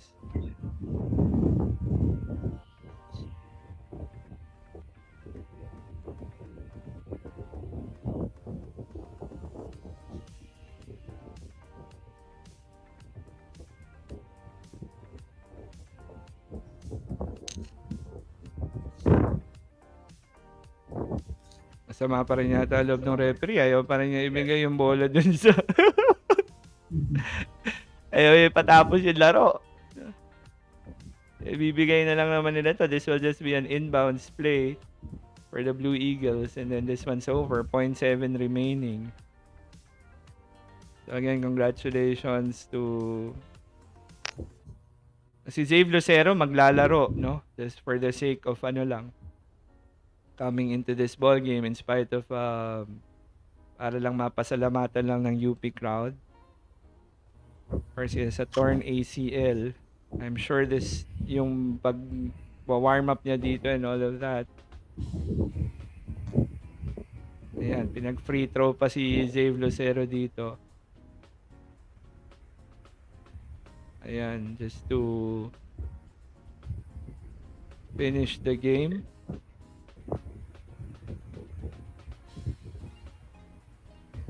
Hits that free throw. Ngayon nagtataka po bakit po nag-free throw si Zave Lucero. Natawagan po ng technical ang Ateneo dahil pumasok agad sila lahat sa court na hindi pa naman tapos yung game. So ngayon si BJ Andrade na na-foul naman ni Harold Alarcon taking free throws now. So BJ Andrade hits the first free throw. And we'll try to seal the deal with this one. There you go. So 75-68 ang magiging score natin dito. And well, kailangan i-inbound pa rin to ng UP, no? Otherwise, hindi matatapos yung laro na to. Ito na yata yung pinakamahabang 0.7 na nakita ko sa laro ng basketball, Sir Arvin. Ang tagal nitong 0.7 na ito. Yan, finally, in-inbound na yung bola at natapos na. Congratulations again to the Ateneo Blue Eagles for winning Season 85, the UAAP Men's Basketball Championship, 75-68. I think, well, no doubt, no, si Ange Kwame ang ating Finals MVP. Ayan, kasama rin yung mga nag-celebrate ng Ateneo, of course, yung anilang mga dating players. Like the Nieto twins and all of that. Of course, you can see the emotion from the UP players. Okay, so some final thoughts, Sir Arvin? You know, before we end the streaming. I think given naman na Ange will win MVP. Yes. Yes. Bawi na lang tayo ulit, mga UP faithfuls. Yeah, next season. But again, sir, the question, of course, siyempre kasagutin natin yung will Carl Tamayo will actually come back, no? So, Zave Lucero will not be around anymore. Siyempre, si one and done na si Henry Galinato will not be back anymore. Carl Tamayo, alam naman natin yung rumors dyan na meron na siyang offer maglaro sa Korean Basketball League. Medyo matagal na rumor na yon. So, nalaman natin kung babalik pa ba siya dito. Of course, ang pinakamahirap kasi sir, pag natatalo, sometimes it can also change the trajectory of your decision. Just like with what happened kay SJ Belangel, di ba? And I think si Kobe rin. Yeah, kay Kobe Paras din, di ba? When he Paras. decided to leave. Galing din yun sa mga pagkatalo, di ba? Lahat Yeah. nagulat nung si Oh. SJ Belangel went to Korea. Galing din sila sa masakit na pagkatalo eh. 'Di ba? So yun yung malalaman natin kung ano ba 'to. Yun ba mangyayari dito sa case ni Carl Tamayo? Good news to for Ateneo. Francis Lebron Lopez is celebrating with the team. So it seems like Mr. Lopez has decided to suit up for the Blue Eagles next season. Nakatulong pa na hindi siya nakapaglaro doon sa Amerika kasi that would have basically taken away his eligibility. Pero mukhang babalik yata si Lebron Lopez dito at maglalaro na yata sa season 86 for the Blue Eagles.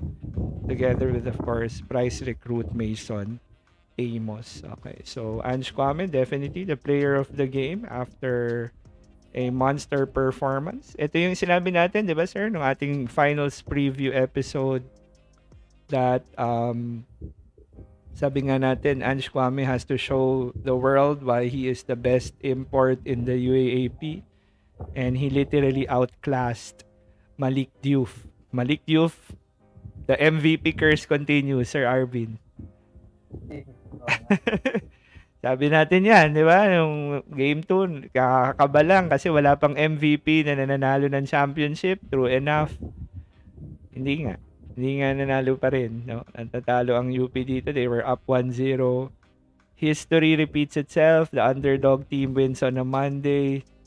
The underdog team na natalo ng game 1 wins the championship. So 2-0 na yung underdog team pag Monday ang championship game ng UAAP.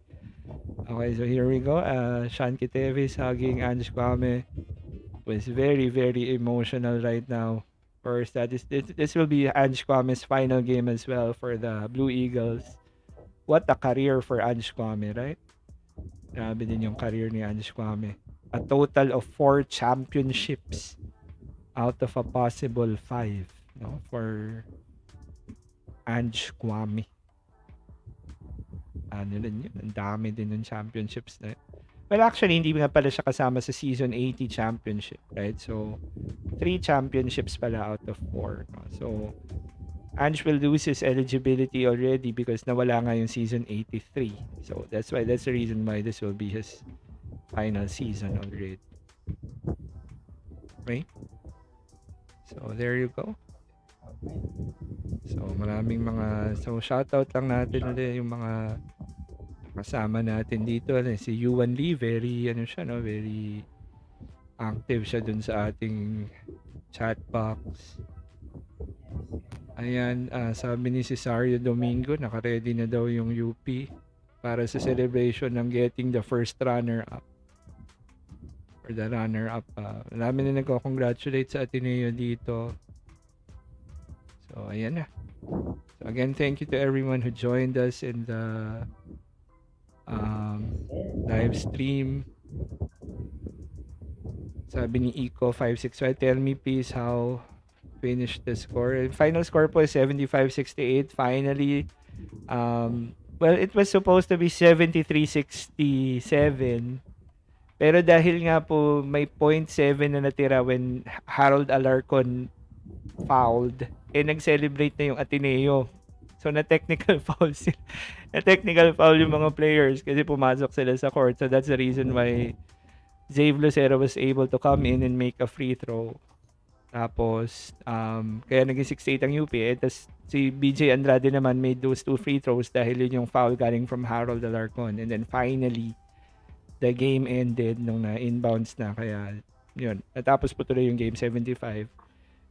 So, kung sino man yung naghahabol ng ganitong lamang, Sir Arvin, sila yung dapat natin i-congratulate kasi dapat na to dapat iba yung final score. Di ba yung Yeah, mga tama. tumataya ng ending, sir? Grabe yun kung nanalo ka sa ending nang dahil lang dun sa mga scenario na yun ng point 7. Grabe yun. And then si Bonch Tumali, thank you daw for the stream. And thank you rin po, sir. We, of course, is kahit pa paano, at least we're happy na may mga nakakasubaybay ng game through this. Thank you for also supporting Dimers TV. And then, ayan, kay Jonathan Temporal. Ayan, thank you rin po, Sir Jonathan. Sabi niya, thank you daw sa pag-stream natin. Okay, so, again, congratulations to the Ateneo Blue Eagles for winning the championship, 75-68. They were up by as much as 20. UP made the comeback to cut the lead down to as low as 3. Diba, sir? Nung Yes, na-shoot sir. ni Alarcon eh. Pero eventually, humabol din sa no? This time, I guess, the basketball gods favored the Blue Eagles this time around. And unlike in no, in season 84 na talagang pinabura ng sobrang UP nun ng mga basketball gods, this time ang Ateneo naman ang napaboran. Sir. Okay? So, thank you din daw sa stream, sabi ni Kiko's Kitchen. There you go. So, again, final thoughts si Sir Arvin kanina, na-share na niya. Ako naman, final thoughts ko lang. Well, Ateneo, what a redemption season for them. I didn't expect them to go all the way, especially the way they were playing in the first round. But again, the coach Tab Baldwin magic. That's the reason why he's the best coach in the Philippines, my dear friends. That's Totally really the agree, sir. reason. Give him any team and that team will play the right way. Give him any team and those players will always die for him regardless. No? So, I agree. iba talaga si Coach Tab. Teresita Rubico, shoutout po sa inyo rin po. Thank you po for supporting. And then, ito na, just to make it official, no? I think Ange Kwame will be awarded his Finals MVP award. Currently, right now, no? Ito na, na-award na ni Boom Gonzalez. Pero I think obvious naman yan na si Ange Kwame na yung Finals MVP natin. Ini-interview din niya ngayon si Coach Tab. What a season for Coach Tab. Probably next dun sa panalo nila sa Lasal nung unang championship, this would be probably the sweetest, no? Next best after that, no? Yeah, so sabi ni Jonathan Temporal, yes, it's a blue day for you and us, a blue day for all of us. Argentina won nung morning, Ateneo won. Isa pang maganda yung sabi niya, one big fight, thank you boys, thank you Coach Tab. Malaki din daw tulong sa Ateneo na malaking bagay kung ang Santo Papa ay kampi rin sa inyo, di ba? Totoo yan, di ba? Of course, syempre, ang pinampihan ni Pope Francis Argentina. O yan, nanalo. Syempre, kampi siya sa Ateneo. Jesuita siya. O di, malaking bagay yun. I think yun yung isa doon. But again, good season still for UP. Sabi nga ni Arman Mejia, congrats as well to the Ateneo Blue Eagles. Well, the Ateneo crowd came, but syempre outnumbered pa rin sila ng UP dito pero at least they came out to really support naman this time around. Medyo talagang bugbog ang Ateneo crowd nung games 1 and 2 pero I think dito sa game 3 medyo lumaban naman ang Ateneo crowd. Okay? So Gary Caballas or Gary, thank you daw for the update. Go Ateneo. Ayan. Tama na si Pope Francis ay camping nga sa Azul, no? At parehong nanalo ang mga kinampihan ni Pope Francis, no? So again, just some final thoughts sa UP. Well, this is really tough because alam nila to that the window for this team is gonna be closing, especially with Zave Lucero playing his final season already. Carl Tamayo might be playing his final season for the UP Fighting Maroons. Unless he has the mental fortitude to withstand 13 million a year na salary. Or someone would probably sponsor to na tapatan yung 13 million yung offer sa Korea and all of that. Kasi parang sa mga rumors, sir, 'di ba? Parang same nung parang kay Renz Abando if ever, 'di ba? Yeah. Given na mas ano pa siya, highly decorated kasi Gilas player si Carl Tamayo. Pero still, lahat naman yan ay mga haka-haka pa lang na kay Carl Tamayo pa rin naman yung decision na yan, no? If he wants to play one more year for the UP Fighting Maroons. Finals MVP, tanong ni Junie Boy, of course. Walang iba po kundi si Ange Kwame. Right now, sa live TV, in-interview lang si Coach Tab Baldwin. Of course, ang mga very telling dito, even the recruits who will be playing next year for Ateneo are watching. You can see here sa likod ni Coach Tab, Lebron Lopez is here watching. That is super good news for Ateneo because it means that his eligibility is still very much alive, no? Kasi hindi nga siya natuloy sa paglalaro niya sa Amerika. And then nakikita rin dito, if you see this 6'7", 6'8" guy right there sa tabi ni Lebron Lopez, si ano yun eh? Si Mason Amos, no? So of course, that's the top recruit of Ateneo coming into season 86. Final stats down ni Ange Kwame. So let's look into Ange Kwame's final stats. Dun sa nagtatanong. Yung final stats ni Ange Kwame, 19 points, 12 rebounds, and 4 monster blocks and a plus-minus of plus 22. No, para po dun sa mga nagtatanong dun sa stats ni Ange Kwame. Okay. So, yun ang nagtanong nun ay si Ma'am Elmea Rose. Okay, so there. And also, ano siya, no, plus 22 yung plus minus. Yeah, yung plus minus ni Ange Kwame. Yung malaki. Yeah. In-interview dito si Dave Ildefonso. Of course, Dave Ildefonso didn't play well. Pero well, at least, you know, he was able to... Meron siyang isang malaking floater though, right? Yeah, that floater third quarter na medyo pamatay sunog. Diba? Again, he was in foul trouble the whole first half. Pero, ayan, finally won it. And naman pinaka-ironic lang, Sir Arvin, no? Buong time, pinag-uusapan natin. It was always like, we thought, you know, Dave has to play like, you know, the best player sa team nila. Yeah. Pero they won the series. Sa regular season, sir, parang ganun yung trend eh. Yeah, na parang kailangan maglaro siya ng grabe, di ba? Pero ang nangyari dito sa series, ang galing kasi Dave didn't play well at all. He still averaged single digits. And yet they won the championship. Because other guys stepped up and Ange Kwame became their, you know, hands down best player nung buong series. No? So ito, isa pang malaking contributor for the Blue Eagles, BJ Andrade, the team captain. Siyempre, sulit na yung pagbalik ni BJ Andrade dito dahil they got the redemption season that they wanted. They were underdogs coming into the season. Wala namang a lot at best, no? People were saying they were at best second lang. And worse nga, iba nga, number 4 lang daw ang Ateneo eh, 'di ba? Na mas magaling daw yung Lasal and ano ba, yung mga ganyan, yung NU. Pero still, you know, Ateneo proved a lot of doubters wrong. At yung mga doubters na yun, eh hindi lang naman sa mga, kahit mga mismong mga Atenista nag-doubt dun sa team eh. Especially nung natalo sa Lasal, natalo sa UP, natalo sa NU.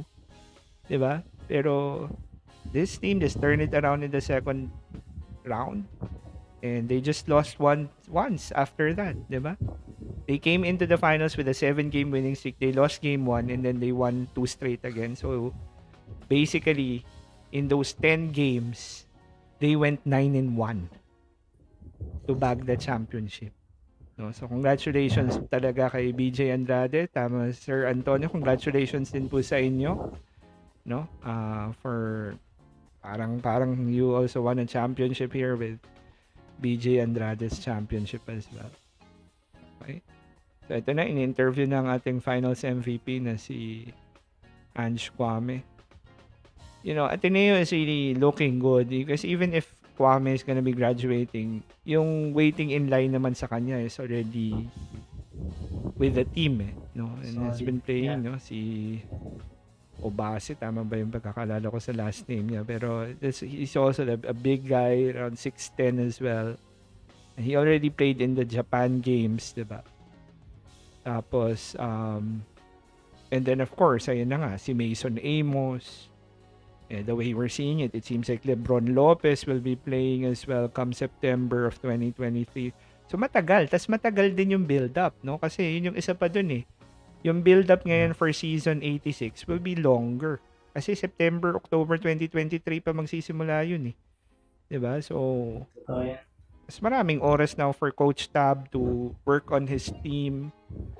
Of course, isa pang tanong for Ateneo, will Fortsky Padrigao also return, no? Kasi tumultuous din yung niya, yung stint, 'di ba? Alam naman natin yung all the issues being thrown at him. Tapos hindi na rin siya binalik, sir, 'di ba? Nitong doon ako nagtatanong, mas binabalik pa si Gab Gomez. So, hindi ko alam kung pahiwatig ba yun na si Fortsky ba might not actually come back for next season. I don't know. Does he even wanna come back, after, all the issues and all of that? And then, syempre, for Ateneo, David Defonso will also be gone. So, medyo bagong team din yun for Ateneo. BJ Andrade will be gone. So, kay Balungay all of a sudden is, if let's say Fortsky decides not to come back, si Kai Balungay na lang yung tanging may iwang starter for the Blue Eagles. No? So, pareho yan. Parehong,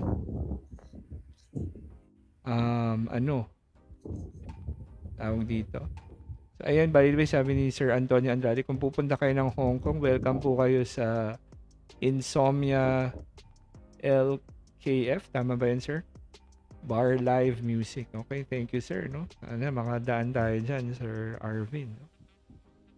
Masaya din sa lugar na yan. Okay. So again, before we end our live stream, so again, we would like to thank everyone who joined us. Of course, thank you to my partner, Sir Arvin Alimboyao. Congratulations pa rin sa inyo, sir, for a wonderful season. Lang talaga. Yan, kinulang na lang talaga sa huli, no? I think masyado na rin talaga malaki kasi yung ang laki rin, umabot din kasi ng 20 yung lamang, which is kind of rough. Hard to come back from. Sir Gary Caballes, shout out from LA, Go Ateneo. Currently 5:20 right now sa Los Angeles. So, shout out po, Sir Gary. I'm sure you're very happy as well. And then again, thank you to first our major sponsors, for making all our episodes and live streams possible. Namely, of course, Tiny Lambs, Yowen Yes, Rain and Reese Accessories. Of course, it's please do support them on Instagram and Facebook. Of course, to the UESHS Biologist Club, thank you as well for always supporting Dimers TV. Ayun. Kayo, Sir Arvin, baka may gusto kayong i-shout out? Siguro shoutout ko na ng mga former students ko sa UE, senior high, and yes, sir. College students, former college students. Ayan. Hope you're doing well with your careers and your studies. Yes, sir. I'm sure malahat sila ay magaling sa math at sa statistics dahil sa inyo, Sir Arvin. Yun lang yun eh. Actually, mas magaling sila sa akin, sir. That's the epitome of, a great educator. Pag eventually nalamangan ka na nung estudyante mo, ibig sabihin you taught them well. Okay, so kay Sir Jonathan Temporal, shout out as well, sir. He's from Sydney, Australia. So go Ateneo. 12:20 AM daw right now sa Sydney, Australia. Tinatanong ni Sir Reden Lansang, sino yung finals MVP? Of course, Sir, hands down, Ange Kwame. Of course, dominant force of the Ateneo Blue Eagles was the finals MVP. Ayun. Again, special shout out as well. Of course, shout out to my wife, my kids as well. By the way, si Sir Riden watching all the way from Japan. Ayan, ito na, making it official na yung pag-award kay Ange Gomez, Finals MVP. Tapos, of course, all my students as well. Been very supportive sa Dimers TV. Maraming salamat din po. So, ayan. I guess that's it, no, Sir Arvin? So, we will have the UAAP Season 86. Matagal pa. Matagal mawawala ang basketball, no? Volleyball season will be coming up. But first, we don't cover volleyball. So we will have Season 86 coming up on October of 2023, which is medyo matagal-tagal. Yes, sir. Tagal pa, no, sir. So we will be going back to streaming, no? This has been fun, doing this with you, Sir Arvin. I'm very thankful Yes, to sir. do this with you. Oh. And looking forward to doing more games in the future. Okay? Yes, sir. So, yes, sir. So, that is it for our streaming. Thank you po again to everyone.